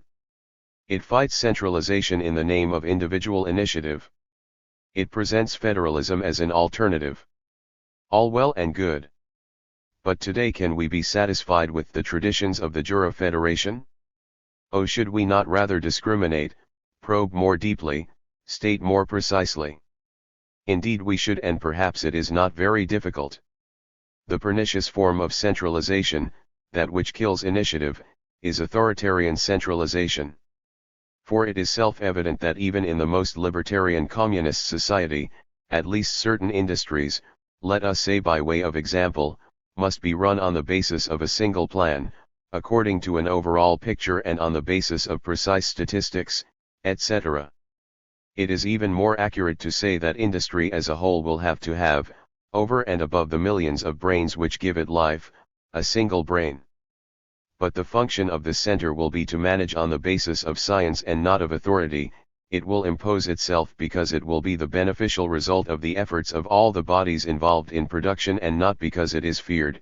It will stimulate, enlighten, coordinate and use the free initiatives of autonomous groups and of individuals, which it will not aspire to dominate by means of coercion.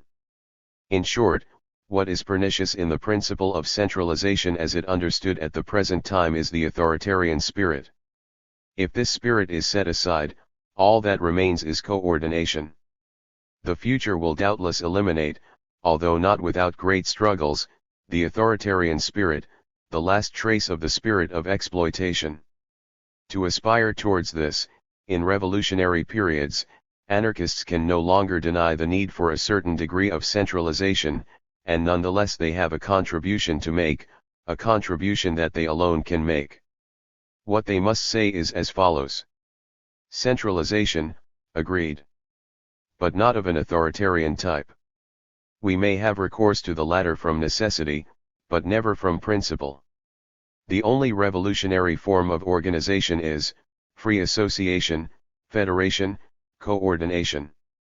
It does not exclude the centralization of skills and information, it excludes only the centralization of power, that is, of arbitrariness, of coercion, of abuse. It must spring from the masses and not be sent down to them in order to control them. In this respect, we must hope that in more culturally advanced countries, where the masses have more experience of organization and self-discipline, the bitter experiences of Russia will not be repeated. In Russia, the dictatorship of the proletariat had to apply an authoritarian centralization which became ever fuller. We may and should deplore this. Unfortunately, I do not believe it could have been avoided. The lack of organization, the generally low level of culture of the Russian people, the shortage of men, the great quantity of mistakes and abuses, the immense danger, all these compelled the revolution increasingly to monopolize power in the hands of its most experienced leaders. We have seen this experience developing before our very eyes. The local autonomous powers committed so many mistakes, and sometimes worse than mistakes, that the transfer of authority to the capital produced a sigh of relief. This question is closely linked to that of revolutionary organization before and during the period of the decisive struggles. The considerations set out above are relevant to this. But historical experience and logic lead us here to two conclusions as to the inevitability of Jacobinism. Excellent revolutionaries claim that the dictatorship of the proletariat must not be that of a party, and it is difficult not to agree with them immediately, if we are looking at what should, that is, at what ought to, be the case. Perhaps, in other historical conjunctures, the various ideological currents of the revolutionary movement will achieve a certain balance, which is of course wholly desirable for the subsequent development of the new society. But it seems doubtful. For it appears that by force of circumstances one group is obliged to impose itself on the others and to go ahead of them, breaking them if necessary, in order then to exercise an exclusive dictatorship. That was the experience of the Jacobins of the mountain, who crushed first the Girondins and then the Commune. That was the experience of the Bolsheviks, obliged to overcome in turn the Mensheviks, the social revolutionaries and the anarchists.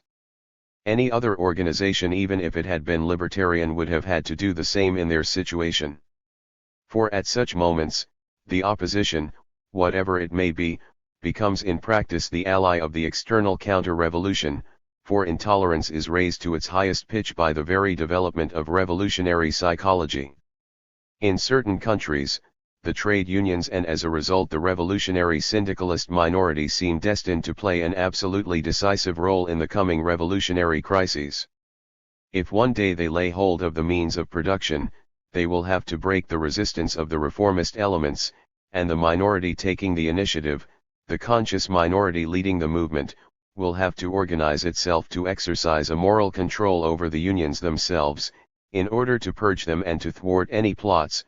For example, if the minority in question is libertarian, it will have no option but to fight, and it will not always be able to choose what means to use, against the plots of the authoritarians. The Russian communists shrank from the necessity of accepting exclusive power until the day when the attempt by the left social revolutionaries to seize power by force, the Moscow insurrection of July 7–8, 1918, compelled them to do so. Until that date both parties held power. On July 7, 1918, the social revolutionaries rose up, and took over the postal and telegraphic services in order to let the country know that henceforth they would rule on their own. Cannons were fired at the Kremlin, where the People's Commissars were residing. They were defeated, and then it was the Bolsheviks who ruled alone. It is highly dubious whether parties and groupings in other countries will, in similar circumstances, be better able to resist the temptation to control events on their own, and thus behave more moderately. For who is not capable of risking everything in order to achieve their ideal in full? The formation of a Jacobin party and the exclusivity of the dictatorship do not therefore appear inevitable, and everything henceforth depends on the ideas which inspire it, on the men who apply these ideas, and on the reality of control by the masses. The pitiless logic of history seems hitherto to have left very little scope for the libertarian spirit in revolutions. This is because human freedom, which is the product of culture and of the raising of the level of consciousness, cannot be established by violence. Precisely, the revolution is necessary to win by force of arms from the old world of oppression and exploitation the possibility of an evolution that hopefully will be peaceful and which will lead us to spontaneous order, to the free association of free workers, to anarchy. So it is all the more important, throughout all these struggles, to preserve the libertarian spirit. And in this respect we may nourish high hopes. The countries which will now be the next to take the revolutionary road will no longer have to fear the protracted ordeals of the Russian Revolution, the assault of two imperialisms, stretched out for years, the blockade, and all the distress it produced. From the very first hour they will have a powerful ally in the Russian Revolution, which has taken on their behalf the first and the most difficult steps. The revolution is a sacrifice to the future. These are indeed harsh truths. But such is the reality of revolutions. It really is too easy to label oneself a revolutionary without taking the trouble to study the historical experience of more than a century. In the eyes of the anarchist in particular, the spectacle of revolutions no longer has anything idyllic about it. To all that is terrible in the words civil war, dictatorship, intolerance, terror, must be added the unleashing of antisocial instincts, the almost total cessation of scientific and artistic production, an apparent regression in morality, abuses of all sorts. Just think of the victims too many to count. But others have said it before us, the more violent the storm, the shorter it will be. How many are the victims of the social peace that exists under capitalism? By poverty, by social diseases, tuberculosis, syphilis, alcoholism, crime, prostitution, by economic and moral crises. How many lives does it sacrifice? Imperceptibly, for we are so used to living in a poisoned atmosphere, every single day to the domination of the rich. As for wars, an inevitable consequence of the capitalist system, how many victims do they create? Certain single days of slaughter in the recent war may have cost humanity more lives than were lost by 3 years of revolution in a country of 140 million inhabitants. Every revolution is a sacrifice of the present to the future. What is at stake is the future of humanity. Made necessary by the previous economic and psychological evolution, this sacrifice conditions future progress. And it would be wholly accurate to say that it does not add to the total of the victims of what is called order, of what is in reality domination, both hypocritical and violent, by the powers of conservatism. For none of those who fall on the road of revolution, none, except a few privileged people who belong to the ruling class, would have been spared by poverty, by war, by the calamities of the capitalist order. The danger of state socialism. From what has gone before, one conclusion stands out. The revolution is leading us irresistibly towards state socialism, state capitalism. Determined opponents of state power, the Russian Bolshevik communists have nonetheless taken their decision in this situation. They are founding a state. They have an army, a police, a judicial system, a diplomatic service, ambassadors. And they are seeking to find the most effective means of destroying the state. The communist plan provides for it to wither away rapidly. This clear awareness of the aim, preserved throughout the most varied adaptations to the different aspects of the struggle, indicates strength and will. But it obliges us to ask the most important question. Can the state die a natural death, to be replaced by free associations of producers? Lenin asserts it. State and Revolution. Bukharin, The ABC of Communism. Attempts to prove it by showing how the normal functioning of the Soviet regime gradually abolishes the old apparatus of compulsion that is known as the state by appealing to the energy of the masses. The full achievement of the Bolshevik communist program would lead us to libertarian communism, to anarchy. The danger of state communism, even when conceived of and carried out with such a program, is that the state may obstinately persist in surviving. If we work on the basis of the historical method, that seems in fact to be probable. Never have we seen an authority voluntarily disappear. The socialist state, which has become omnipotent through the fusion of political and economic power, served by a bureaucracy which will not hesitate to attribute privileges to itself and to defend them, will not disappear of its own accord. The interests clustered around it will be too strong. In order to uproot and destroy it, the communists themselves may need to resort to profoundly revolutionary activity which will be long and difficult. Any revolutionary government is, by its very nature, conservative and hence reactionary. Power exerts on those who exercise it a pernicious influence, which is often expressed in the form of deplorable professional deformations. It has an irresistible attraction for profiteers, careerist politicians, born authoritarians, a type of exploiter on the psychological level, and crooks. This mob of essentially counter-revolutionary elements automatically excludes from power free spirits, proud and simple characters, men who are disgusted by plotting and careerism. This corruption of power could be observed in France under the Directory and the Consulate. Russian militants know how hard it is to fight it. In short, it constitutes the great internal danger of the revolution.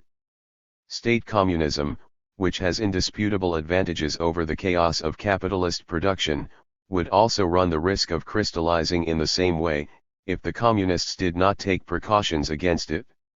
Now among the communists some are temperamentally inclined to underestimate the danger, others let themselves be charmed by the perquisites of power. It will be the task of libertarian communists to recall by their criticisms and by their actions that at all costs the workers' state must be prevented from crystallizing. The important thing is that the communist state, straight after the revolution, should fulfill its task, which is to ensure the maximum welfare and leisure to all citizens. By suppressing the idleness and the parasitism of the rich, by rationally reorganizing production and the distribution of goods under the especially rigorous supervision of the masses, it will be relatively easy for it to achieve this result. Now, prosperity and leisure condition freedom and libertarian education. And in this way state communism, even if it diverges from its revolutionary and progressive direction, will nonetheless have achieved the necessary preconditions for a subsequent development which will enable it to be destroyed and replaced by a stateless communism, the free association of producers. The state and production. Thus, as far as the old question of state control, so often disputed between socialists and anarchists, is concerned, the experience of the social revolution in Russia leads us to a twofold conclusion: first of all, the necessity of taking hold of the state, a powerful apparatus of coercion, and secondly the necessity of defending ourselves against it, of relentlessly working for its destruction, perhaps at the price of a long and laborious struggle. 4 years have already elapsed since the great revolution of modern times. Today it seems to me to be possible to formulate, at least approximately, a new conclusion about the role and the mission of the state as a tool of revolutionary dictatorship in a transitional period.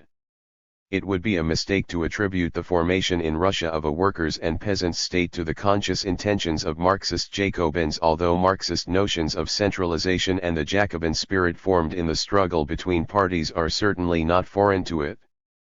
But it seems to me to be quite obvious that any other revolutionary tendency or grouping would, in the same historical conjuncture, have acted very similarly to the Russian Bolsheviks. The formation of the Red Army, the transition from voluntary to compulsory military service, courts, centralized administration, these were all deplorable but inevitable devices to wage war against the enemies without and within. The latter took many forms, for hunger, ignorance and error are also enemies within.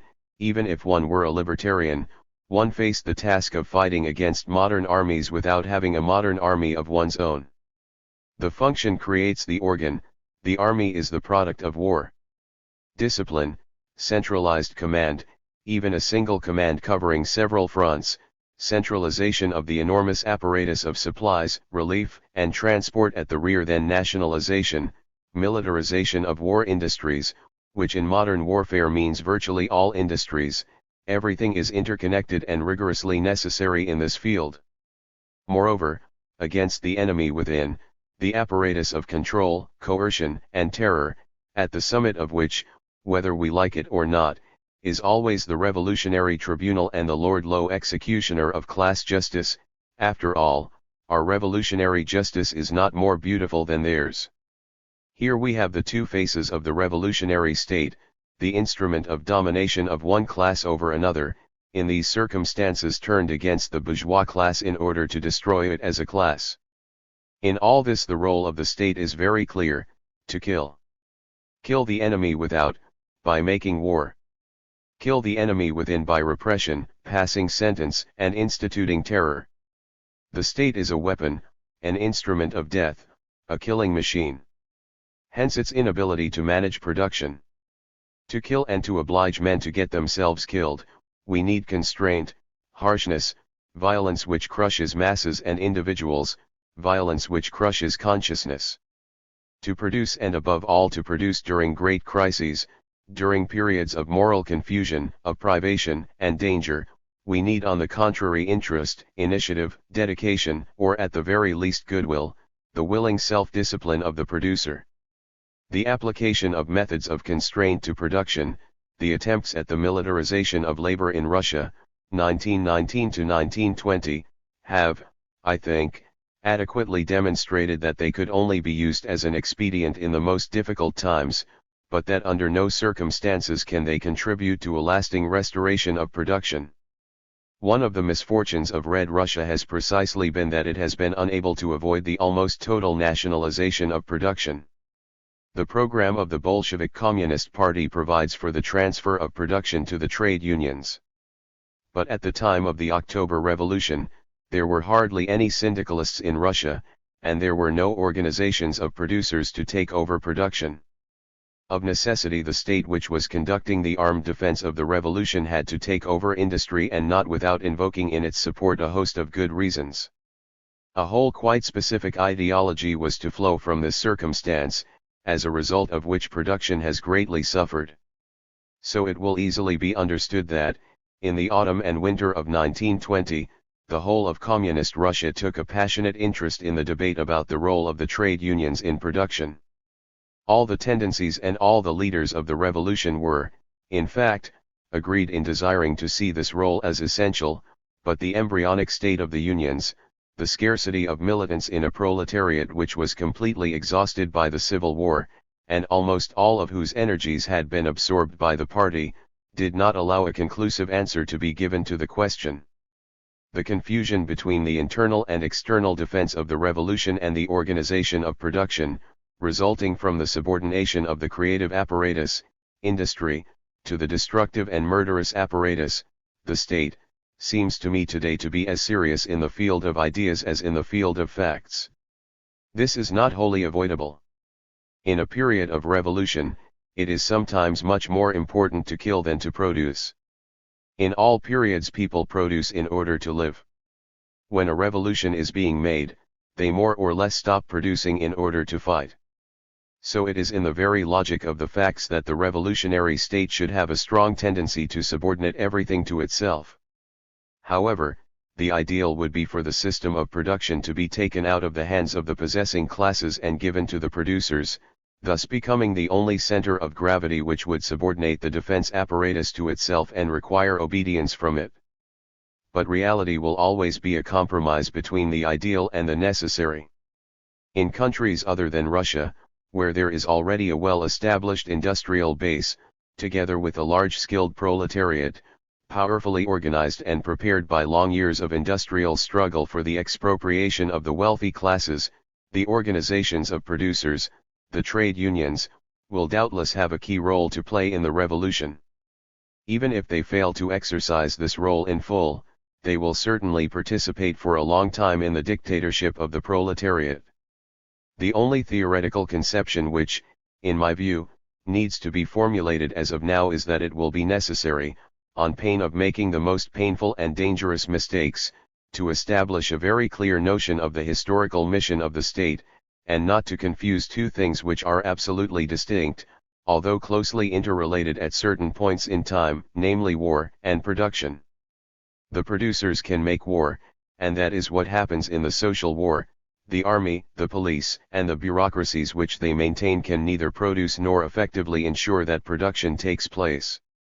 I recognize the inadequacy of this insight, among many others. When the overall lessons of the Russian Revolution are drawn, I am sure that the relations between the state and production will be studied at great length and that the conclusion will hardly be in favor of the nationalization of production. The revolutionary slogan of the future, I believe, should rather be, production to the producers, that is, to the trade unions. From a different point of view, moreover, we shall find ourselves even in this case confronted with state control within the organizations of production. With its bureaucratic and administrative habits, with its staff of full-time officials and its own legal processes, a union like the CGTQ could very well itself become a sort of state in a real sense. It is a complex problem. But even with this terrible deformation, an industrial confederation of unions would be better equipped to organize production than the political and military mechanism of the bourgeoisie, taken from it and turned back against it. The great confirmations of anarchism. As soon as it becomes possible for revolutionaries to cast an eye over the road they have traveled so far and to draw up a balance sheet of the struggle, all critical minds will have to accept certain conclusions which will already be familiar to anarchists. Already today there are certain ones which seem to be beyond doubt. They are the deadly harmful nature of authority, the harmful nature of state control and of authoritarian centralization. These are the cause of the doubtless inevitable and necessary evils which arise in a period of social transformation, evils which we must, to a very large extent, learn to accept, but which are none the less evils, something which should not be forgotten. It will be observed that here we have, quite simply, the refutation in practice of the principles of authority, that is, one of the essential postulates of the anarchist philosophy. The revolutionary movement is never more seriously put to the test than by the seizure of power. From the very day after it takes place, no one who is observing things closely can deny that the exercise of authority is the worst cause of economic and psychological corruption, whether for parties, for groups, or for individuals. Economic corruption. Since the possession of power is itself a privilege, which immediately creates numerous categories of privileged persons. It encourages the sacrifice of economic considerations to political considerations, the preservation and reinforcement of power. This in turn can lead to the most undesirable consequences. Psychological corruption. Since authority produces a professional deformation in whoever exercises it, something which is all the more rapid and marked if we are dealing with a character which is less resolute, with a way of thinking which is less cultivated and libertarian. In the one who commands, it arouses arrogance, scorn for the personality of others, and, in times of social war, brutality and general contempt for human life. In the one who has to obey, it produces servility, hypocrisy, dishonesty or, in the best case all things considered, the behavior of a robot. In such a way does authority corrupt. I would venture to claim that virtually nobody escapes its depraving effects. That is why I think I can state it as axiomatic that the exercise of authority is one of the most pernicious forms of the exploitation of man by man. For whoever carries out the will of another is exploited by another. And in such a matter, use is inseparable from abuse. One cannot say where one begins and the other ends. In the everyday practice of a revolution, authority is generally the exercise of arbitrary power, and abuses, great and small, become so numerous that it would be childish to try and consider them in isolation. It is a terrifying and heart-breaking sight to see how the exercise of power, even if it is short-lived, even if it is of minimal extent, can transform anybody at all into a petty tyrant. The obsession with commanding, prescribing, decreeing, ordering and bullying, especially when it wins over the uncultivated masses, has been one of the major causes of the cruelties and of the mistakes of the Russian Revolution. This is, moreover, a very old experience. It is only necessary to reread the history of the Jacobin dictatorship, which in this respect is much more instructive than the history of the present revolution. To prove it one would simply have to name some of the proconsuls of the convention. This is not the time to make an all too facile criticism of state socialism and authoritarian centralization which, by paralyzing initiative, squander an enormous quantity of energy and create stagnation. The present experience of revolutionary Russia reveals an energetic and innovative minority which is compelled to make up for the deficiencies in the education of the backward masses by the use of compulsion. In this situation it is probable that no other minority, no minority guided by different principles, could have done anything different, and certainly nobody would have done any better. But from its immense efforts we can already draw one conclusion, namely, that those who exercise power can in reality achieve only very few things by means of power. In the successes of Soviet Russia, military victories, moral victories, and even relative economic victories, since despite everything it has survived, very little credit accrues to authority. Many things have been done despite it, and even when constraint has played a role, almost everything was achieved only as a result of revolutionary idealism, of the action of new interests and of a mass of social factors where coercion scarcely enters into the question. On the contrary, coercion sometimes reveals itself to be virtually impotent. The death penalty used to combat banditry has not succeeded in stamping it out to this very day. The Soviet state is not preserved by its apparatus of compulsion, but by its apparatus of agitation and propaganda, and above all because it is the most basic expression of proletarian interests. I believe violence is necessary to disentangle historical situations and to carry through an evolution which has been blocked by outdated institutions. It destroys the harmful forces of a past which has outlived its usefulness. It kills. It thus opens up vast new possibilities for life. But it creates nothing, it is powerless to give birth to an idea or a creation. And what is dangerous is the fact that it gives birth to a great illusion. For men are prone to nourish illusions about their own capacities, and to believe that they can construct with the same victorious daring that they used for destruction. But this is not the case. The new society can be built only through knowledge, the spirit of organization and the unceasing development of the consciousness of the masses and of individuals. The guns and bayonets of the Red Army, the decrees and measures of compulsion introduced by the dictatorship of the proletariat, these will kill the old regime and defend the new communist society against attempts to strangle it, but then they must make way for education, propaganda, the initiative of the masses and the organizing spirit of leading elements. The role of anarchists in the communist movement. Within the revolutionary movement, the anarchists represent the spirit of freedom, the critical spirit, individualism, the unending quest, in short, a temperament and a way of approaching life. They are without doubt revolutionaries. Is it possible for them, when confronted with the experience of a contemporary revolution, to preserve the standpoint of the old utopianism? Can they carry on confining themselves to pushing the old liberal ideas which even the bourgeoisie pay hypocritical lip service to their logical conclusion? No. And this no is not just my personal opinion. To these questions, the experience of the last few years answers as follows.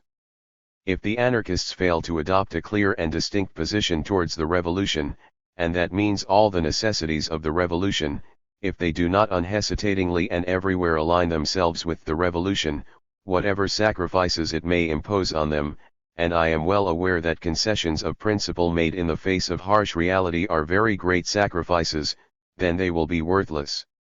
They will play no role. Some will confine themselves to tailing behind the more determined communists at a greater or lesser distance. The others, alas, for such is the irony of fate, will find themselves following in the footsteps of reaction. 6. They will not be able to carry out their task, and to exercise an influence unless, as revolutionaries, they accept their role without hiding from themselves any of the consequences of their position. If they follow this course, they will become communists who, in the major episodes of the revolutionary struggle, will necessarily act like all true communists and hand in hand with them. But unlike many others, they will strive throughout these battles to preserve the spirit of liberty, which will give them a greater critical spirit and a clearer awareness of their long-term goals. Within the communist movement, their clear-sightedness will make them the enemies of the ambitious, of budding political careerists and commissars, of formalists, party dogmatists, and intriguers. In other words, by their very presence within the organizations, they make a substantial contribution to driving away the self-seekers. In tactical and theoretical questions their role will be to fight the illusions of power, to foresee and forestall the crystallization of the workers' state as it has emerged from war and revolution, everywhere and always to encourage the initiative of individuals and of the masses, to recall to those who might forget it that the dictatorship is a weapon, a means, an expedient, a necessary evil but never an aim or a final goal. The pressure of reaction which is probably most to be feared after a victorious revolution is reaction in behavior, which is expressed almost imperceptibly by a process in which some militants get absorbed into bourgeois practices, as they are decidedly corrupted by power, through an instinctive return to old routines, especially to those of private life.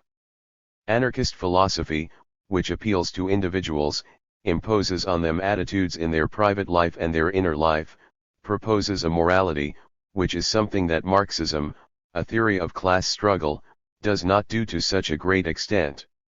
Armed with the spirit of free inquiry, more liberated than anyone else from bourgeois prejudices with regard to the family, honor, propriety, love, from worrying about what people will say and what is expected, militants who see anarchism as an individual way of life and activity, in the well-chosen phrase of some of the French comrades, will resist reaction in behavior with their common sense and their courage in setting an example. While others become officers, functionaries, judges, sometimes joining the privileged elite, they will remain simply men, free workers, who can perform in a stoical fashion all the tasks that are necessary to plow up the old land, but who will never be intoxicated by rhetoric, or by success, or by the lure of profitable careers. Will they actually join the communist organizations, or will they organize themselves alongside them so as to cooperate fraternally with them against the common enemy? I am not even going to ask this question, which seems to me to be a secondary one. Circumstances will decide. In practice, the only thing which can impede the agreement of all revolutionaries in common action is the narrow-mindedness of those who see any ideas different from their own as being harmful. The vital thing for anarchists is that they should not belong to this group. The future. When the revolution is victorious and the country is at peace, the dictatorship of the proletariat and the state will disappear, and as society organizes itself more consciously, some people will doubtless feel satisfied. Yet it is necessary always to go forward, unceasingly forever. Towards what? Towards greater material well-being, the masses will reply, not without good reason. But at this juncture the role of the anarchists will be decisive. In all fields of social activity, it will fall to them to bring their answer to this question. Towards greater freedom. Towards the fullest development of the human personality. Conservative or reactionary tendencies will also appear then. Then, as now, Philistines will exist in great numbers. Stupidity, petty egoism, and vanity will continue their activity as they have always done. Authority will struggle to survive, thus blocking the way to true life. So we shall need anarchists in order to go forward, to stimulate the endless quest of the best and the bravest, to ensure the defense of the individual against various intolerant or tyrannical collectivities, to pursue in behavior and in thought the never-ending revolutionary action which generates all human progress. Petrograd, July, August 1920.